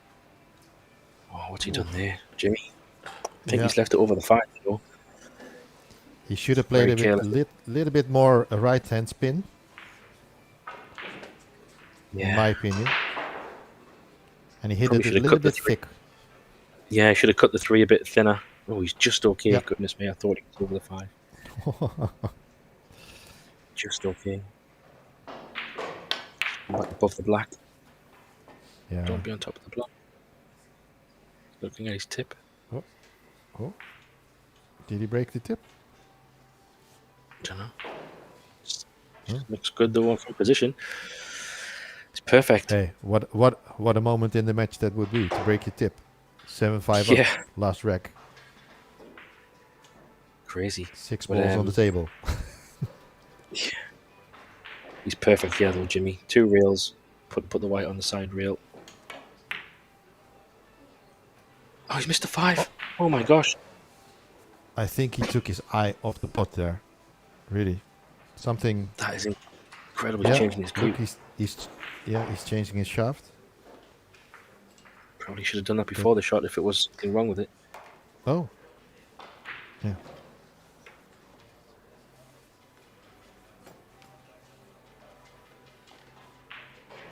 What a turnaround in this rack.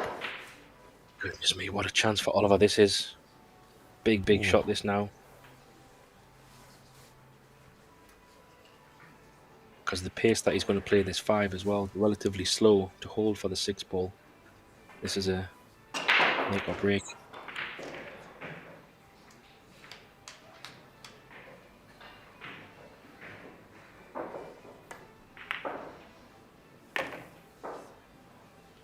Yeah. Top of the black. Solid pot. Oh, this match ain't over. No. Looked like it was going to be, but this has had everything this match. Does he stop shot or does he try to draw it back? I wouldn't like to flirt with getting close to the black ball, but he could stop shot and play the set in the middle. Unless he can draw past the black. Oh yeah, he can. He can come straight back on that line. Shouldn't be anywhere near the black. Yeah. Yeah.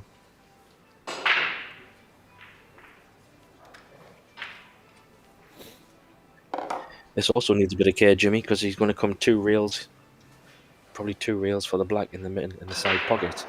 But he needs to make sure he's high enough to not have to go up the table because this 9 ball only goes in the bottom. So this needs to come above the middle line would be good. How's the pace? It's a bit short for me. Ever so slightly. Oh, has he just got there? I think so. I think you can probably cheat the punch it middle over. pocket just enough. or He's leave probably a bigger angle. I think he can just punch over a little bit. Yeah, not a problem at all. Probably run this 2 rails. Or maybe hold for the middle, but I think the natural shot is more of a 2 railer. Yeah. Yes. Obviously. Needs to go. There we go. Goodness me, what a turnaround. Miguel will be kicking himself. Okay, maybe something with his cue was a little bit strange or happening, but if it was bothering him, he could have easily taken a moment just to change his shaft or do something. But Yep. yeah, that golden chance missed there, Jimmy, I think. Yeah, big opportunity. And it's another break by Oliver. So at least in Miguel's favor, he has the last break. Yeah, no, exactly. However, I wouldn't say the breaks have been a big advantage at the moment. There's only been 1 break and run, I think, maybe. But still, yeah, I'd much rather have the break than not have the break. Yeah. At least you have the first initiative. Yep, exactly.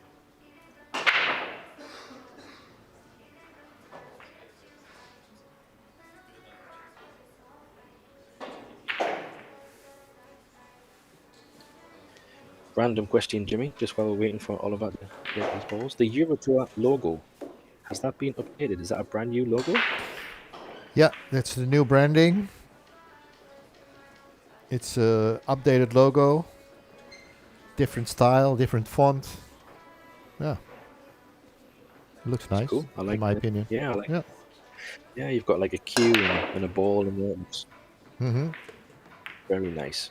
Oh, Ooh, where's the well, the one? break is Got a bit of working. time.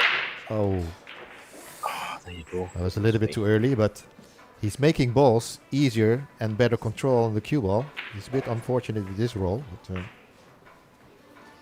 Yeah, but it's going to work in his favor a if little any, bit. yeah, if any other players are anxious, waiting to see how the break is working on this table, they should watch this back. You know, a couple of matches.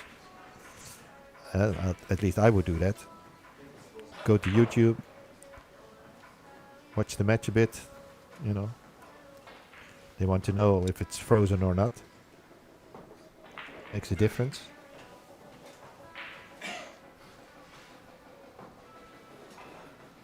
I'm not sure if it makes a big difference here in this shot. Yeah, I think 5 ball is in quite a good position here, so he can try to send the white ball down next to the 3. Mm-hmm. If he can get behind the 3, even better. But even if he can just get somewhere near the 3 ball, he should hook him behind the 5. Are they getting a referee just to check something, or? Yep. Ah, okay.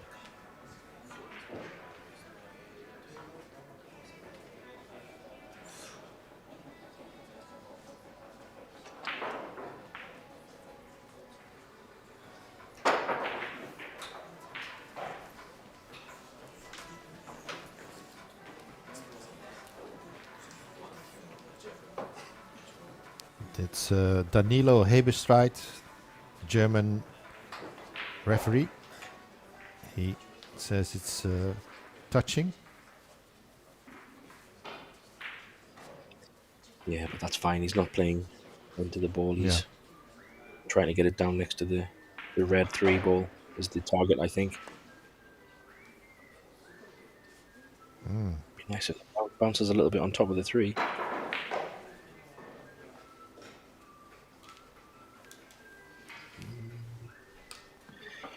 He has got a 1 reel kick from behind. It's just whether he can get far enough behind the 1 ball to send it in between the 4 and the 5. I don't know if he can. That's what he's looking.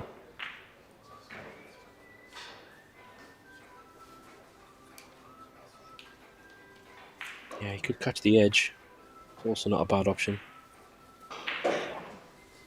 The danger with that shot is if he catches the one ball a little bit too thin, he's going to push the one ball over to the right side of the table, possibly towards the corner pocket, so cover will be needed. He missed it completely. Oh my gosh. Has he bumped the two out as well? Oh, he has as well. Oof.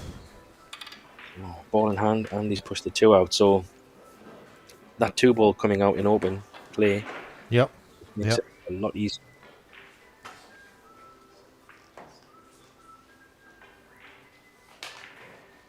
It's amazing how much that happens.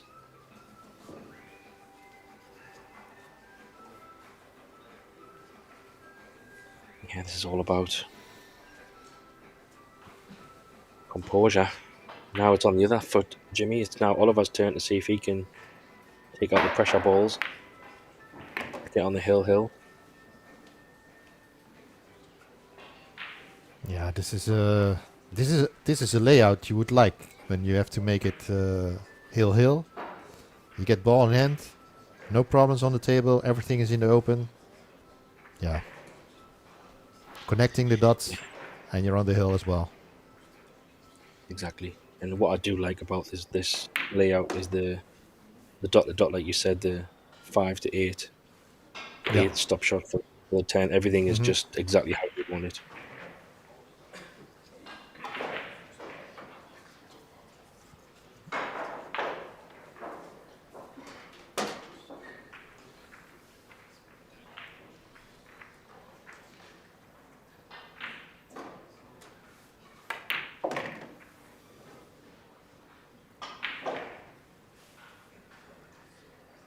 Yeah, he's good.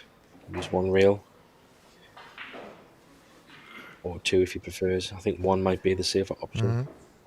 Just come straight down the middle. Leave a nice angle on the 5 to come off one reel from the long reel.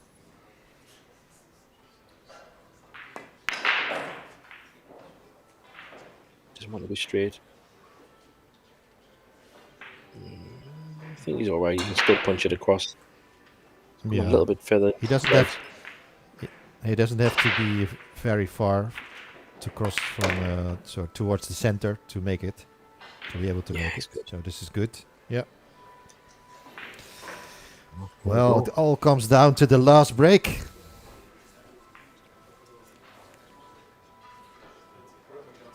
See, you mentioned Last all break. these 8-0 matches that have been going on, and we've been treated to a delightful hill match.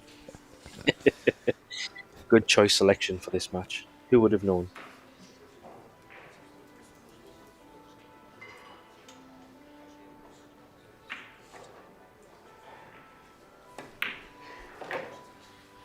Here we go. So, a question, Jimmy: will there be a handshake or will there be a fist pump? Say good luck. Oh, fist pump. There you go. Yeah. Good sportsmanship. Or whether it's a handshake or a fist pump these days. Some people prefer the old traditional handshake. Fist pump has become a lot more Yeah. common. I think, yeah. Well, both are good. I Yeah. prefer the handshake. Yeah, maybe a high five. Gosh, Yeah. high five would look strange. Yeah. Definitely a hug would be even stranger. Okay. Let's see how we get on with this break. This is the biggest break of the day, really, for this match on TV table. So he needs to control that white like he has been doing and hope he gets a ball. A beautiful camera angle there. Thanks for that. Looks fantastic.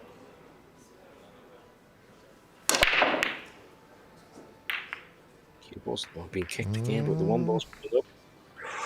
How's your luck? Oh gosh. This is typical Iraq for hill match. Yeah.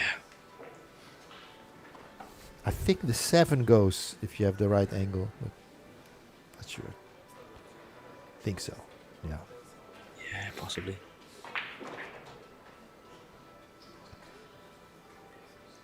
Can he play on the right side of the one ball and put him behind the 9? I don't know if he can. Play off the edge of the one ball and just put him behind the 9 ball on the side rail, Jim. I don't know if he can do that. You mean go past Just the play 9? off. Yeah, just play. Well, if the one ball goes on the top cushion, then he can find Yeah. the side cushion with the 9 ball. Mm-hmm. Could be his friend. Yeah, he's looking at it, I think. Looking at the Even if he just, tangent line. yeah, even if he feathers the 9, he might still be okay. I prefer going this way than the other way, because you could leave some kind of combo or something. He might just touch the 9 potentially. Yeah, he's just feathered it. He didn't leave the pot, but I definitely think he can hit the 1. Yeah, I agree. It's not a straightforward safety by any means, but Oh, actually, look, it's much more than I thought. so on this shot, you can actually play it probably straight in the face and try to roll the white ball up the backside of the 8 ball and put the 1 on the long rail. That is an option, if you know what I mean. Play it straight and just I roll the feel white he ball. wants to make.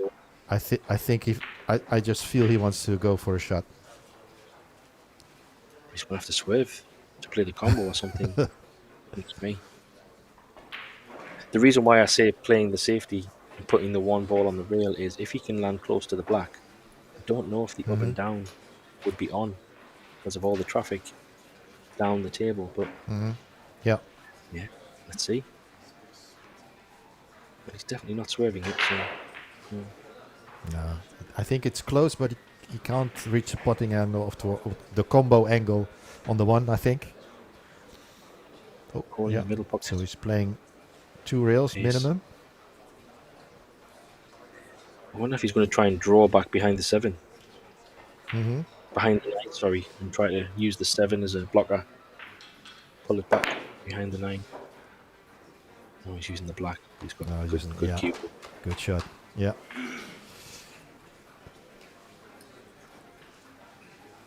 So a bit of a mistake there by Oliver.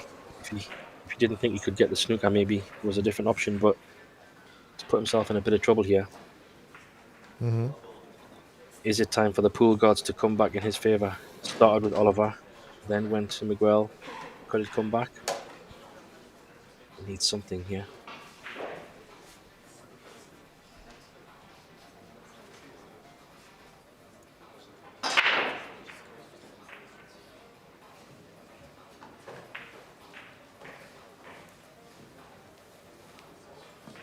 Going for the jump cue. Yeah. Go in the corner. Hold on to your hats, everybody. This could be something crazy or... Yeah.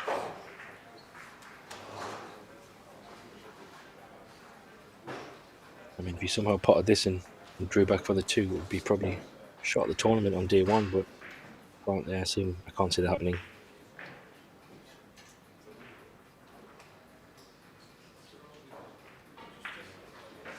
Yeah, that 8 ball is huge.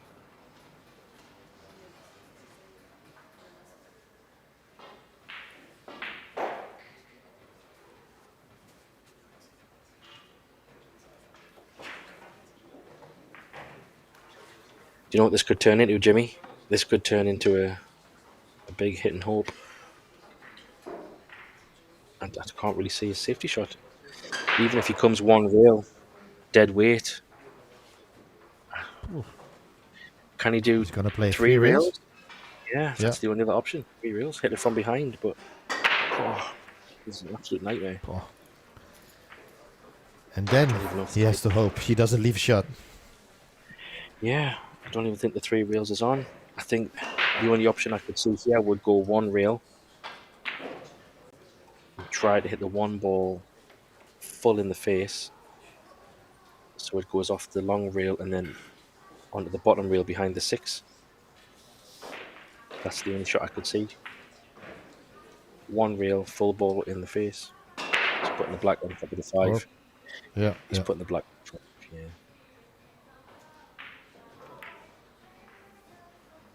Speed looks good. Oh, it's just a straight combo. Well, Speed it's was not good, but straight, just but not it's like makeable. yeah, definitely. Especially because that 3 ball will be removed from the situation. So this is another golden chance to win the match. And you also in a hill match, you just want a chance. You know what I mean, Jim? You just want a chance at the table. And this is it.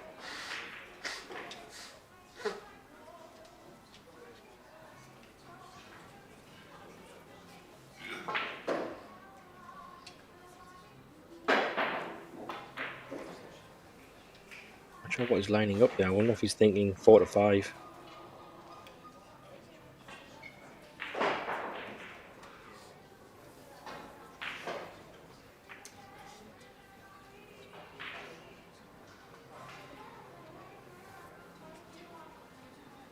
He's feeling the Yeah, pressure. the tension.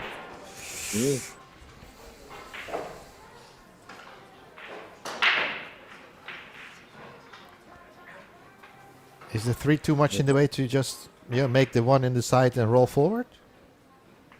He's got to come back up for the 2. Yeah, I know. He's got to bounce off. He needs to bounce off the cushion. Yeah, he's fine. Totally fine. I think he's thinking about 3 to 4 and then 4 to 5 in his mind. That's what he's thinking.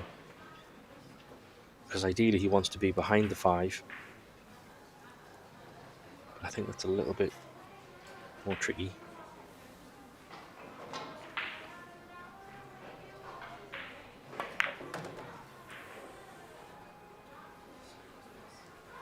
So he's going to have to play the 4 ball from the left side of the 10. Don't know if he can hold it from the bottom. Maybe just might have to come out. I'm not sure if I like that shot. Hard to tell from that angle. He's going forward, right? I don't know if he can. That's With the what cue I'm ball? hard to tell. Need to see from the front what kind of I angle. think he goes forward. No. Oh, no. You're I right. don't know if he can. But the problem with this shot is he's trying to go forward. Can you go below the 10? I don't know. Trying to go below the 10. Don't like that shot, Oh Jimmy. my. Didn't like that. I think he No. created that himself on the 2. Wow. He's absolutely kicking himself that he's in this situation. Obviously, he's going to have to call the 4 ball. If he can Yeah. put all of his focus on potting the 4 ball, he still has a chance because that combo is makeable. He's called the 4. It's not completely dead in the water yet, but Yeah, and even if he goes up table with the cue ball after making the 4, he could go for a bank shot cross bank if he's. It depends on the position he has. so that would lead me to believe that you would play this at pace, Jimmy. Is that what you would do rather than slow roll it? Well, Try to pot. now either way, you have to go up a little bit. If you have to play the combination from near the corner pocket where he is standing now. No, I don't. I wouldn't prefer that. It depends if you play the kick off the cushion and try to kick it in, or do you go straight 1 rail to pot the 4? You know what I mean? Yeah. It depends. Well, if he plays it from the short rail, so 2 rails in this case, I think he will go up with the cue ball. Yeah, definitely. Scratched. No. On the way. But Oh, I look, tell you what, it's that's straight. Straight, That is I think. incredible. That is incredible. Whew.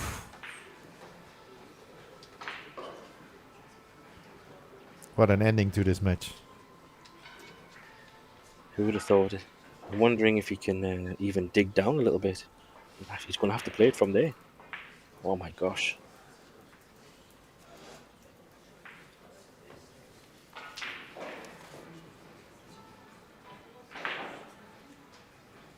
It's awful. Even if it was just off the cushion by an inch, we could get his cue in a little bit more. I mean, playing the combo from where the 4 ball isn't terrible because you're playing it in the side that you would want to play it anyway. But yeah, I think even just putting the cue ball in the right place is tricky.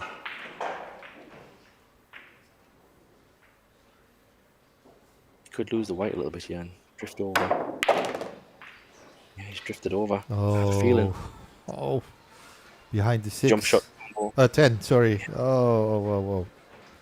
I'm surprised he played it that way, So risky. Like I said, what an ending to this match, eh? Yeah, this is my prediction, Jimmy. I'm just writing on my notepad as we speak. Rack 15, jump, combo. That's what I think he's going to make. He's going to call the Shot 8 of ball. the match. Shot of the match to win Shot the of the match. day. That's my... Yeah. He's got no choice. That has to be his shot. Mhm. He's all in now. There's no... Unless he goes soft roll-up, safety, 1 cushion or something, which he could do, but if you don't hit it, you're selling out.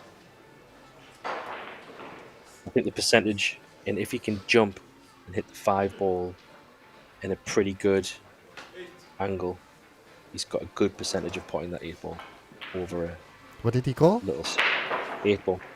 Yeah, I think he doing- called the 8. Yeah. Yeah, he's going for a jump combo. Just because the angle he's coming into the 5, it's kind of naturally the way you want to hit it. So Almost straight on, you mean? yeah, exactly. Over the 10. Yeah. Mhm. If anything, he might overcut the 8 ball, but I think he just doesn't want to smash into this really hard. Get over the 10, give it every chance. Try and hit it as straight as you can. You don't want the white ball to jump off the table either, but I think he makes this, Jim.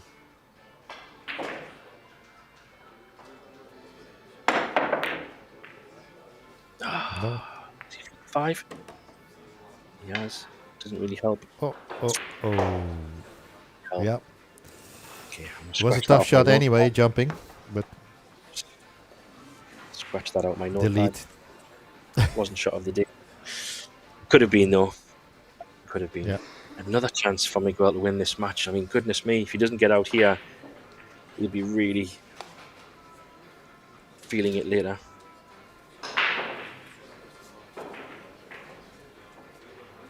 Ten balls just a little bit in his face. Yeah. But he can come around it pretty He easily. can, but he doesn't want to flirt anywhere near that top left-hand pocket. So even if he brings the white ball around about the box area, he should be fine. He's thinking, don't want to snooker myself. He'd love to get 4 rails here. I don't know if he can with the angle. The more you think, I don't want to snooker myself. What normally happens? He wants the 4 rails. Oh, he's got it. Yeah, Still that's needs the way another to shot, play though. it. Yeah. Just to be careful, not Can he to miss hit the 9 ball? 9 too thick. I don't think he can miss the 9. I think he can just miss it. Yeah, but he doesn't. He has to be careful not to overdraw this and get the cue ball towards the 8 too much. No. Played it very well. 2 rails, probably go down up inside the 10. I don't think I'd be going maybe 3 rails, but he can go 2 if he wants, whenever he feels. Either way, he'd be very unfortunate not to have a good angle on the 9. Can he go around the 10? Just cutting the 8 think ball so. in? Yeah, I think so. That way, he's probably more guaranteed the angle on the 9. I think that's what he's discussing in his head. Do I go 2 rails? Do I go 3 rails? Yeah, he's looking at that angle as well. I thought the risk with that one is you could end up a bit straight down the 9. But let's see what he I think plays. he just He's accepting checking. distance. Wow, it's interesting. It's a bit straight, huh? I see. Yeah. Well, look, we're sitting here and he's playing the game. I feel like this way you have more risk of putting it straighter. But I guess he's taking out all the risk of any movement on that white ball. As long as the cue ball doesn't stop there. No, no, Yeah, less angle. More angle than he thought. Yeah. Just got hit softly. See? This is pressure 10, this, Jimmy. Goodness me. Okay, what do you say? Does he make it or does he not? What's happened? Percentage 50-50 or higher? Yeah, 50-50. If that 5 ball he missed, is out of his head, then it's okay. But it all depends if he keeps his head still. Yeah, watch the body movement. He's had a bit of that. He's just thinking one shot. All I need is one shot. Comes down.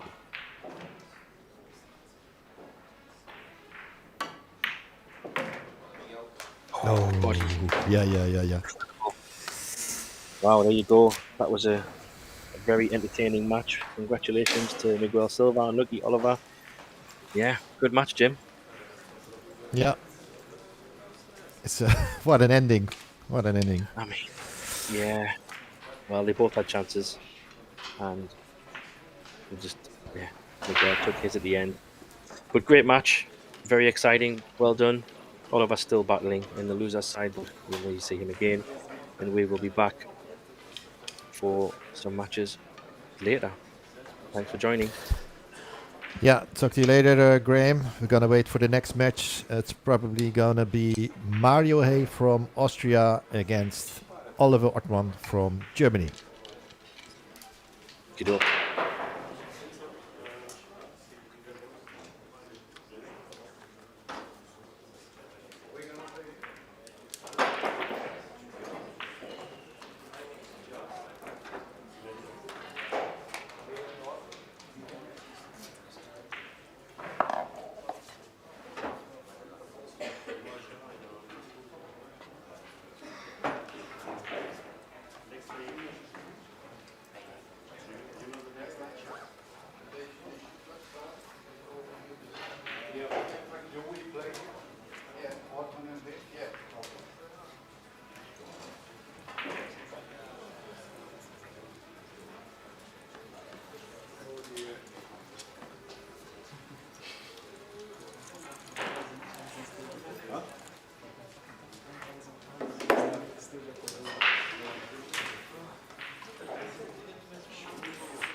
Mir ist egal wie. Nee, stimmt schon, alles gut.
first and last Yeah. warning, okay? Okay. Next time it's one right for the opponent. Thank you. Put the cue on the cloth. No, because you hit the table with a stick. And that is considered possibly destroying the equipment. It's cost on blah blah. Just don't think.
Good evening, everyone.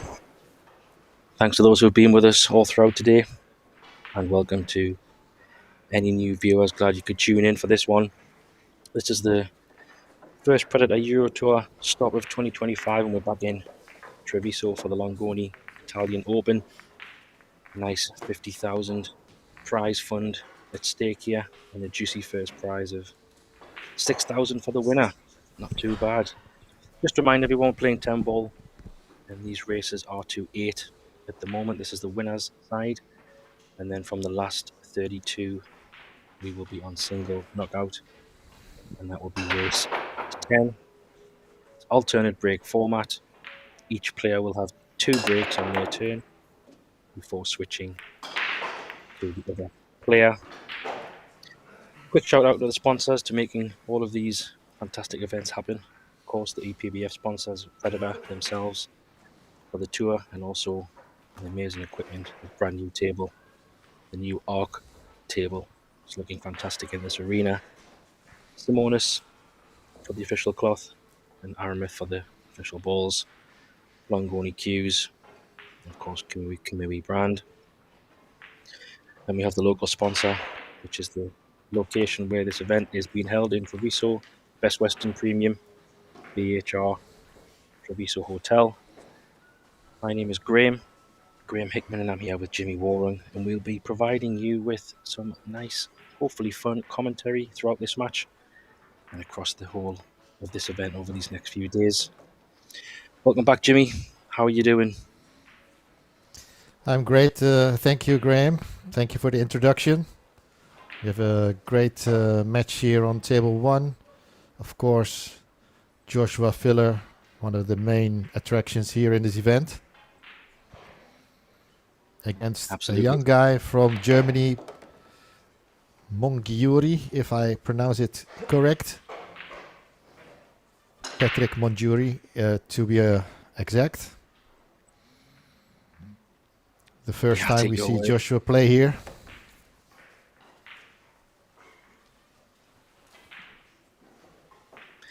Yeah, Joshua doesn't need any introduction. For those who are familiar with the pool scene, he's been there and done it all, as we say. Multiple Euro Tour winner, multiple European Championship winner, and probably more importantly, multiple World Championship winner. And I think if my memory serves me, Jimmy, did Joshua go on a 4 or 5 Euro Tour win streak? And he won back to back over quite a period of time. Yeah, I was remembering the same thing, but I'm not sure if it was 5 in a row or 5 in one season. I think 5 in one season. He definitely won a few in a row, that's for sure. But he dominated for quite a bit. But as you can see, Joshua does not hang around. He's a very quick player. And I was just looking at Patrick's statistics a little bit just online because he's quite a new player for me as well. And he's only played in a handful of Euro Tour, so maybe he's just getting on the scene. But I think his best finish was only the last 128, so he's up against it at the highest level playing Joshua here. Yeah.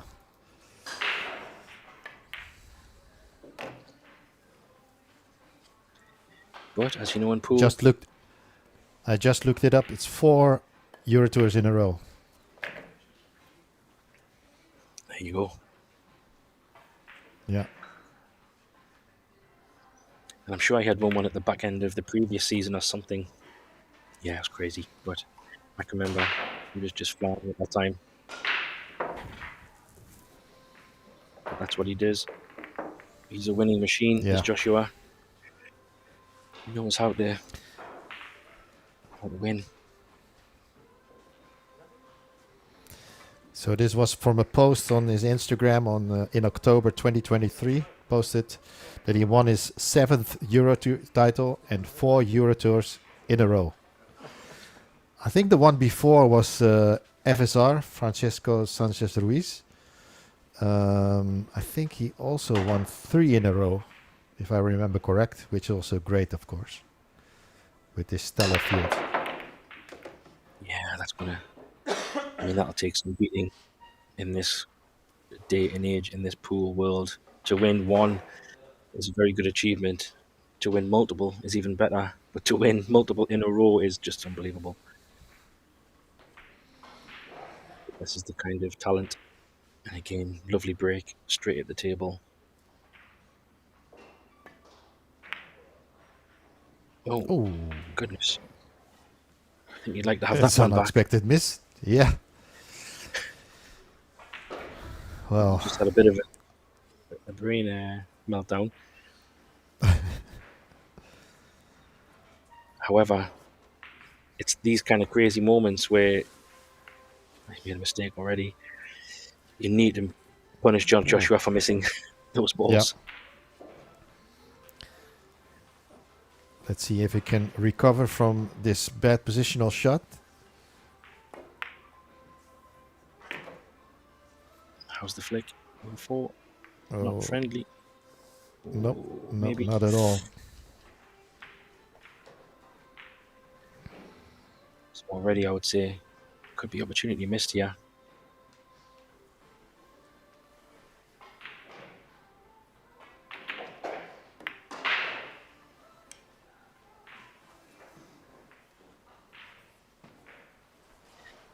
So they're both from Germany.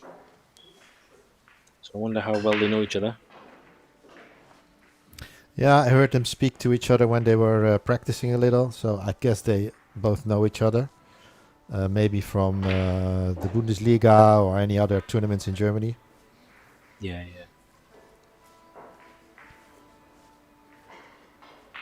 Yeah, that would make sense. I wonder if he's just going to flick off the 3 ball, try and use the 7 as a blocker. Playing the 9? Yeah. Did he call the 9? Very aggressive. Yeah, I think so, because, yeah. He must be feeling really good. Yeah. So, question, Jimmy. Do you think if Joshua was playing Mario or Albin, he would have taken that shot on? Don't think so. Don't think so. Yeah. Just curious to know where his mind is at if he knows this player. Not to say that anybody expects to win, but it was quite an aggressive shot, really, early on in the match. But hey, Joshua fell all right. Yeah. This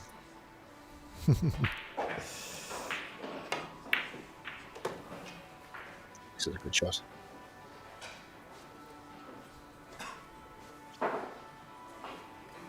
Still a little bit pacey, but I wonder if he can still either swing it round for the same pot, the same 7 in the same pocket, maybe. He's going to twist and cut that. Good. Yeah. Early nerves.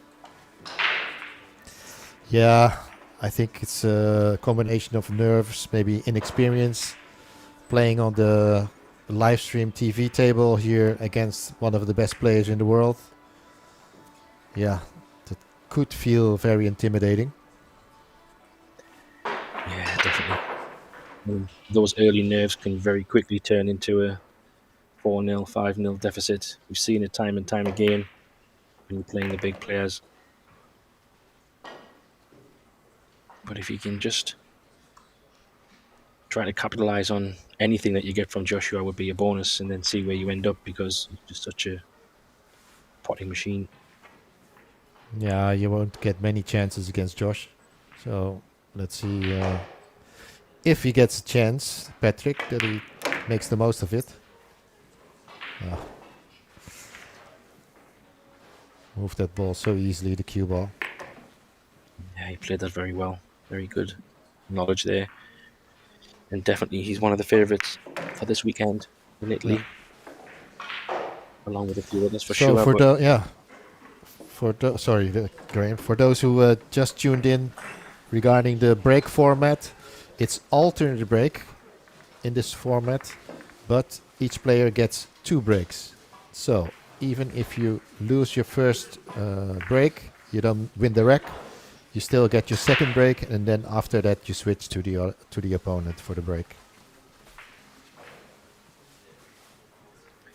Yeah, and I think so far it's been very well received. I've kind of enjoyed having this slightly different break format. Just makes the games a little bit more interesting, and the dynamic of how the score and match can twist and turn. I do like it. I think it's enjoyable. Yeah, it's different for sure. Time will always tell how these things play out, but I'm guessing feedback so far is the players seem to be okay with it. Early days. Yeah. Hard to tell from the first day. Yeah. We will probably get more feedback when we reach the later stages of this event. Yeah, absolutely. Is he going to try to use the 9 ball here and just I think drift the he's white ball? going to bank it. Yeah, I was going for the bank. Yeah. Oh, he's going for safety, maybe. Jump team, maybe. It's a very short jump. Joshua's But good he jump. takes it on.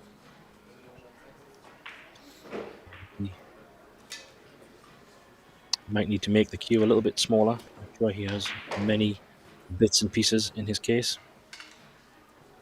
I don't think it'll be a full cue jump, maybe. Maybe it will be. Interesting. Or is it just for queuing? For chalking, yeah. Yeah, he's taking. I was thinking that was a bit of a short jump for a long cue, so let's see.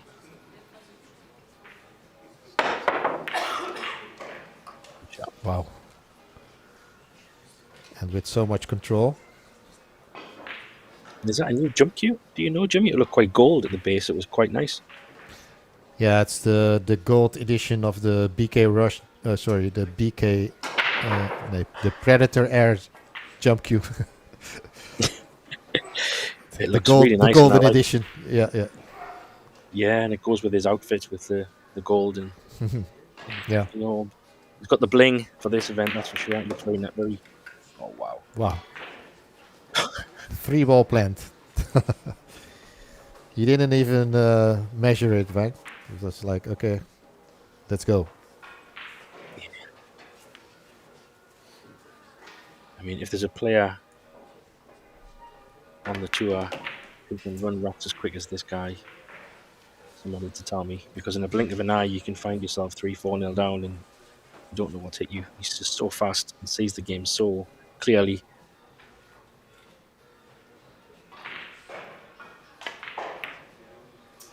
Oh, dear me. Commentator Jinx. Sorry, mate. I can remember seeing Joshua many years ago. He used to live in the Netherlands. He came to a tournament in Hilversum, small town just outside of Utrecht. He was only young at that time. Goodness me, he was good then as well. Maybe early teens. I don't know, 12, 13, 14, something like this. He was very young. So talented. And he was always going to be a big name. He's definitely proven that. That's a brilliant shot, that, by the way.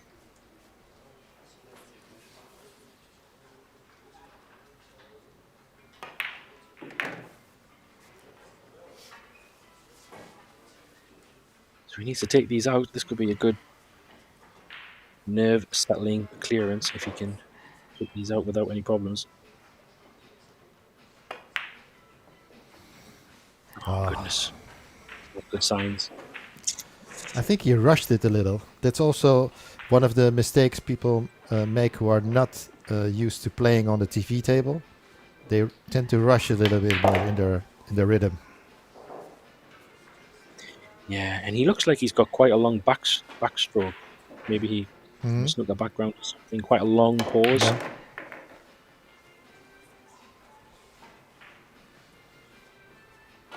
But I'm sure it's more the moment and not his ability. He looks like he can play a little bit, but I think it's just a combination of what you said before. TV table, Joshua filler, everything combined. You can't underestimate how much those things take a little bit of an impact on your game, for sure. Yeah.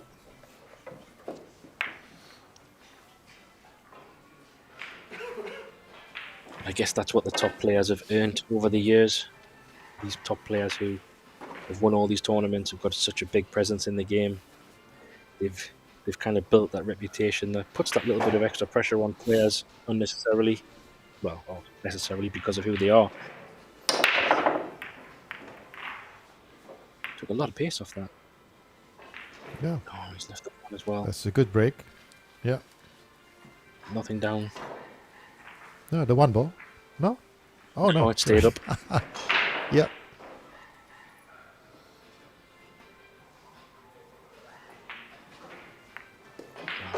Maybe it's a little bit early to say this, Jim, but in the last matches we were commentating on how many 8-0 victories we had seen.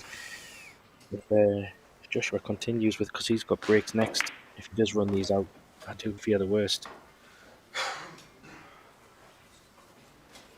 Yeah, and Patrick can't say he didn't get any chances in the first racks, so yeah. Yeah, he It's definitely not did. putting any pressure on Joshua like this. No, it's a nice warm-up, I guess, for him. If he's not getting much resistance, he just let his arm go, get used to the tables.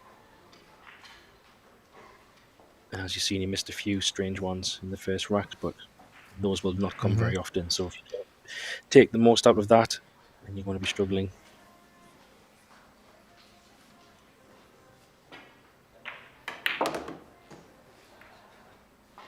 Oh, clever. Yeah. I think you can run it off But the he needs to cushion. move the... Yeah. Yeah, Here's an angle. Before we can commentate, he already shot the shot. Yeah, he's just so quick. Maybe you can try commentating before he shoots. He's just going to either stop this one or roll it through. Just an even angle. I know from experience this is also tough when you're behind the camera, trying to follow the player. Yeah. At least we know that he doesn't go through much chalk. He doesn't chalk his cue often. He just puts the balls, leaves it at the table.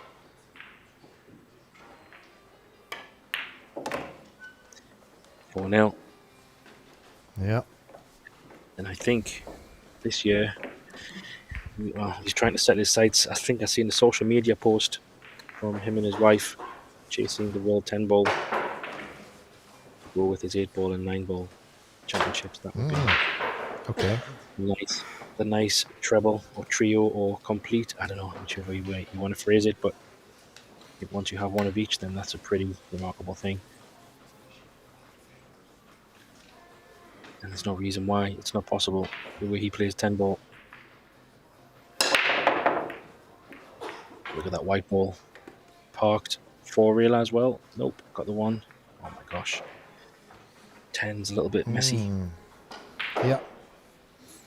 Maybe with the 6 over there, he could open it up. Yeah, that's what he's looking at, I think, from the 6. You know, coming between the rail and the 2 balls there to open it up. Yeah. That just shows you how much he thinks. Just going to clear some of this traffic. Focus on getting the right angle on the 4 to 5 so he can try to get down probably around next to where the 9 ball is.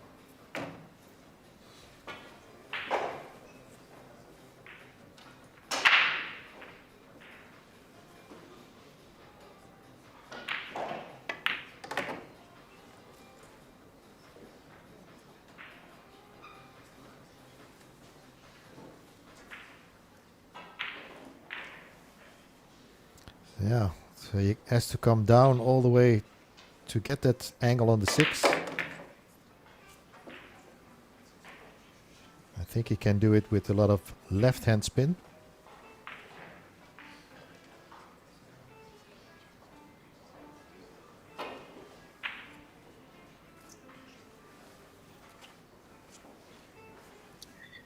Yeah, I don't know if it's going to take as much with the spin.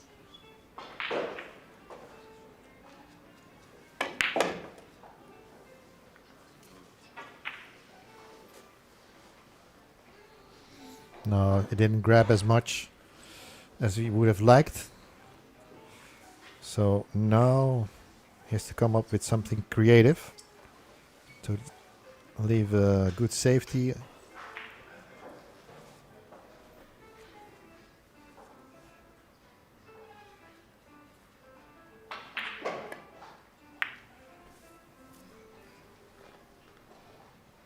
That's a great shot. Oh, he's just snipped it out.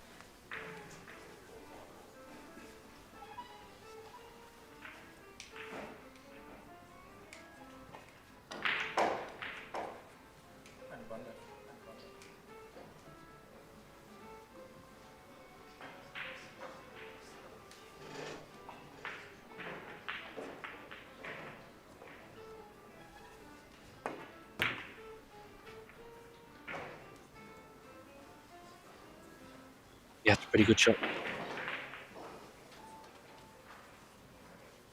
I think he has hooked him.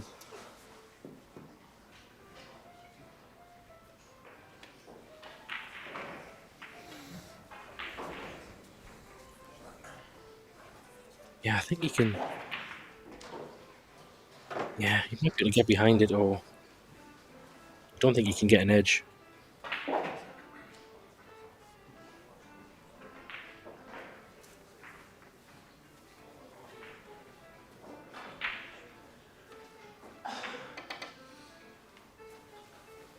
Yeah, tap on the table.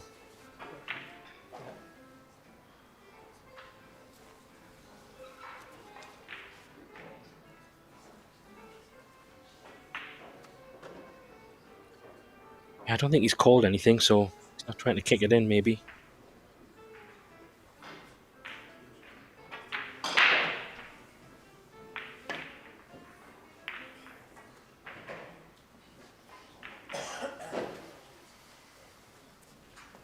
That was a good hit, Yeah. but tough shot.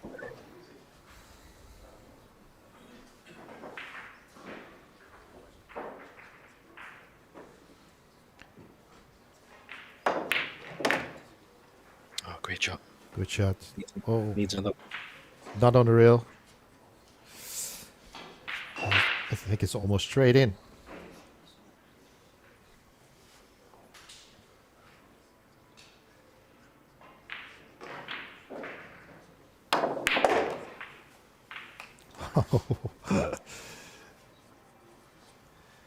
As if he thought, I'm gonna show you that I can make a few balls.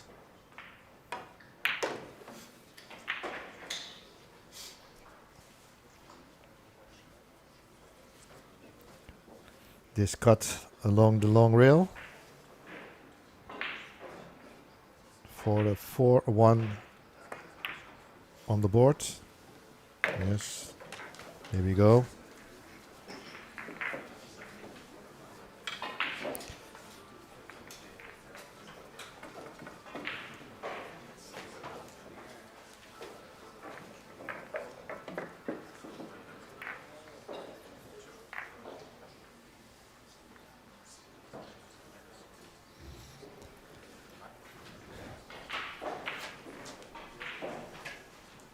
Another break for Patrick here.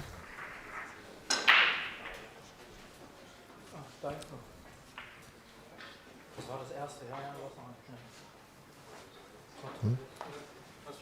No, it was Joshua's break. Ah, yeah, okay. That's why they are confused. Me too.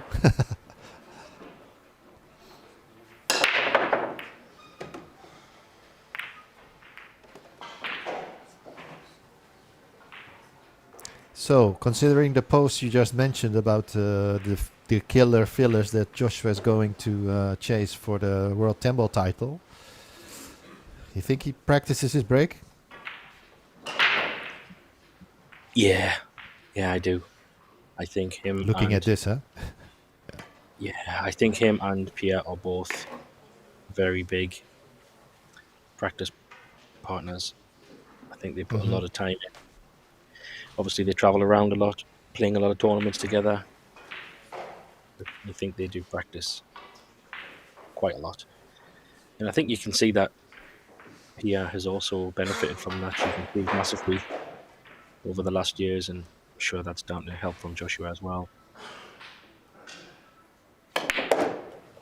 Yeah, they probably Joshua helps, but I know for a fact that Pia's putting a lot of work at the table, and that is what you see when she's playing now.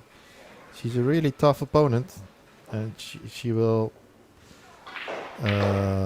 defeat a lot of men players in the field as well. She's playing in this tournament as well, and she's playing Michał Turkowski from Poland at the moment.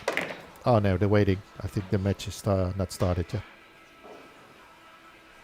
Yeah, she's dangerous. Yeah. She is dangerous.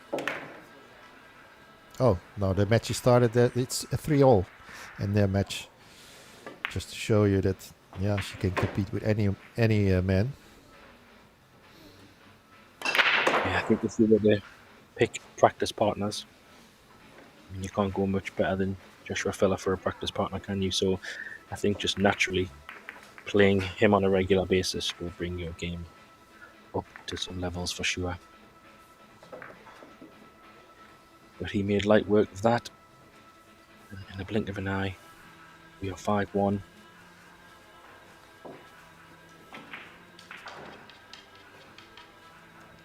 Patrick really hoping for a nice, easy opportunity of some kind.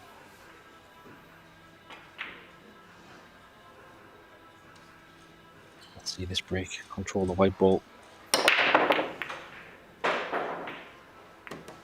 Not too bad.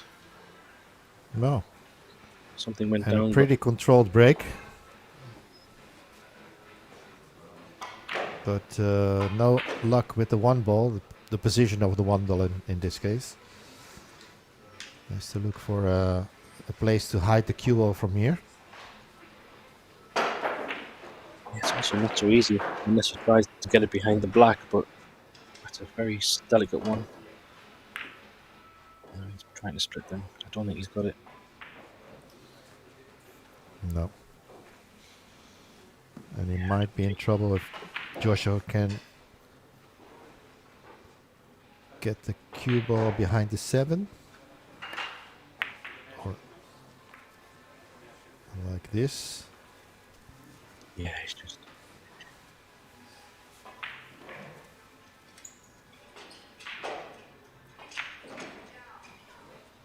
Yeah, I think he's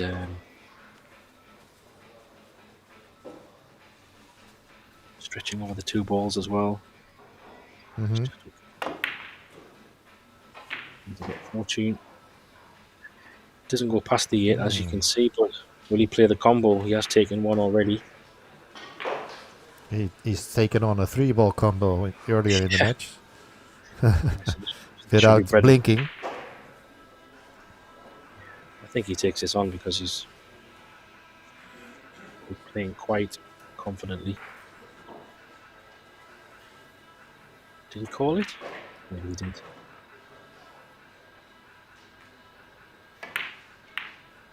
Nope. Can't win them all. It was very tough, that. Yeah. A lot of distance. Off angle. Not the easiest shot. I'm sure it passes the 8, right? No, Yeah. it looks very tight, but maybe. If it doesn't pass, then he has a bit of fortune. Yeah. Not sure. He does have a natural angle to come down, so that's good. Just concentrate on the pot. Just playing safe. I don't think he went for that. I think he did. You think? It looked like it. Not sure what he was playing. Otherwise, Yeah. Good point. I'm not totally sure. It looked like he was trying to get behind the 9 maybe then. He's the Joshua special. Does he pump it in off all the rails? Come 4 rails back to where the white is? Or does he just do 2 rails?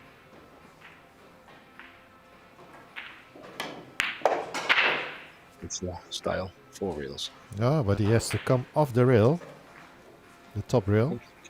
Yeah, that's enough.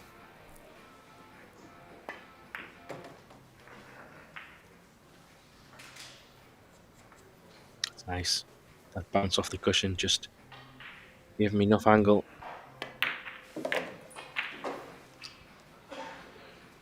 And because he's left-handed, the 9 ball is not a problem.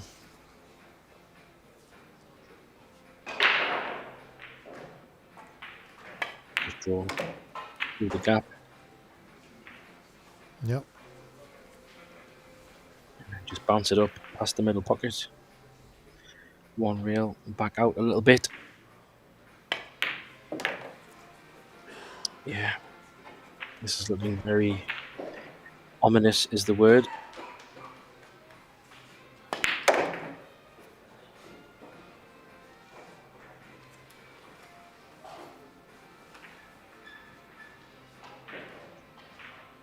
Yeah, what is there to say, with this guy? Clinical.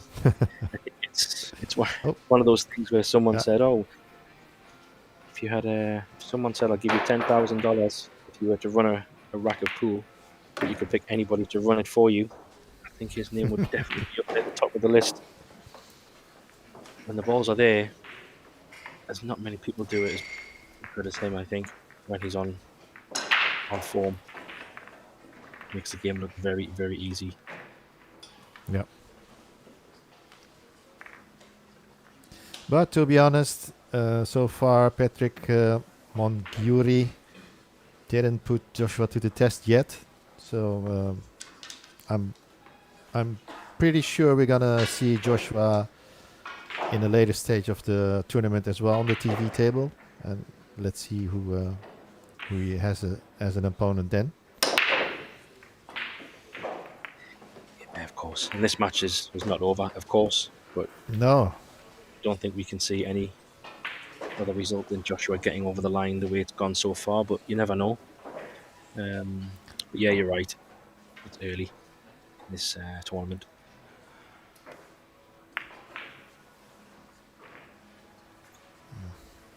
Yeah, it's a bit short of pace. yeah. He should have been really up against that 10 ball. Oh, he's This would gonna be some jump. try to jump this one. Goodness me, can he even reach? Big stretch. Yeah. This would be a good jump. Nope. Ooh. 10 ball. Too tough. And where is the one ball ending up? I think he's had a result, Jimmy. I don't think the one ball goes. Maybe in the middle from there. That looks a bit nasty. Mm-hmm. He might have to go for the second foul here. A good opportunity to get behind the. Push the one ball maybe in the red 3. Try and get up behind the 5. I'll just put it on the rail. Has he left an edge? No. Yeah, you see, I mean, it was a pretty easy snooker, but it's not a crazy difficult one to hit. Wondering if putting the white ball behind the 3 might have been a bit more tricky, but is it a combo maybe? Yep. If he comes off the bottom rail? I think he caught it, just Yeah. to be sure. Just to catch the one. That straight in. But not far maybe away. this way it makes it. I think it was on. It just looked on.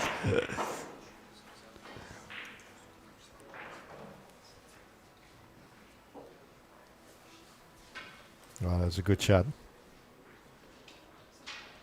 What a great shot. Yeah.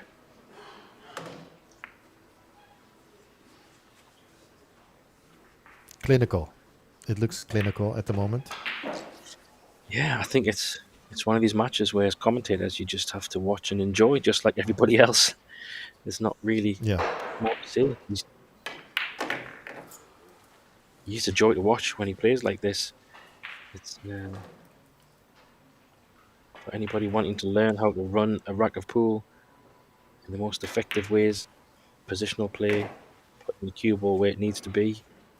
This is a very good match to watch back because he's been absolutely fantastic. Probably 2 rails.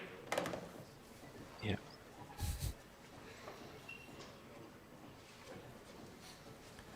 Much different than the first 2 racks where he had a couple of unforced errors. Yeah. If this is how confident to take out those couple of silly mistakes, but other than that, has been perfect, really. Yes, there's a lot of ifs and buts. You know, if Patrick had have taken those chances, or could have been a different match. But that is half the battle. You have to take them. Yeah, could have, would have, should have. Yeah. Exactly. All in all, he didn't take his chances enough. Only one chance that he consolidated in one rack win, but yeah, I'm pretty sure Patrick will come back in a few years, maybe with a more experience. 4-reeler. That's me. Yeah.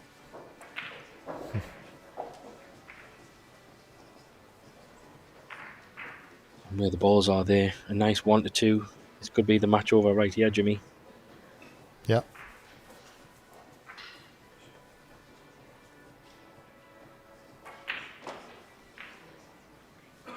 Slightly hampered by the 3. Yeah, he'll just find his hand placement and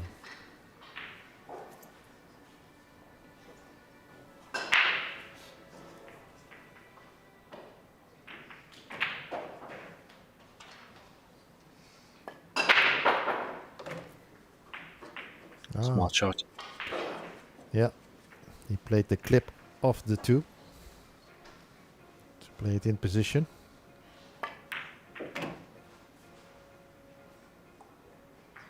Yeah, so 4 to 5 will be quite important because he needs the right angle to come back up for the 7. I'm almost certain that Because he's of the 8. Yeah, he's because of the 10 as well. I think. Sorry, the 8. Yes, I think he already knows this. Yeah, he wants to be. Yeah. Anywhere between the line between the 8 and the 10 ball will be fine when he gets from the 4 ball. But I think he's trying to keep it on the rail. No, he's pushing it out.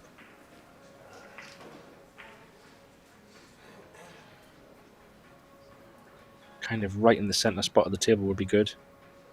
I think he heard me. You're talking too loud, Graham. Yeah, he's here. He's here. I keep giving him tips. It's all fine. Yeah, this is one draw shot away from game over, I think.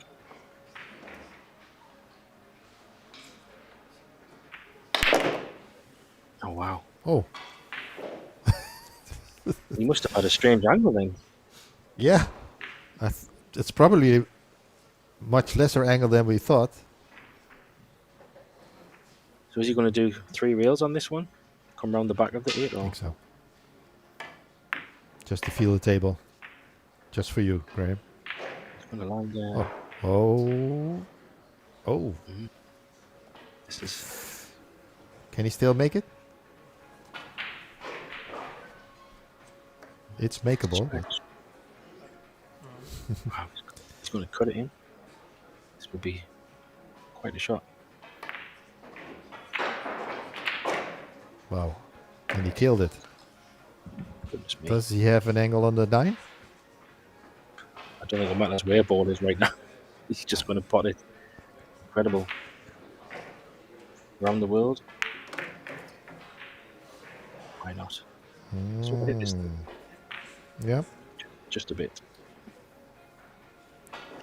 Top left for the win.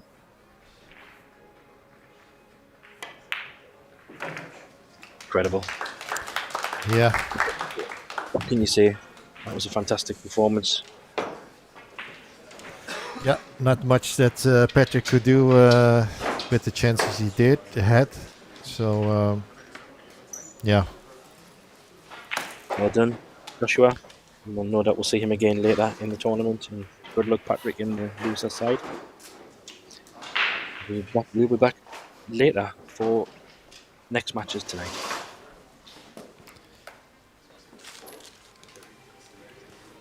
Yes, we will be back later. Thank you all for watching. And we're going to have to come back later in this stream. See you later.